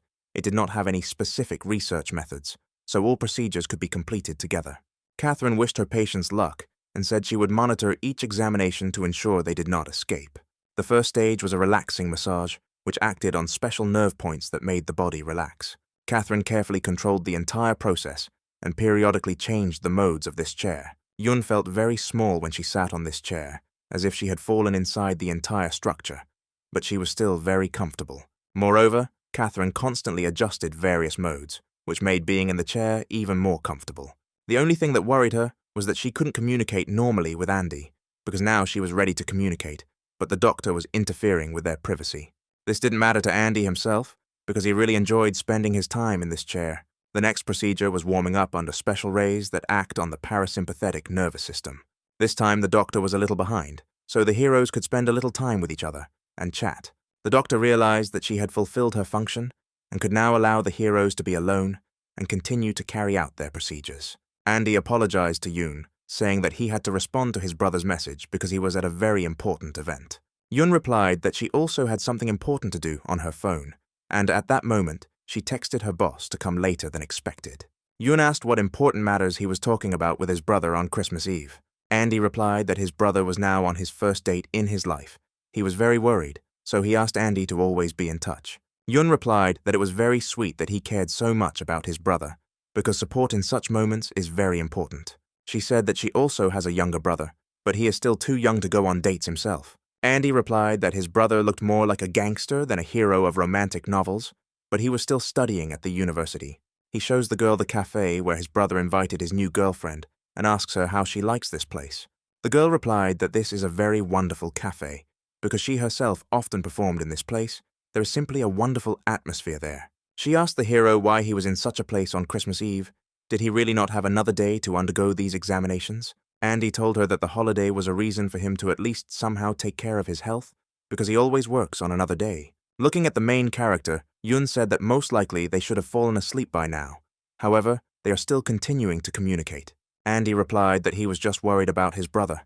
That's why he couldn't sleep now, because he might say too much. Yoon replied that people in love tend to say varying degrees of stupidity. There is nothing wrong with that, because they are in a special state. Andy replied that she had said enough nonsense today. After these words, there was a short pause between the heroes, and they continued to simply look into each other's eyes and say nothing. After some time, all temporary procedures ended, and it was necessary to wait some time before the next one.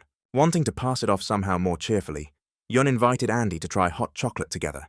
It seemed to her that now was the most suitable atmosphere. Andy said it was a great idea, and he'd love to have some hot chocolate with her. He once again thought to himself that Yoon is very nice. When she starts to behave as usual, it seems to him that they have a good contact. While Yoon went to get some food and hot chocolate, which her grandmother kindly handed her, Andy looked into the next room and saw a magical atmosphere there. There was a beautiful New Year tree in the room, which was decorated with many New Year balls and garlands that glowed brightly. Using his special skill, Andy appreciated the lighting power of these decorations and realized that it could make the atmosphere even brighter.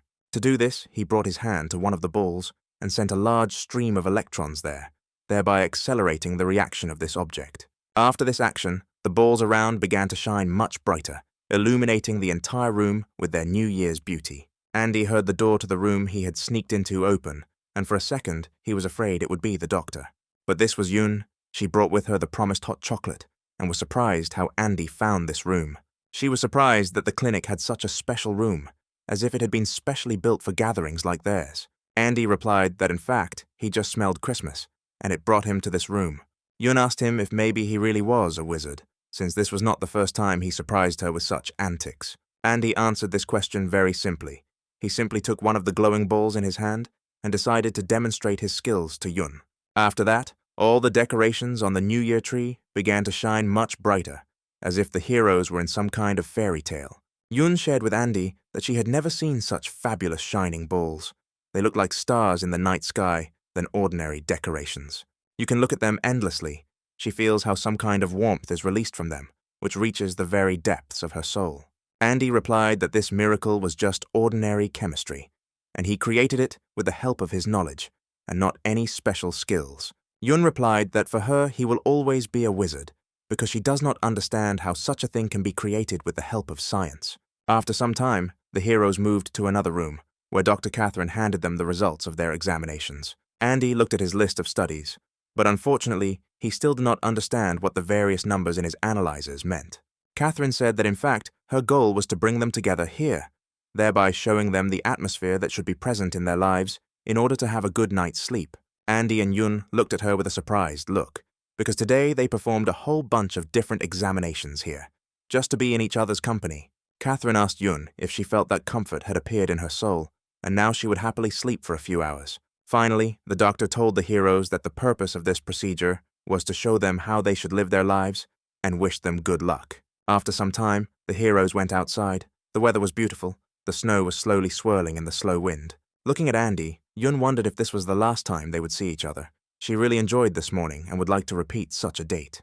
Meanwhile, Andy looked at his phone because he had not responded to messages from his brother for a long time, who was now in a very difficult time. Raising his phone to his ear, he heard loud sounds of requests for help, which meant that things were not going well for Henry. It turned out that he had lost his wallet, and now he doesn't even have a single penny to pay for dinner at the restaurant. Andy told him not to worry. He would get there soon and lend him some more money so he could finish his date. Yun asked the hero if everything was okay with his brother. Maybe he needed some help from her. Andy replied that everything was fine. The little fool had just lost his wallet, and now he would have to go to his aid. Yun told the main character that she really enjoyed their day today and asked him to meet here at least once a week. This is very important for her, because she doesn't want to lose such a wonderful and interesting friend like Andy. After some time, her manager came for Yun and asked her how her examination went. The girl replied that everything was simply magical. She is grateful to Dr. Catherine for her individual approach to each client, especially for the additional examination in which she was able to get to know her new acquaintance more and have a magical time this day. At parting, the doctor handed each of them a special list, which contained a list of tasks that they must complete this week. It contained many different items that were almost impossible to complete in 1 week. At the stop near the clinic, Yun saw Andy, who was waiting for his bus to go to his brother's restaurant. He did not pay attention to the road and was very focused on this situation, because at any moment dinner could end, and Henry would remain a fool in the eyes of his new girlfriend. Yun had an item on her list that required spending the evening with her new acquaintance in a special place, and Yun thought this was a great opportunity. She asked her manager to stop at this stop and help the main character get to this restaurant. The manager did so. A luxury car stopped next to Andy and began to honk in front of him, indicating for him to go to the car. Andy didn't immediately understand what this meant because he was completely immersed in his thoughts, so he reluctantly approached Yun's car.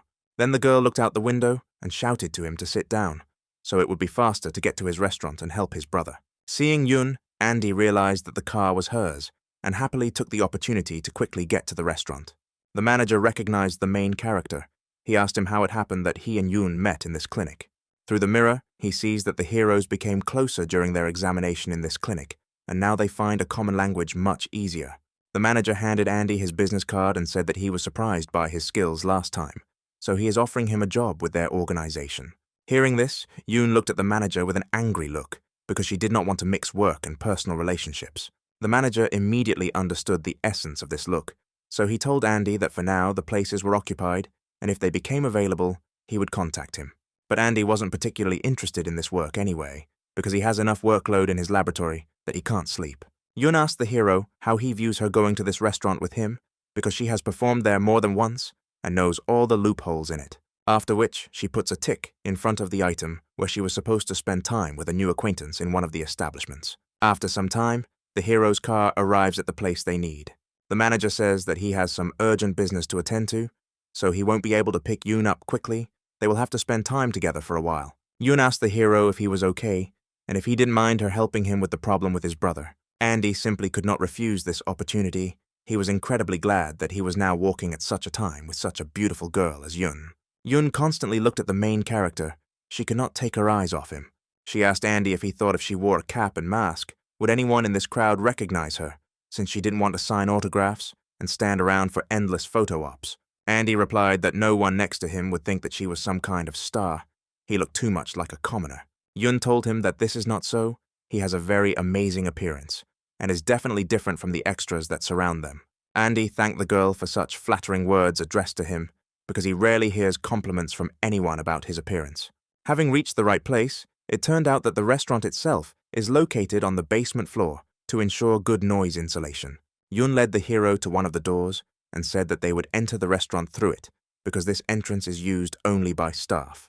However, after pulling the handle several times, she realized that the entrance inside was closed, and there was no way they could get inside unnoticed. She was not ready for this, because this was the only service entrance that she knew about, and the last time she performed here, it was still working.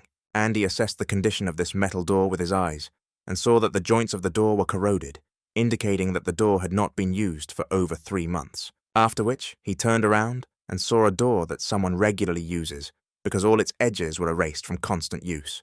He walked closer to her and pulled the door handle, and he was absolutely right. Andy called the girl over and said that perhaps this was the staff door she was looking for. Yun once again called the main character a wizard, because out of many doors he chose exactly the one they needed.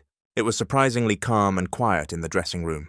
There were no artists here yet, so they were able to calmly go inside. Yun opened the door leading to the guest room and called Andy over to show her which table his brother was sitting at. Andy looked around the entire room and saw that there were really a lot of people here today. Apparently, everyone was expecting some kind of grandiose performance. At the very end of the hall, at one of the tables, he saw his unlucky brother, who was sitting there with his new girlfriend.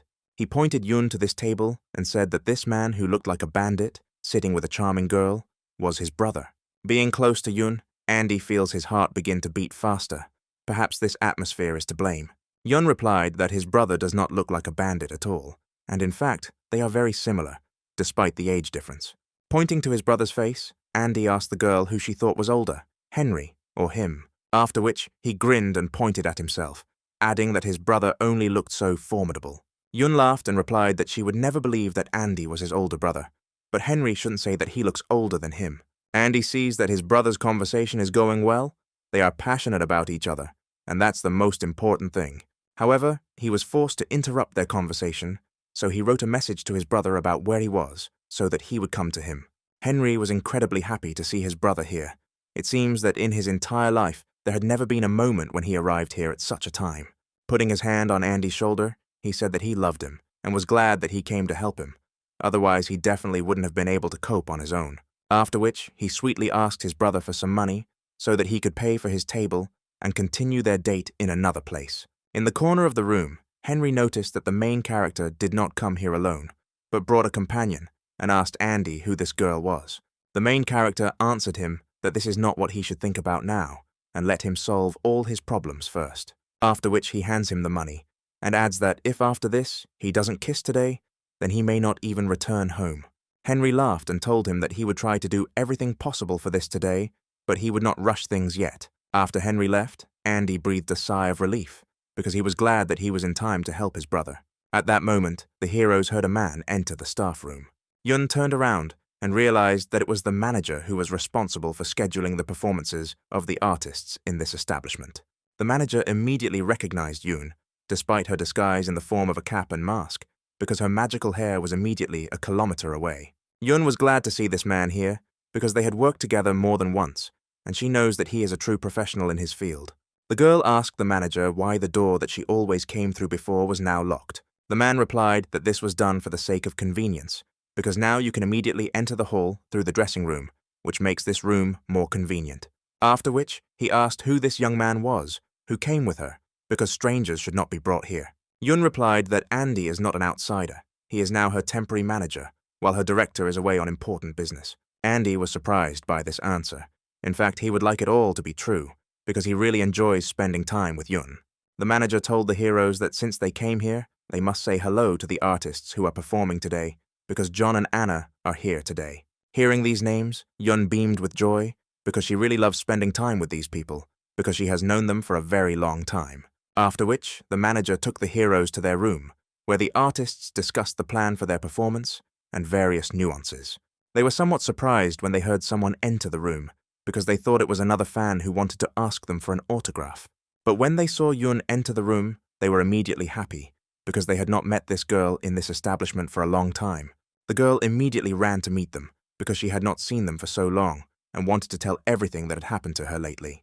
But first of all, she introduced her new acquaintance. She, just like the manager, told them that this was her new manager. Andy nodded his head awkwardly and confirmed that this was true. He was now temporarily holding this position while the director was busy with important matters. The first one to introduce herself was a girl named Anna. She often performs in this jazz-style establishment and is practically the main star of this place. It turned out that the manager whom the heroes met in their dressing room is the husband of this girl, and at the same time, her manager. The second person to introduce himself was a guy named John. He said that he was the most talented and smart rapper in this establishment. Hearing this, Yoon loudly scattered, because only John could describe himself this way, because he loves his creativity very much. Andy sees that Yoon is very comfortable in the company of these people and behaves completely differently than when they are alone. It is clear that she has known these people for a long time, and they often spend time together, because contact is well established between them. The heroes sat down around the same table, and while Andy feels a little uncomfortable in the new company, because these people are different from ordinary people, however, John is trying his best to establish contact with the main character. He says that since he is now Yoon's new manager, they will have to see each other more often. Andy replied that if it concerns her work, then she is her temporary manager for now, so he is not sure that they will be able to see each other that often. At that moment, the manager looked into the hero's room, bringing with him a bottle of good wine for a more relaxed conversation. First of all, he poured a glass for his wife, as a real man should do, and beautifully handed the glass to her. Andy gave up alcohol, saying he was currently undergoing treatment, so he would only drink soft drinks today. Yoon grinned, because she knows what course of treatment Andy is talking about, and this really touched her. Taking a glass of wine in his hands, John said that lately he has been really enjoying this drink. He considers it special.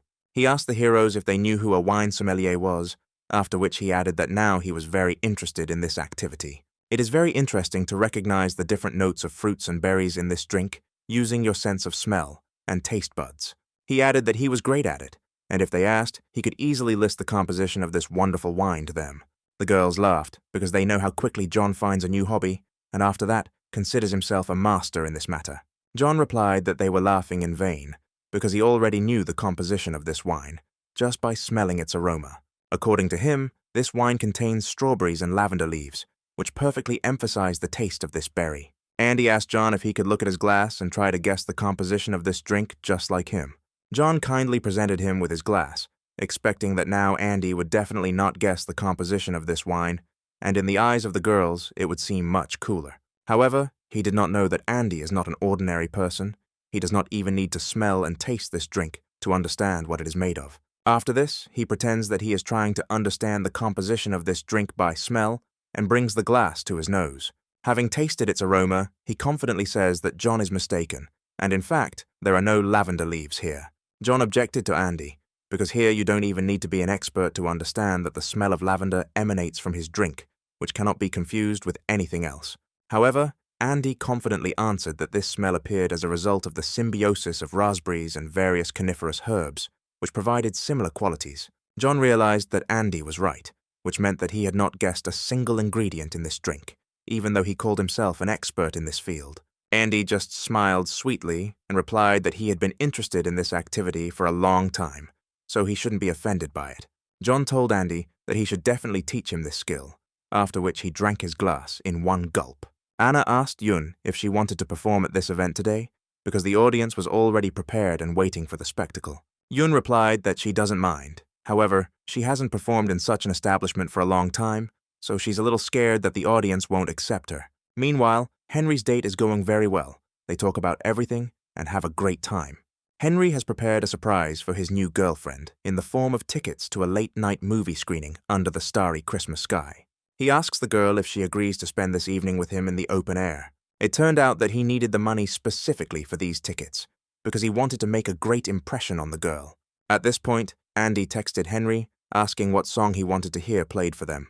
The girl replied that it would be great if they sang about New Year's Eve and the miracles that happen on this day. Before she had time to finish her sentence, she saw that one of the performers had entered the stage. It was Yoon. She introduced herself to the audience and said that she would now perform her new song about New Year's Eve for them. The girl was surprised when she saw Yoon on stage, because she was not listed in the event program, and she is a longtime fan of her work. Henry asks Andy how he managed to get the melody and singer right, since his girlfriend is Yoon's main fan. After which he shows this message to his girlfriend to surprise her with what a wonderful brother he has. During the flow of the performance, he himself stares at Yoon, because on stage she looks simply irresistible, and amazing lines of a Christmas song come out of her mouth. Andy stands next to the stage and with all his appearance supports his new friend so that she can feel comfortable. The girl winked at him, thereby showing that everything was fine with her and that she herself was glad that she agreed to such an adventure. Andy is glad that the girl agreed to decorate the evening for his brother, because he knows that his girlfriend will definitely never forget such a date. It was an amazing evening. Everyone got up from their tables and went to the stage to support the performer.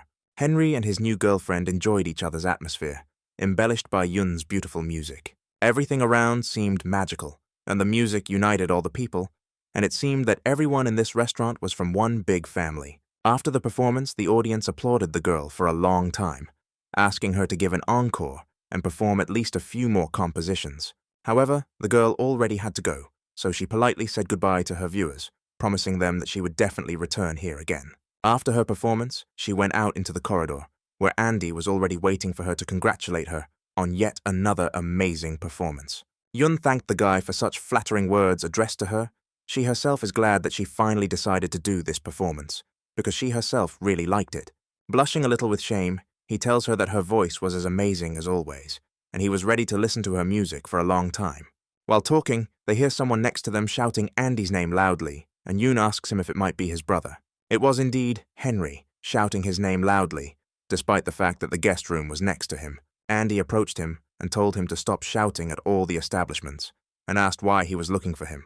Henry replied that to repay his debt, he wanted to give him his movie tickets, because he and his girlfriend decided to spend time under the open night sky. Andy replied that he shouldn't waste such gifts, in case his girlfriend changes her mind, and they go to the movies with her. Henry replied that after such an emotional evening, they wanted simple silence in the fresh air, so he would give these tickets to him. Let him decide what to do with them, because tickets are not cheap, and if you return them, you can get a good amount for them, which practically covers dinner in a restaurant. After this, Andy shows with all his appearance that it's time for him to go, wanting to hide Yoon's body behind his back. However, he didn't succeed, because Yoon herself looked out from behind him and looked at Henry with an attentive gaze. Seeing Yoon behind Andy, Henry froze in surprise, because he could not imagine that such a popular artist was communicating with his loser brother. Yoon told Andy that their new friend John was leaving, so he came to say goodbye to them. John told Andy that he was pleased to meet such a wonderful wine connoisseur as he was, and that he would like to meet him again. Hearing that Andy also knew John, Henry was even more surprised, because he is a longtime fan of this artist, and his posters are plastered on the walls of his room. The heroes were saved from Henry's long questions by the fact that his girlfriend had already left the guest room and was waiting for him at the exit of the restaurant. Therefore, they had to say goodbye, but Henry made a promise to Andy that when they returned, he would definitely tell him about the story of their acquaintance. When Henry left, Andy was wondering what to do with these tickets, because he did not plan to go to the cinema today, but the tickets needed to be returned as quickly as possible. Yoon asked the hero why not take advantage of them and have another date together at the cinema. Moreover, the film for which he received tickets is very interesting, and she herself would like to go to the premiere, but due to her busy schedule, she did not succeed. Andy told her that if she didn't mind, he would happily spend this Christmas evening with her, because he had no plans. The girl was even a little confused when she heard such an answer, because she did not expect Andy to agree so quickly to go to the movies together. However, she was glad about it, because their desire to spend Christmas evening together was mutual. After that, Yoon said that she wanted to say goodbye to Anna first, after which they could set out on their way. Walking into Anna's dressing room, she immediately realized that Andy was not in fact her new manager, but that something completely different was involved. She told her that she liked Andy, but she must understand that any sympathy must be mutual. Only then can she show any signs of attention. Yoon replied that despite the fact that Anna is already a woman with experience, she will deal with her problems herself, so she does not need to give advice. She also asked her that if her real manager asked about her whereabouts, she would tell him to go to the cinema by a certain time. The girl puts on all the attributes of a disguise, so that none of the random passers-by will disturb her and Andy's evening. It turned out that the girl's to-do list included an item that required going to the movies with her new friend. She is glad that in one day she was able to complete several items from this list at once, which makes her work on the report for Dr. Catherine much easier. Entering the screening room, an absurd pause arose over the heroes, because they realized that this film was intended for couples, and there were only people in love around. Moreover, the places Henry booked were not cheap, and were intended for a special date to maximize the romantic atmosphere. Andy laughed loudly and told Yoon that he had a lot to learn from his brother, because if he were a girl, he would really like this atmosphere. Yoon did not answer anything to this. It was clear that some kind of embarrassment arose between them, because before that they had never been in such close proximity to each other. Andy decided to dilute this atmosphere by saying that he had recently started listening to her music a lot more, and he liked it more and more every day, after which he looked at her with such a look, as if he wanted to tell her something important, but so far he did not have the courage to do so. Now he saw in her the girl he saw for the first time when he listened to her song at that event. Now she seemed even more beautiful to him. Yoon replied that she was pleased to hear such flattering words addressed to her from such a smart person. She was glad that he liked her music, after which she added that next to him, she feels that she does not need to wear a mask. She already feels calm. Andy told her that she didn't have to wear masks and caps because it just hid the beauty of her hair and made her look plain. These words made the girl feel a little ashamed. She even felt a little uncomfortable. However, Andy immediately diluted this atmosphere by making a reference to one of the moments in the film, which immediately diverted the topic of their conversation in another direction. After some time, the heroes again became comfortable being in each other's company, and the embarrassment between them completely disappeared. The film was really interesting because the audience carefully watched what was happening on the screen and were not even distracted by their other halves. At the very end of the film, Andy feels the same weakness that he had when he returned from the event. His eyes begin to close involuntarily, and Andy can't do anything about it because he has no strength left to maintain his consciousness. Andy ends up falling asleep and using his new girlfriend's shoulder as a support for his head. This surprised Yoon a little because she knows about his problems with sleep. Apparently, he was very tired from today's busy day. Therefore, she fully understands why he could have fallen asleep and decides not to wake up the main character, because normal sleep is very rare for them now. Moreover, at that moment she felt that her eyelids were weakening, and she herself would not mind taking a nap for a few hours. Ultimately, they slept until the very end of the movie show, and continued to do so, even at the moment when people had already begun to leave the cinema. They would have continued to sleep if not for the guard, who had to wake them up, and the heroes did not want to open their eyes for a long time. Coming out into the street after a wonderful time, the heroes realize that today, it is time to say goodbye. Yoon asked the main character if they are friends after such an evening, or if he still does not perceive her as his friend. Andy replied that he considered her his friend, and she could count on his support if she suddenly needed something from him. In this case, Yoon asks Andy for his mobile phone number so that they can keep in touch if necessary. Andy is not against this, because he is always ready to maintain contact with such a wonderful girl like Yoon. They thank each other for their help in treating sleep problems, and promise that they will definitely meet again and repeat the same wonderful evening. After they separated, Yoon called her best friend and told her everything that had happened that day. She said that she felt like she considered Andy more than just a friend, because she had never met such amazing people as him. The next day, Andy went to his work. The reporter reported that big frosts were expected in Japan, and the coldest winter was coming. It was really felt, because despite the warm clothes that Andy put on, he still felt the frost reaching his body. By the way, he was even glad about this, because for a long time there had not been such truly winter weather as there should be on New Year's Eve. Winters are usually warm in Japan, but this year even this aspect of his life has changed, not to mention his work and knowledge. From today, he will be working in a new department under the leadership of Dr. Jan, so he is a little nervous. Having gathered his thoughts, he enters his new office and is already anticipating what projects he has to create, because Dr. Jan is known for his unpredictability. He opens the doors of his new office and greets his new team. Despite the fact that he came to work 15 minutes before the start of the working day, work in the office was already in full swing and many people had already come to work. Such a desire to work surprised the main character, because he had not seen this in the previous office, but something else surprised him even more. Next to him, someone was sleeping right on the work table, covering his head with a warm blanket, and considering that yesterday was New Year's, this surprised him even more. Looking at the wall clock, the hero realizes that in a few minutes the daily consultation will begin, and the person next to him would need to wake up. Noticing a piece of this man's head, the hero realizes that Chloe is sleeping next to him. Apparently, she has worked here for more than one day in a row. He thinks about how he can make a person work so hard. Does she really have nothing else to do at such a young age? However, he decides to mind his own business, and if Chloe wants to share her problems with him, she will do it herself. At that moment, the head of their research group came into the office. He was glad to see a new face in their team, in the form of Andy. The main character tried to wake up Chloe and kicked her in the side a little, telling her that it was a new day and it was time to do science. Although reluctantly, Chloe began to open her eyes, which due to extreme fatigue were in no hurry to open. She was still in a state between sleep and wakefulness, and did not understand what they wanted from her and where she was. Andy sped up the process of her awakening by telling her that if she didn't wake up now, then all her projects would be transferred to him, and she would be left without a job. Chloe was unhappy with this arrangement, so she raised her sleepy head and said that she would finish her projects for the year herself. The team laughed in unison, telling Chloe that this year, unfortunately, she would not have time to finish anything because she slept at her desk throughout the new year. Chloe's eyes still didn't want to open. She couldn't believe that because of her long work, she managed to fall asleep at work and appear in front of Andy like that. She covers her face from him and asks the hero why the alarm clock didn't go off, because she remembers exactly how she set it up last night. Andy tells her that if she's talking about the clockwork alarm clock, then the morning shift turned it off because it interfered with their work and she didn't wake up. Chloe replied that they could have woken her up because she didn't want everyone to see her sleeping soundly at work. After which, she asked the main character. When he managed to arrive, she thought that he should still work in another department.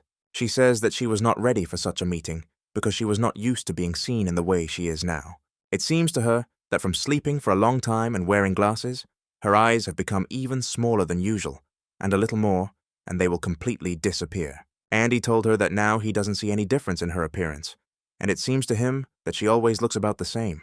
At this moment, the head of the department patted the folded paper on his palm, thereby attracting the employee's attention to him. He outlined everyone's plans for this week and said that the main task of their department was to develop a new substance for the fire extinguishing system.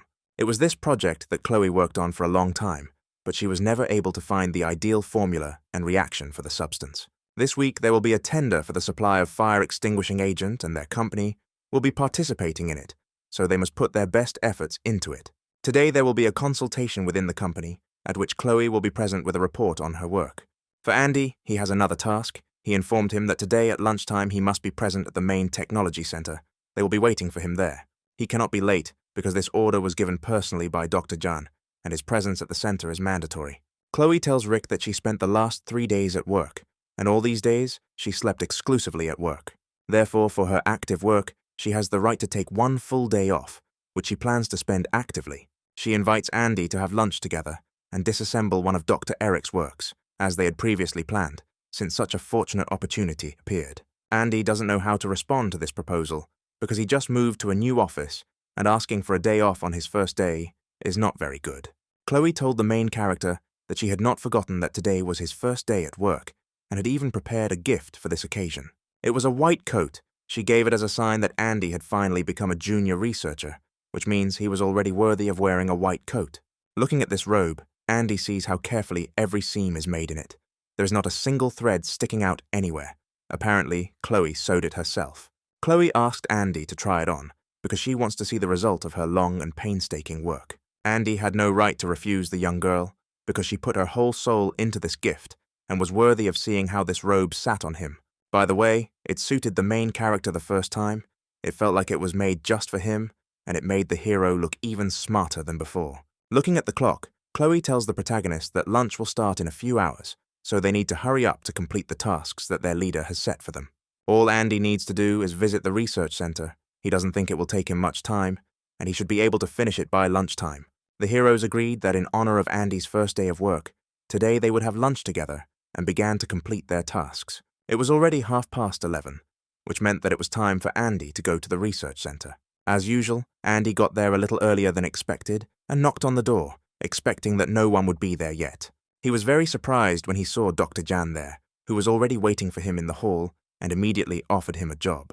For the past few years, their company has constantly lost the tender to develop a special material for fire extinguishing, but this year they intend to win and outshine their competitors. Remembering that he promised to have lunch with Chloe today, the hero asks Dr. Jan what exactly he can help with, because he is not an expert in this field. The doctor tells him that he is not looking for special specialists. He needs chemists who will develop the formula for the ideal remedy. He made a great impression on Khan at his report, so he thinks that he should try himself in this field. Jan hands him documents that indicate the means that are currently used in various fire extinguishing industries and their chemical formulas. Basically, in Japan, one type is used, based on fire extinguishing foam from fire extinguishers, but the formula of the substance can still be refined. Andy sees many more firms entering the patent competition this year to secure the substance than in previous years. Jan replies that this is why this is an important factor for their company, because they need to show all of Japan that this company has the smartest employees. Last year, the patent was won by Eugene Chemical, who brought with them an entire mobile laboratory, thanks to which they were able to show everyone their research. This year, Jan has also prepared, so he will send his smartest wards, who are well versed in this industry, with Andy. For a long time, Andy still doubts it, because besides this, he has enough projects that he would like to finish and begin more important ones. Therefore, he asks, what his personal advantages are in this project, because there is very little time left for preparation. At this moment, one of the subordinates comes to Director Jan and reports that the consultation on the development of the substance will begin any minute. Andy was not prepared for the fact that he would have to participate in the consultation so quickly because he first wanted to understand in detail the essence of the issue. Jan told him that in this company, he respects only 3 people, the director, the assistant director, and Dr. Eric, and Andy reminds him very much of the latter. After such flattering words addressed to him, Andy simply had to agree to this job, so he accepts this project and goes to the consultation. Arriving at the classroom, the hero sees that the work is indeed very serious, because all the heads of this department have gathered here, which is a rarity. Looking at where his seat was, Andy was very surprised, because next to him sat the second in command of this department, who are responsible for the development of various formulas. Approaching them, he politely greeted them and told them that Dr. Jan had sent him here as an assistant to develop the ideal formula for a fire-extinguishing agent. The doctors were surprised that such a young employee was sent here. However, when they found out that if Dr. Jan had sent him personally, they did not become indignant. Even though his seat was next to these scientists, Andy says that he will sit in the back row because he is not yet worthy of being in the front row of this department. One of the scientists tells him that since Dr. Jan sent him, he is already worthy to sit next to them because this man does nothing by accident or just like that. Therefore, he can calmly sit next to them and not be afraid that someone will look askance at him, like at a former intern. Andy was glad to hear such words. After all, since his arrival in this company, the attitude towards him has changed a lot, and this pleases the main character. He feels the tense atmosphere in the room now, because the issue is really very serious and requires a thorough solution as soon as possible. Andy feels some anxiety, and his heartbeat quickens, because he has never felt the burden of such responsibility. But he collects his thoughts and realizes that everything will work out for him, as always, because he is the smartest person he knows. The process began, various disputes arose between scientists about this or that formula, and no one could come to a final conclusion. All this time, Andy just studied the documents and scrolled through various options in his head to create the ideal formula. The buzz stopped when Dr. Brown, who is Dr. Zhang's right-hand man, entered the audience. Along with him, Chloe also looked into the audience, who, as a junior researcher, could attend this event, but only as a spectator. Seeing her, Andy was somewhat confused, because he promised her that they would spend today's lunch together, but instead he is at a consultation. Chloe asked him what he forgot in the front seats, because the seats intended for junior researchers are in the back. Is he really one of the participants in the project, since he only started his first day in this department? Andy bragged to her that Dr. Jan personally asked him to participate in this meeting, so she could support him. Several hours have already passed since this meeting began. However, the scientists did not come to a final version. Each proposed different formulas. They differed greatly, but carried approximately the same message, which made it possible to improve the fire extinguishing system by only a few %. All these factors meant that if their competitor chose a technique that was even 1% better than theirs, then they would not win the tender this year. Therefore, the final option should be the most reliable of all those proposed, and it should also fit the company's budget. There were indeed many factors, so the process of creating the formula dragged on for a long time. The tender began within a few hours, and the scientists agreed on the option proposed by one of the employees. Andy reflects that there are different ways to put out a fire. The fire can be extinguished with plenty of water, you can extinguish it with foam, or you can use sand of various consistencies. But the best option is the one that eliminates the contact of the flame with oxygen, which completely eliminates the cause of the fire, and this is what the modern fire extinguishing system is based on. Essentially, the company needs to develop a formula for a substance that will allow less oxygen to pass through than what is found in modern fire extinguishers. After thinking about this topic and hearing his colleagues' suggestions, Andy raises his hand and declares that he has found solutions to this problem. He is talking about a hydrocarbon that practically does not conduct oxygen at all, but it is in a solid state of aggregation. The main issue that they will have to deal with is the transfer of this substance from a solid to a gel-like state, the formula for which he writes down on his piece of paper. After reading Andy's version, Dr. Brown concludes that this theory has its place and should definitely be used as a bargaining chip during the patent process. He praises the newcomer for his ingenuity and says that he himself would not have thought of this, although the option seems very obvious. Hearing such flattering words addressed to Andy, Chloe became somewhat angry. She asks the main character how he managed to develop a formula in a few hours that the entire department of scientists could not develop for a whole month. This is simply unfair to people like her, because she spends a huge amount of time at work, but has never heard such words addressed to her from Dr. Brown. Andy replies that he can't do anything about it. He was just doing what Dr. John asked him to do. Out of dissatisfaction, Chloe averted her gaze to the side, because she does not understand why someone can be so brilliant, and someone is forced to work endlessly. However, in her heart, she is happy for Andy, because she feels proud of the student of the one she tries to emulate.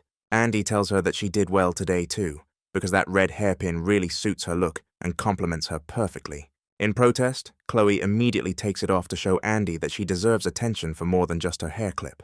Andy laughed and promised her that when he was done with this project, he would definitely have lunch with her, and they would look at one of Dr. Eric's projects. Chloe said that she wouldn't just leave this matter, so she too would go to the patent to see how Andy was there, crucifying himself in front of a large audience. Within a few hours, a bus with scientists set off for one of the most important events of the year. The department tried to bring along as many bright minds from its company as possible to finally win this battle this year. The building in which this event will be held was breathtaking in its size. It was immediately clear that everyone came here for a reason. The scientists slowly began to take their places, but it was still clear that not everyone had arrived, and many people were still expected to appear. However, the core scientists from KG were already there, and Dr. Brown greeted Andy and told him he was glad he was joining them this year. Andy was surprised to hear such words from such a person. They meant a lot to any aspiring scientist. At that moment, he heard a voice behind him, which seemed very familiar to him. This man was Dr. Eugene, whom Andy knew after the incident on the train tracks. Andy politely greeted this man, because they had left on a pleasant note last time and had helped each other a lot. Thanks to the combined work of all his subordinates and Andy's brilliant ideas, they managed to get away with it, and the state continued to work with them. Andy asked Eugene why that pink-haired girl was not with them today, because he thought she was very resourceful. The doctor replied that this time she had different tasks assigned to her, and if he wanted to ask her out, then he was very sorry. Looking at Andy and conducting a dialogue with him, Dr. Eugene sees how the hero has matured and how quickly he absorbs the knowledge he receives in his laboratory. He asked the main character if he received the money that his company sent to the account of the company where he works. If suddenly he did not receive them, and the company deceived him, then he can always turn to him, and he will gladly accept him into the ranks of researchers in his company. Andy replied that he did not receive any additional money, but the administration gave him a special corporate card. Eugene was somewhat surprised by this, because the money that his company sent was addressed to Andy personally, and it's simply rude to treat your employees this way. Andy continued. He said that this card allows him unlimited dining and attending events in any establishments in the city, and this also applies to delivery. Hearing this, Eugene realized that he was talking about a VIP card, which in his company is issued only to the best researchers, and he did not understand why such a card was given to a simple intern. After these words, Andy scratched the back of his head and said that he quite liked the conditions in his company, so he was not going to leave there yet. Since this is the case, Eugene asked the main character in whose capacity he arrived at today's event. Upon learning that Andy was part of Brooke's team, Eugene grinned, because he did not expect that among such experienced scientists there would be a person who had not even worked for 1 year. This time they will have to be rivals, which Eugene regrets, because he would really like to see Andy in the ranks of his company. Within a few hours, the tender began, for which all the famous scientific companies in Japan came. This year there are twice as many participating companies as last year, because this is a state tender and can bring a lot of income to the company. The company where Andy works was already fully assembled and waiting for the tests to begin. All their work pieces were in place. Eugene also did not lag behind, because it was his company that won the tender last year, and this year they cannot fall on their face. Seeing how many serious competitors there are this year, Andy understands that winning this tender will be very difficult.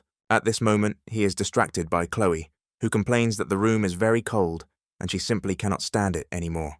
The bags that she took with her just in case have completely cooled down and do not emit a single drop of heat and do not warm anything at all. Andy asks the girl to give these bags to him. He knows how to use them correctly and will help her reheat them.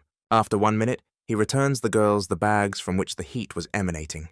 Chloe was surprised at such an unusual ability of the protagonist. She called him a wizard, because apart from magic, he could not have warmed them up in any way, because there was no substance left in them that kept them warm inside. Andy thought that he needed to be a little more careful with his tricks, because Chloe was much smarter than Yun, and telling her that ordinary chemistry would not work. At that moment, he looked towards Eugene, and saw that on his right hand was sitting a bald scientist who occupied the very first rows. He gave off an air as if he were a good-natured neighbor who was always ready to help you out, no matter what your problem was. Within a couple of hours, the first tests began, and all the companies went out onto the street, where a training fire would be created, which they would need to extinguish. This year, many firefighters will be present at the competition, who will render a verdict in favor of one company or another. This was done because these are the people who fight fires in real life, and who better than them knows which company's method is best suited. Andy realizes that the training flame will be unusual, because it will be created from a mixture of petroleum and flammable oil. Putting it out will not be easy, and only the company that has prepared the best formula to cover the flames from oxygen will be able to do it the fastest. Last year, the record was set at 35 seconds, but there were far fewer companies, so expect to see a new record this year. Andy's team needs to try hard, because their result last year was significantly worse than 35 seconds. Andy tells everyone that they will definitely manage. The main thing is that the flame is not too high, which makes it difficult to extinguish it. Meanwhile, the instructor announced that the tests were beginning, and Eugene's company would be the first to put out the flames. Although the training field was full of fire academy students who were supposed to be putting out fires with the company's substances, Dr. Park volunteered from Eugene's company. He looked very confident, as if he had dealt with fires all his adult life and knew how to put them out correctly. Andy immediately realized that something was wrong here, because who in their right mind would send an old man to such hard work, especially since he is the leading scientist of the company. He was even more surprised when he saw how quickly this old man put out the flames, because it only took him 26 seconds for the fire to go out completely. Eugene praises Dr. Park for a brilliant job and tells him that at his age he is still capable of giving a head start to young people. Park replies that if these students had worked in the field of firefighting as much as he has, they would have completed this task even faster. Next in line were KG. They understood that breaking the record of Eugene's company would be quite problematic. And so it happened. They put out the flames 10 seconds longer than Dr. Park did. The company found itself in a situation where every extra point is worth more than gold, and they simply cannot lose the tests, because then they will not see the tender. At this moment, the person in charge of the tests, Captain Huss, said through the loudspeaker for Dr. Park to come to him. Dr. Park was surprised by this and asked what exactly was the matter, because he had not cheated anywhere and put out the fire without any tricks. In fact, Captain Huss called him over to greet a veteran of the service who had served in the position for more than 20 years. Dr. Park replied that the captain shouldn't talk so much in front of him because he has been retired for a long time, and he is not obliged to salute him because he no longer has a rank. Gus replied that there are no former firefighters, and he is an excellent confirmation of this, because everyone saw how he quickly and without problems dealt with a heavy fire. But he must give way to the young, because the students, when they saw how quickly the old man dealt with the flame, began to become disappointed in their abilities. However, Dr. Park can continue to participate in the tests if he so desires, because an experienced firefighter is more important than dozens of expensive chemicals. Captain Chris announces the start of the second round of testing, which will use substances developed personally by the companies. This time, Eugene completed it in 28 seconds, which is slightly slower than last time, but still a very outstanding result. Andy's company needs to complete the action faster than them, otherwise they will no longer have the opportunity to catch up with Eugene, and the tender will elude them this year. Looking at how Dr. Park works, Andy realizes that the composition of the chemicals in their companies is approximately the same, only the way they are sprayed is different.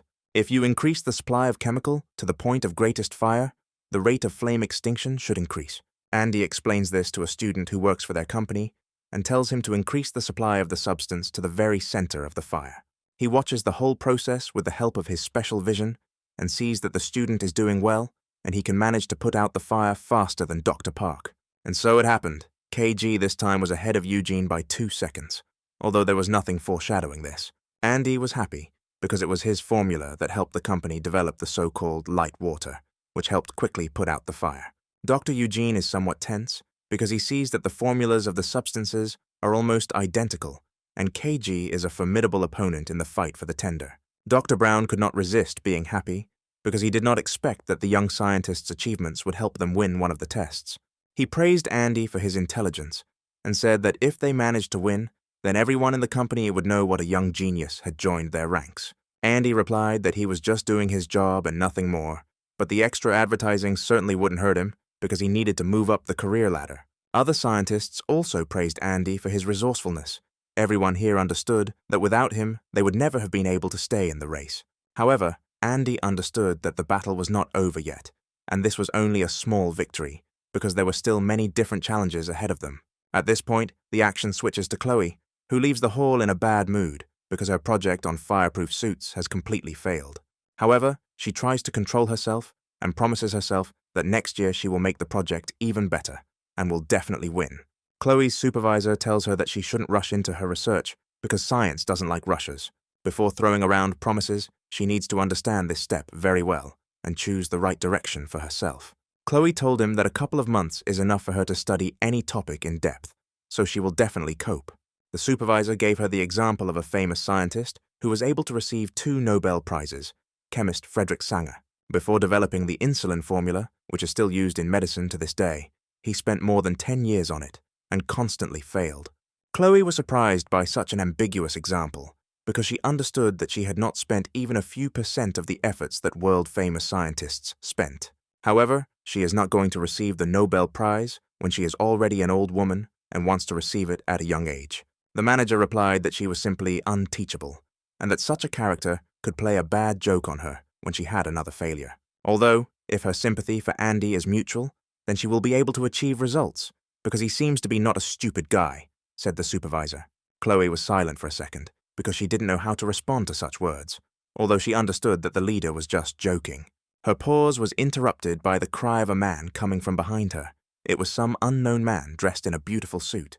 Chloe knew this man. It was Dr. Luntz, who used to work in their company, but had long since left and started working on his own companies. He told her that during this time she had become much prettier, and he was glad that she did not go to Germany for Dr. Eric, but still stayed here. Luntz told her that over the past 7 years that he has been working alone, he has managed to open his own small chemical business and also complete several projects. Chloe told him that she was glad that everything was going well for him, and also told him about her achievements. After which, she told him that it was time for her to go, because her colleagues were waiting for her, who expected to see another successful project from her. Looking at Chloe, Luntz notes how much she resembles her mother in her younger years. It turns out that he knew her. After this, Chloe politely bids him farewell, saying that if she succeeds, she would like to meet again in her free time. After the conversation with Dr. Luntz, Chloe was left with an unpleasant taste in her soul, as if the two were connected by something more than company. It screamed loudly throughout the street and asked the universe why it was so cold outside on that day. At this moment, Andy decided to warm up a little and went to the drink shop to buy himself something hot. Although the clinic warned him that he should not drink caffeine for now, he still ordered coffee because there was nothing else hot than this. However, he was never able to drink it because suddenly Chloe appeared in front of him with her arms outstretched forward, waiting for a can of warm drink. Andy gave her his can of coffee, but told her not to think anything of it because it was just a friendly gesture. For himself, he took ordinary water so that he would have something to drink next to Chloe, who would drink his favorite coffee. Sitting down on a bench, Andy asked her, why don't they have a snack in the car? Because it's very cold outside now, and she's a notorious freezer. Chloe replied that she just wanted to sit for a while and think about everything that had happened to her lately. She didn't want to go anywhere. Andy told her that he was very sorry that her project was not approved. He sincerely believed that she deserved to be given more attention. Chloe replied that nothing could be done about it, because the training flames were very strong this year, and her suit was not ready for such tests. At that moment, an idea came to Andy's head, and he asked Chloe if there were still those costumes that she designed for their company. The girl replied that she only brought a few copies with her, because initially the company did not expect the project to be successful. At that moment, as if fate itself had decided to do so, Andy saw that assistants from his company were carrying boxes, inside of which were these suits. He immediately understood what he needed to do, and told these people to entrust these boxes to him, because he would still need the suits. At this moment, Dr. Brown was thinking about further tests and how he would compete with such a tough opponent as Dr. Eugene. There were still many challenges left, and his company was 3 points behind Eugene, which made the competitive part very difficult. If things continue like this, then they definitely won't win. It was necessary to urgently come up with something, and change it. At this moment, Eugene approached Dr. Brown and told him that company leaders had better be warm and command from there, because you could catch a cold here. Brown immediately bowed his head to Eugene as a sign of his respect for the director of one of the fastest-growing companies. Eugene replied that he shouldn't do this, because they were colleagues who had known each other for a long time. He noted that their formulas for fire-extinguishing substances are very similar. He said that they are even identical, with the exception of a few details. Brown immediately realized that Eugene was talking about the light water that Andy had developed, and did not understand why he wanted to discuss this with him now. At this moment, their conversation is interrupted by a message from Captain Russ, who announced the next stage of testing. This time the fire will be even larger. Eugene decided to ask Dr. Brown why they took with them a young scientist named Andy, who at that very moment appeared behind them in a fireman's suit. He approached them and said that he accidentally heard his name here. Perhaps they were looking for him and wanted to ask something. Seeing that Andy was wearing a fireproof suit, Brown did not immediately understand why Andy did it. Eugene looked at the main character with a sidelong glance and asked him if he wore this suit because it was cold outside or to look more impressive. Andy replied that his friend from the company made this suit and he was going to use it in business to prove to everyone that he has excellent qualities. Eugene asked him if he was really going to go put out the fire because he had absolutely no experience in this area. Andy replied that he didn't need any experience because after watching the test participants, he already understood all the principles of their work. Brown also objected to Andy because this suit was criticized by scientists from their company, and sticking to the flame without preparation is very dangerous. Andy replied that he was not going to put out the fire alone, but would only help a student who worked for their company with this difficult task. If you think about it, Dr. Park is not an official firefighter either, but he was cleared to work with fire, which means Andy shouldn't have any special problems. The main character approached the Fire Academy student and greeted him, saying that he wanted to help him pass the next test. He told him that he was the chief researcher in his company, and that he could completely rely on him, because this was not the first time he had done this. The main thing is that he carries out his commands, and then any flame will be of no use to them, because science can cope with any complexity. The student looked at him as if standing in front of him was not a young guy of his own age who pretended to be the chief researcher, but at least a veteran of the fire service. Looking at the student, Andy realizes that he has gone a little too far, because he himself has never extinguished fires, and if everything does not go according to plan, he will be very disappointed. The main character explains to the student about the hotspot and how they will need to act to quickly put out the fire from a physics perspective. The oil reservoir also does not send fuel at the same rate, so this also affects how quickly the fire ignites.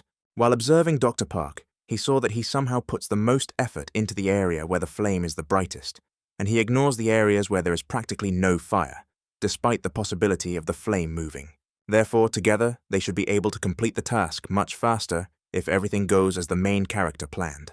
To explain everything in detail to his new acquaintance, Andy points his finger at Dr. Park and says that they will need to do something similar. The student replied that he understood how it worked, but Dr. Park's experience allowed him to cope with the situation faster. You may know the theory very well, but when you come face to face with flames, all knowledge quickly disappears. That is why Andy will go with him, who will have to control every action of the student. After which, they go out to the training ground, and Captain Russ asks why 2 people came out from the KG company at once. Andy replies that he works for this company, and is here as a representative of the fireproof suit that his company has developed. Russ thought that this young scientist was good enough to come up with such an interesting version, with which he could be near the flame. The training fire lit up, looking much larger and more intimidating up close than when you look at it from afar. However, Andy was not at a loss, and immediately analyzed the properties of the flame and the point of its greatest combustion. After which, he ordered the student to aim directly at the center and use the maximum flow of the substance to put out the fire as quickly as possible. When a large flow of substance hit the center of the flame, access to oxygen for the rest of the fire was limited, and the flame began to go out. The rest of the fire was extinguished by spraying fine particles of light water over its surface, with simply splendid results. Dr. Brown simply could not believe his eyes, just a little more, and these 2 would put out the fire much faster than the veteran fire service did. Dr. Eugene had no face. He could not believe that Andy was not only a brilliant chemist, but also had experience in putting out fires. In the end, Andy put out the fire faster than Dr. Park by a full 10 seconds, allowing KG to strengthen its position in the race for the tender. Andy thanked the student for his excellent work and said that he would make a great firefighter if he continued to work hard. He understands that this is not enough yet, but he is glad that he has already made a big contribution to the victory of his company. At that moment, his attention was drawn to the oil tank, which began to make strange sounds. He sees that there is a lot of foam in the very corner of the tank, but behind it there are small glimpses of a fire that may flare up. Andy understands that only he sees this, so he needs to act as quickly as possible, otherwise the flames could spread throughout the entire training base. After which, the main character grabs the device and runs towards the student to give it to him. Coming closer to him, Andy tells him not to stand like a pillar because there is a fire on the territory, and his task as a fireman is to put it out. Perhaps now is the most crucial moment in his entire career, and if he fails to cope, then big troubles could happen. The student immediately goes to the fire point and begins to put out the fire under Andy's control. He completely controls the entire process and tells the young firefighter where to direct the hose so that the fire can be extinguished more effectively. Captain Gus ordered them to immediately move away from the fire because this is an emergency situation and professional firefighters should take care of it. However, they did not have time because Andy and the student had already dealt with the fire. It happened faster than the firefighters had time to approach the fire. Captain Gus praises the student for his initiative, but tells him to call for help next time, because fire is not to be trifled with. After which he says that he thinks that he will make an excellent firefighter, because you need to be a real daredevil to rush towards the fire like that. Dr. Park approached Andy and told Captain Gus that the first person to notice the point of fire was this young man. He succeeded even before Park saw the fire. Gus put his hand on the main character's shoulder and asked if perhaps he too had previously worked as a firefighter before moving into science. If not, then he will gladly accept him into his ranks, because he needs such amazing guys in his squad, to which Andy replied that now he is in his place. Gus announced the start of the next stage of testing, which will begin any minute. This time the flame will be larger, and attention must be paid to the carbon dioxide that will be released. It must not be allowed to spread beyond the control line. At this moment, Dr. Park called Andy over, showing with his appearance that he wanted to discuss something with him. He told him that he was glad that there were still young people who could be interested in everything and were able to work in both science and the fire industry. He enjoys the competitive nature of the event and is looking forward to facing him at the A-class trial that will follow this trial. Its essence lies in the fact that several dozen logs of natural wood will be installed in one place, which will need to be extinguished with ordinary water. The competitive aspect of this tender attracts more and more spectators, because everyone knows that you can watch the fire burn endlessly. This time they were allowed to perform in pairs so that the process would be more efficient and they could focus on eliminating carbon monoxide. At this moment, Andy appears behind Chloe and tells her that he did not expect to see her at such an event. He tells her that he is completely satisfied with the suit. However, she needs to come up with something with the pockets because they are terribly inconvenient. Even a map cannot fit in there. Chloe was somewhat indignant that Andy criticized the pockets of her suit, but after that she decided to clarify which card he was talking about. Finally, from his shirt pocket, the hero took out his corporate card, which allows him to place orders for any amount at any of the city's restaurants. He told Chloe that when they were done with this challenge, he would be very hungry, so she should order food for everyone. The first to begin this test was Dr. Eugene's team, which, like last time, was represented by Dr. Park. He used the fire hose as if it were stuck to his hands, and was now an extension of them. He deftly maneuvered it from area to area. Using his vision, Andy saw that the composition of the flame was different and was richer in carbon monoxide than past versions of the flame. When you know your job 10 to 1, it is not a problem for you to correctly use the means to prevent the spread of gas. However, when you don't have enough experience in the field, such a labor-intensive process takes much more effort and time than a professional. Mr. Park copes with his task much better than others, and this is felt in every aspect of his actions. Although the chemistry that Eugene's company uses is somewhat worse than that used by KG, although they are approximately similar in composition. Captain Russ shows Dr. Park as an example to the young firefighters and tells them to learn while they have time. Analyzing the composition of the flame, Andy realizes that it is necessary to slightly change the formula in order to reduce the evaporation of carbon monoxide. Since the substance is based on one chemical element, if you add another catalyst to it, the course of the reaction may change, which will speed up the process. Andy tells the student that this time he will put out the fire himself, while he will be busy with something else. He tells him that he believes in his abilities, and if something suddenly starts to go wrong for him, he will always be ready to come to his aid. After which, the main character goes to his supervisors and tells them that he had a great idea after he saw the actions of Dr. Park. At this point, Captain Russ says that KG has about 5 minutes left to prepare before the test begins. Andy has had enough of this time. He asks Brown and his assistant if they have with them exactly the catalyst that he originally thought about. The assistant asked Andy if he really analyzed the composition of the flame just by looking at it. Andy replied that he should not underestimate the power of a normal gaze, because with its help, you can notice very interesting things. After which he asks scientists to help him prepare a new mixture, or rather, add a catalyst to the old one. Together, they create a completely new substance, which in theory should speed up the reaction rate several times. After which, the new substance is loaded into special cylinders in which the fire-extinguishing mixture is stored, adding a new catalyst to it. Grabbing several of these cylinders on his shoulder, the hero ran to the student to hand them over to him as quickly as possible, because there was practically no time left for preparation. He outfits the student in full gear and instructs him on how to use these new cylinders. This time he should not aim at the center of the flame, because it is not the speed that is important, but the result, therefore, the substance must be distributed evenly over the entire area of the fire. After which, the student got to work. After several joint attempts with Andy, his fear of fire had already disappeared, and he stood firmly on his feet. However, the hero does not cease to support him and constantly monitors the process, showing him how he should proceed further. Captain Russ was surprised by such coordinated work, as if in front of him were not a student and a scientific worker, but two veterans of the fire service. Ultimately, they managed to put out the fire 10 seconds faster than their rivals from Eugene's company did. The happiness of the heroes knew no bounds, because they were able to perform a miracle before our eyes, extinguishing a high pillar of fire in just 16 seconds. The company employees were also proud of the main character, because before their eyes, he prepared a mixture that accelerated the reaction rate and reduced the oxygen supply to the fire several times. Dr. Eugene's face also changed, because recently they were several points ahead of KG, but now they are already equal. At the end of 23 rounds, each company scored 11 points, which meant that the winner would be the one who could win the last round. This will be the same A-class test that Dr. Park talked about, and in it, you will have to put out a fire with ordinary water. This whole tense atmosphere was diluted by Chloe, who said that their order had arrived and now they could have a tasty snack. Chloe brings a bag of various goodies to her friends and says that the corporate card is just a miracle because she was able to order a lot of food.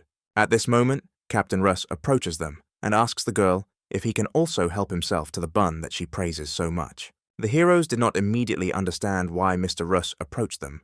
Had he really become so hungry during the tests that he decided to ask them for food? Russ looked at the main character with a serious look and asked him if he really analyzed the composition of the flame at the very moment of combustion. After which, he asked the student to have lunch elsewhere because he would like to talk with Andy face to face. Captain Russ repeated his question regarding the analysis of the flame, and at that moment Chloe handed him the bun he asked for. While eating desserts, Andy replied that he just carefully observed the actions of Dr. Park, from which he was able to draw conclusions about the composition of the flame.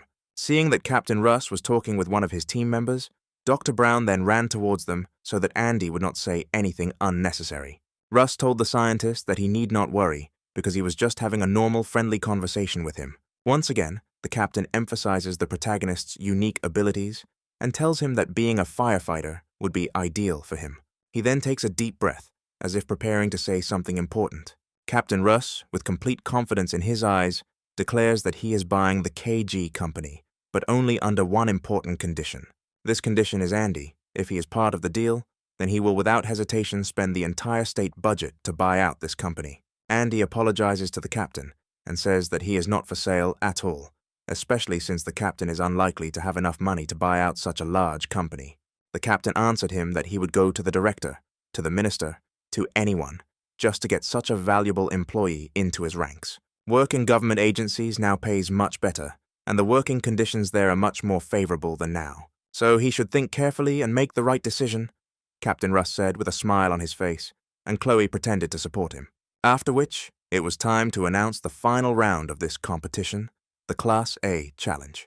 Fire service workers brought a specially designed structure made of logs, connected in several layers, to the center of the training field. This time the fire will need to be extinguished with ordinary water, to which you can add only 5 substances at the company's choice. Andy understands that in such a competition, Dr. Park will be the hardest to compete with, because you won't be able to count on good chemistry. The fire ignited, and a high pillar of flame and smoke rose upward, flaring up more and more with every second. A team from a small company moved out first, one of the firefighters held the hose, and the second gave it direction. Suddenly, the weather conditions deteriorated sharply, and a strong wind arose, which allowed the fire to consume more and more oxygen. Such a sudden change in weather ruined all the plans of this company, because putting out the fire became much more difficult and took more time from the team. Ultimately, the fire was put out in 2.5 minutes. Of course, this result did not suit this team, but nothing can be done about it. Dr. Park encouraged the young firefighters and told them that they were doing great for the weather conditions. Andy felt that as time went on, the weather conditions were only getting worse, although such strong gusts of wind were not broadcast on the radio. On the other hand, this could work to their advantage as it could slow down Dr. Park, allowing them to win the challenge. However, it was foolish to rely on weather conditions, because Dr. Park is an experienced firefighter and has extinguished fires in similar conditions more than once. Moreover, he puts out the fire completely alone, without any assistance or third parties who only get in the way. His face was calm, and his body moved in time with the hose, using a special technique where the hose moves in a fan shape. The student tells Andy that Captain Park's technique is almost perfect. He has never seen anyone wield a fire hose so deftly. Andy himself understands this very well, because the fire is dying out right before our eyes, despite the bad weather conditions. Ultimately, Dr. Park managed to put out the fire in 50 seconds, which is an absolute record in this test. Tiny sparks are still left on the logs, but they are not capable of causing a fire, so this result is accepted. While analyzing the system of how Dr. Park extinguished the fire, Andy noticed one interesting feature. He aimed precisely at such sparks, and not at the very epicenter of the flame, in order to prevent its further spread, and then extinguished the main source. The student asked Andy if he had a plan this time, and if he would help him as a second fireman. Andy had no desire to compete with such a master of the matter as Dr. Park, but he had no choice. He had to save the situation. The main character tells the student that he will allow him to put out the fire on his own, but he will be present on the field as a guide. Since he sees much better than a student, he will be able to see all the fire points, after which he will help direct the hose to them. This is their only chance in which they can fight Dr. Park. They simply have no other options. They must give their all to uphold the honor of their company and not fall in the face in front of their bosses. Seeing Andy's fighting spirit, Dr. Park examined him with a careful look. He approached him and, despite his rivalry, gave him some advice that would help him put out the fire faster. Andy thanked him for his advice and said that if he were a firefighter, he would want a teacher like Dr. Park. It's time to start the test, and the assistants brought out a pillar of logs that Andy's team will need to extinguish. Up close, it looked much larger. It seemed to be at least several meters high and wide. Captain Roos announced the start of the round and gave the command to his assistants to light the fire. The weather was deteriorating every minute, so there was no time for preparation. He gestured to Andy as if he were eating a muffin with him and wished him luck in this ordeal. In response to this, Andy smiled and replied that he would try not to let him down and complete the task as quickly as possible. The characters took their positions and prepared for the test. Each of them was extremely focused because the work required the highest degree of attentiveness. The fire flared up. A high pillar of smoke and flame instantly appeared before the eyes of the heroes. Andy immediately analyzes the composition of the flame to understand which point needs to be pressed first. He finds a place where the fire is just starting to flare up, after which he directs the fire hose to this place and gives the command to the student. The student is holding up well. He instantly follows Andy's command and releases a large stream of water in that direction in the indicated direction. The process is going well. The heroes manage to put out one of the fires, thanks to their coordinated work. Andy constantly monitors the process and moves the hose from place to place so that the flow of water gets exactly where it is needed. Little by little, the flame begins to fade, and at this point, KG is ahead of Eugene by several tens of seconds, if everything goes well. Looking at how well the guys work, Russ is once again surprised by the abilities of the main character and dreams of him working for him. Dr. Park is also surprised by this result. The guys are doing better than the professional firefighters who came before him. Andy feels that constantly using his vision is starting to put a lot of strain on his eyes, and he is missing some sparks. He decides that he needs to turn his gaze to the sky for a few seconds to relax his vision from the prolonged burning of the flame. But looking up, he sees that not just a wind flow is forming in the sky, but a real wind whirlwind.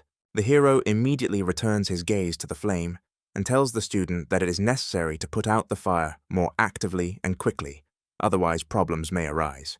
However, it was already too late. The whirlwind began to descend to the ground and disperse the upper sections of the flame from which it began to increase. Andy tries to deceive nature and makes movements with a hose similar to the movement of a vortex, only in a different direction. This gives little result, however. It was not possible to stop the wind, and it continued to fan the flames. Sparks from the flame began to fly in different directions and go beyond the control line, falling on the skin and clothes of those watching. The student felt that from prolonged use of the hose in his glove, his hand became very numb and he could no longer hold it. But even here Andy came to the rescue, holding the hose with his hand and not showing him where to direct the flow of water. Captain Roos shouts to the young people to finish quickly because everyone already wants to go home and they are tired of watching them play with fire. Andy feels his strength weakening again and decides to look at the sky again. However, for now he keeps himself under control and tries to concentrate on the fire because a little more and they will be inferior to Eugene in terms of results. But a loud whistle of the wind forced the main character to raise his head up.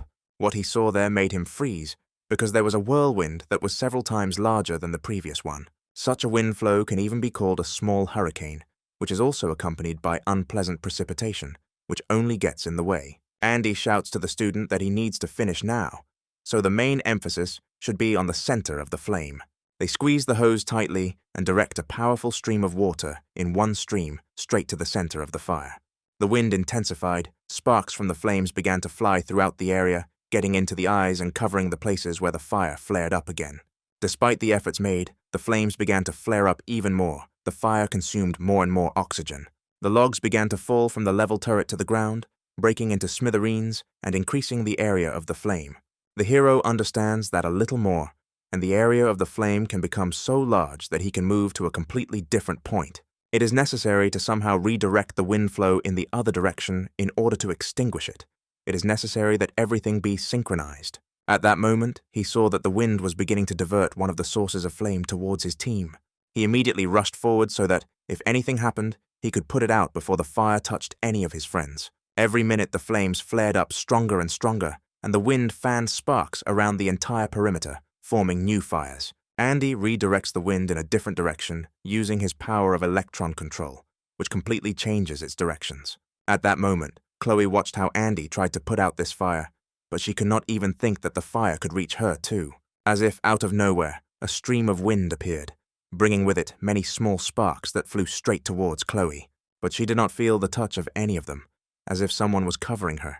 Looking up, she saw Andy standing in front of her, holding out his hand to her, asking if she was okay. Chloe asked him how he realized that now the wind would be directed towards her. Did he really feel it again? After which, she began to shout at him so that he would tell her what was happening here and how he always came to the rescue on time. But their conversation was interrupted by Dr. Park, who approached them at that moment.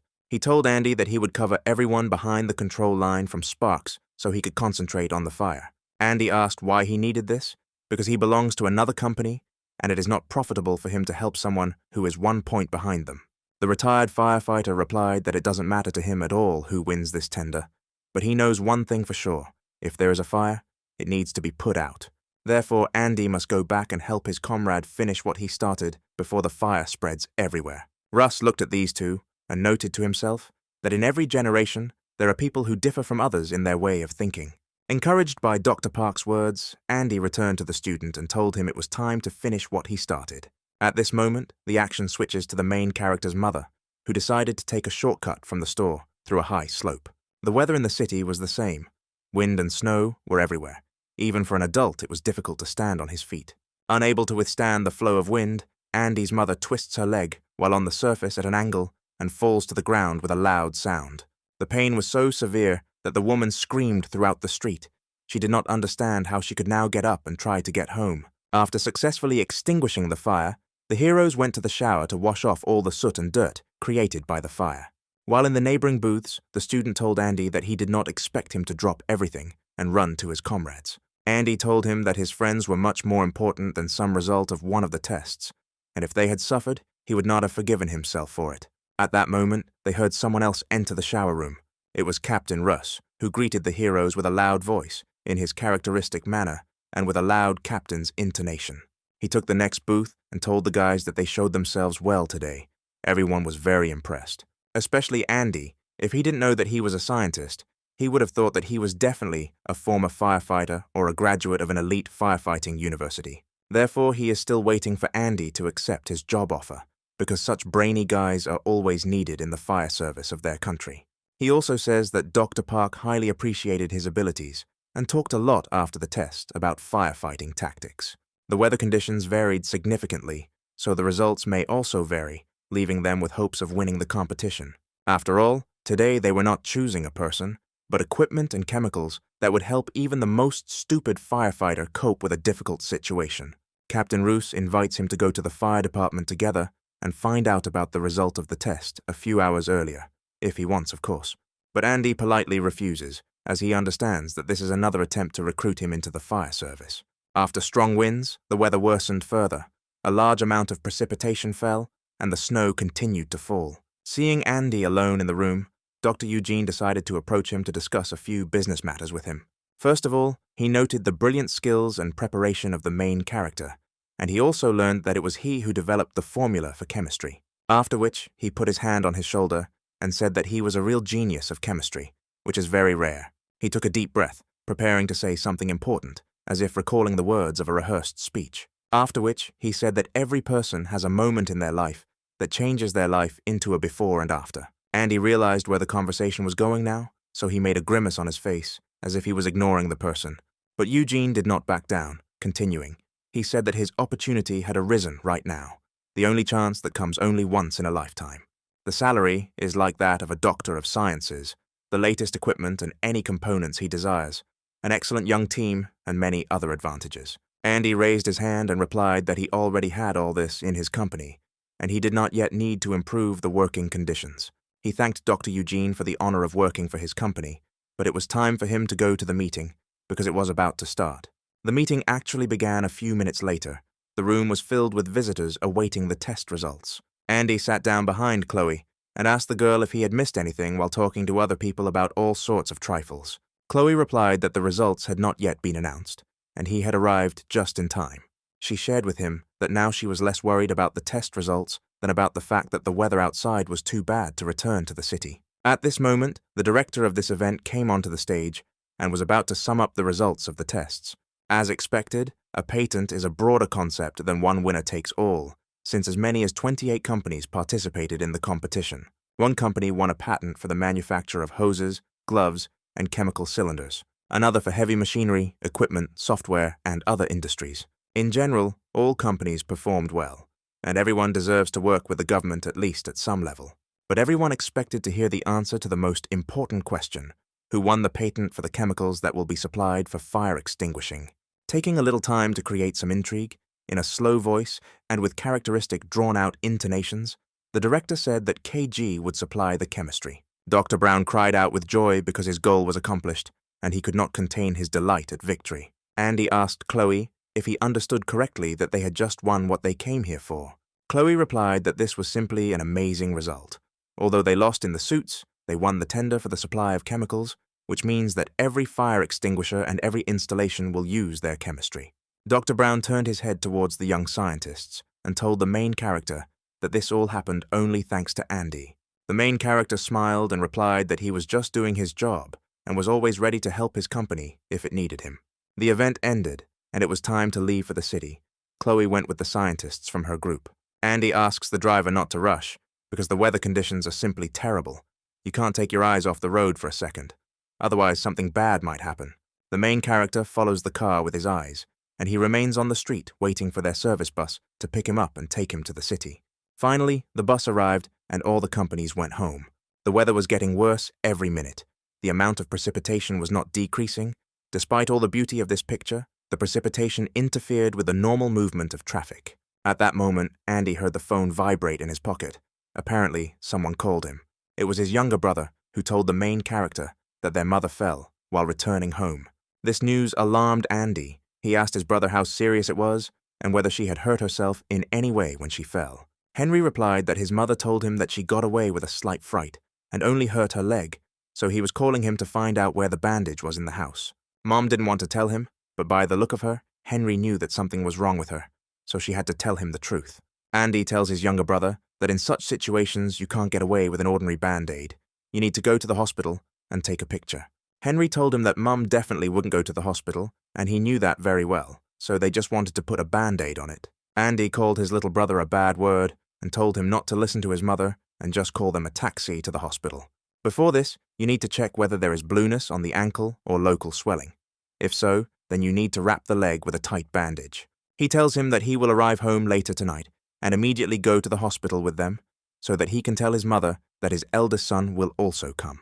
Andy looked up and thought that it had been a long time since he had seen his mother. In the past, due to problems with money and leading a bad lifestyle, he was ashamed to appear in front of his mother and tried not to contact her. Now, having a good income, he simply does not have enough time to devote to his family, and his mother has the same character. She will never be the first to call. At this moment, traffic completely stopped due to bad weather conditions, and a traffic jam formed. Andy didn't immediately understand what had happened. It turned out that the snow, which blocked the road to one of the highways, was to blame. At this moment, Dr. Eugene, whom no one expected to see here, knocked on the KG company bus. He said that now more than one vehicle is not moving, and he came to them with a proposal on how they can solve this problem. The bus doors opened, and Eugene thanked him for the courtesy of warming up on their bus. Dr. Brown immediately asked what brought him here, because he would never believe that it was cold in their company's mobile laboratory now, because the temperature was constantly maintained there. Eugene replied that Brown was very insightful, because he came here to offer the KG company a project that his company had developed. We are talking about a special lubricant that prevents tires from freezing and improves vehicle sliding on the road. This project has been successfully used in Alaska, Antarctica, and other snowy countries, so it could solve their mobility problem.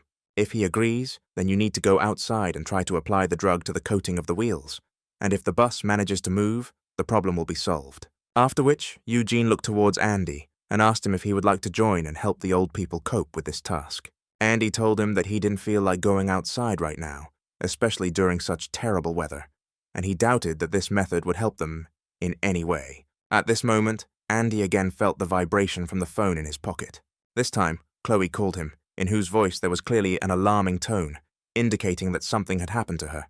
She informed the main character that due to bad weather conditions, an accident occurred that temporarily blocked the path, causing a huge mountain of snow to accumulate, which was impossible to drive through. Andy replied that if she wanted, she could get back on the bus, because at least there was enough fuel to warm up the vehicle for a long time. After which, a message from his brother came to his phone that everything was fine with them, and his mother agreed to go to the hospital. Andy asked him to be on guard and not tell her that it was he who insisted on going to the hospital, and that he would pay all the expenses that would be required for treatment himself. Looking at the snow, Andy thought about how it was possible to get out of here in such bad weather, because he needed to return to the city today. Having activated his unique vision, the main character analyzes the composition of one of the snowflakes and notices a certain feature. He is thinking about options on how to destroy this snowflake and prevent the newly appeared snow from accumulating on the road. The idea comes to his mind that instead of banal calcium chloride, create a substance that can dissolve snow much faster.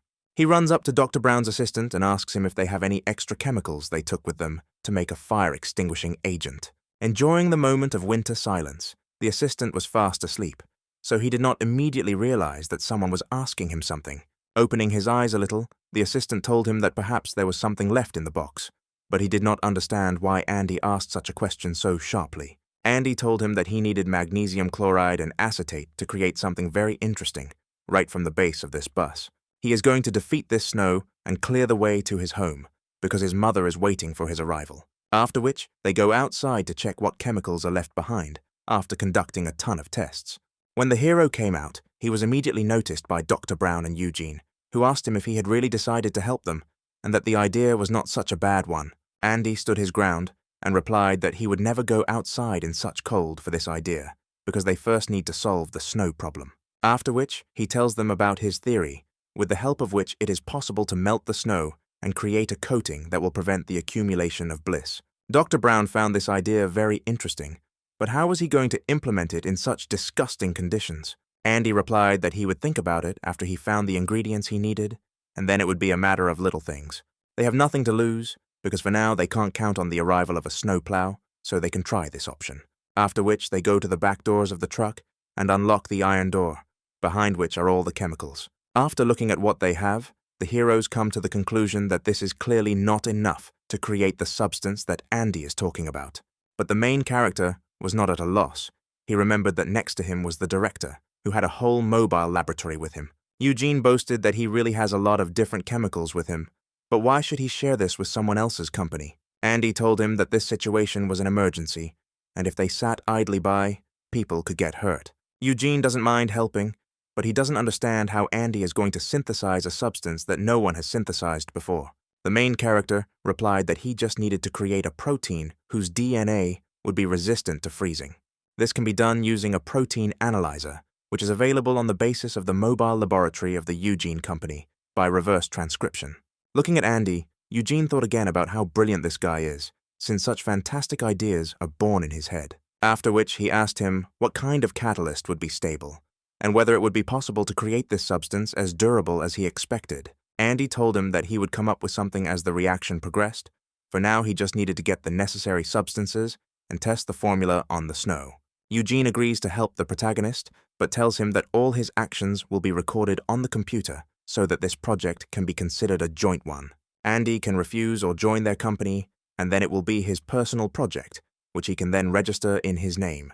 However, Andy agrees to the original terms, once again upsetting the annoying Dr. Eugene. After which, the heroes come to the mobile laboratory, and Eugene asks the main character to be as careful as possible with chemicals, because they are very expensive. But the main character knows perfectly well how to work with such substances, because he was literally created for this. At that moment, Dr. Park entered the laboratory and asked the director what this young man had forgotten here.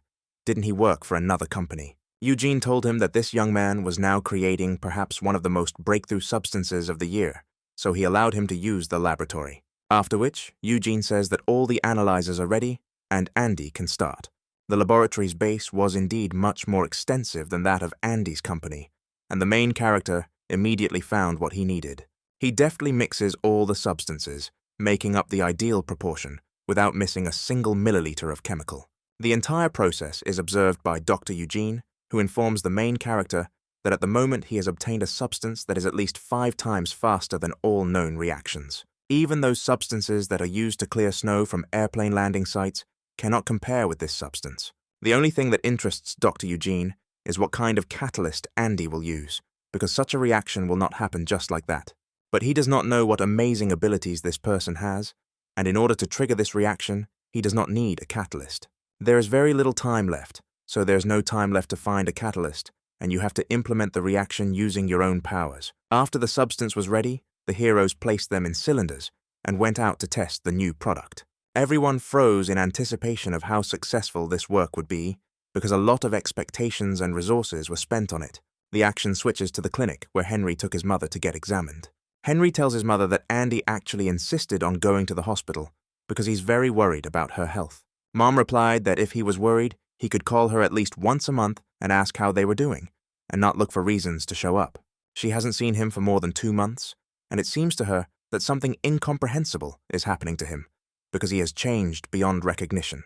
In any case, she would like to see him today, and asked Henry to tell him this. At the same moment, Andy tested his invention, and everything went more than successfully. The substance demonstrated itself in all its glory. Everything turned out just as the main character imagined when he looked at one of the snowflakes, as if many small arrows crashed into a particle of snow. After spraying the substance, snow did not accumulate on the surface, but immediately dissolved upon contact with it. Now all that remains is to get to the place where the accident occurred and clear the snow there to clear the road, and finally start moving traffic. But Andy understands that it will be problematic to cope with this task alone, and he needs at least several assistants. Dr. Eugene cannot be taken with him, firstly because of his age, and secondly because the status of such a person does not allow him to clear snow. You can't take Dr. Park with you either, because he is older than Eugene, even though he showed in the tests that he is in excellent shape. All you have to do is do everything yourself, but it will take time until dawn. There is nothing to be done, and Andy goes to his truck to take a firefighter uniform from there to make it more comfortable to work.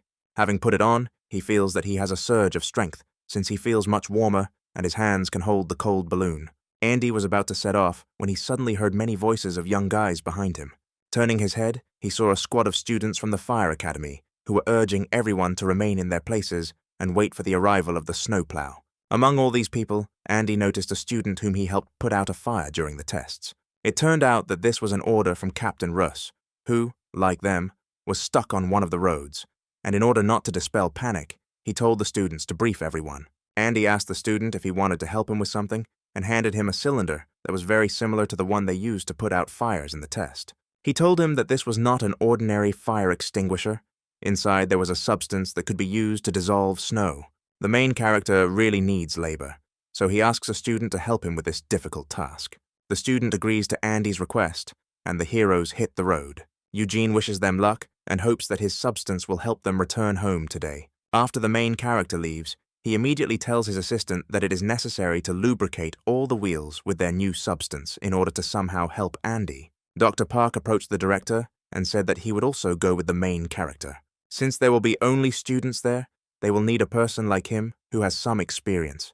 On the other side of the road, everything turned out to be even worse than where Andy was. Having contacted his fire brigade by phone, Captain Russ learns that the snowplow will not arrive anytime soon. On his only day off, he is obliged to be here, in the middle of the snow, in complete isolation from the city. Moreover, tomorrow by 8 in the morning, he should already be at work and start his duty shift. No matter how angry Captain Russ is, all this is of no use, because he cannot do anything about it. At this moment, he notices that one of the cars begins to perform strange actions. The person who sits behind the wheel simply constantly presses the gas pedal and skids, which greatly depletes his fuel tank. The tires are already starting to wear out, and a little more and they will have no grip left on the ground. Russ understands that this cannot continue, so he gets out of his car, taking the loudspeaker with him. He approaches the interior of this car and shows the owner his ID so that he listens to him. The captain tells him that now is not the time to panic, and his actions will not lead to anything good. He sees that most of the cars are standing chaotically, and even if a harvesting vehicle arrives, he simply will not pass among these cars. Therefore, Captain Russ decides to take matters into his own hands. Taking the loudspeaker, he says that those cars that cannot budge should get out of the car and try to move them with the help of their hands. With joint efforts, they need to clear the way. A voice was heard from one car, asking the captain how there was a guarantee that someone would come for them. People were unhappy with the current situation, so they took out their anger on Captain Russ. Only one person from the crowd gave him a helping hand. It was Chloe, who handed him a warming bag to keep the captain warm a little while he tried to reason with the people. In fact, the situation was difficult, and even such a serious person as Captain Russ could not solve it. Everyone called their families and warned them that most likely they would not return home today and would have to spend the night in the car. Chloe's supervisor advised her to call her relatives because the weather was only getting worse. However, he did not know that there was no one to call her because she was left completely alone. She wishes Andy would call her now and cheer her up with some of his stupid jokes. And her dream came true. At the same moment, the main character called her and asked where she was. He told her that he would come very soon, and they would jointly solve the problem with the snow. Having reached the right place, the first person Andy met was Captain Russ. He asked the main character what made him come here after so many kilometers, wearing some kind of cylinders. Andy told him about the substance he created to dissolve the snow, and Captain Russ immediately agreed to help him. Over his loudspeaker, he called on everyone to help the young chemist and take advantage of what he brought. Then they would have a chance to return home today. They must trust the man who in the future will become the best chemist in the world, whose history will begin from this place.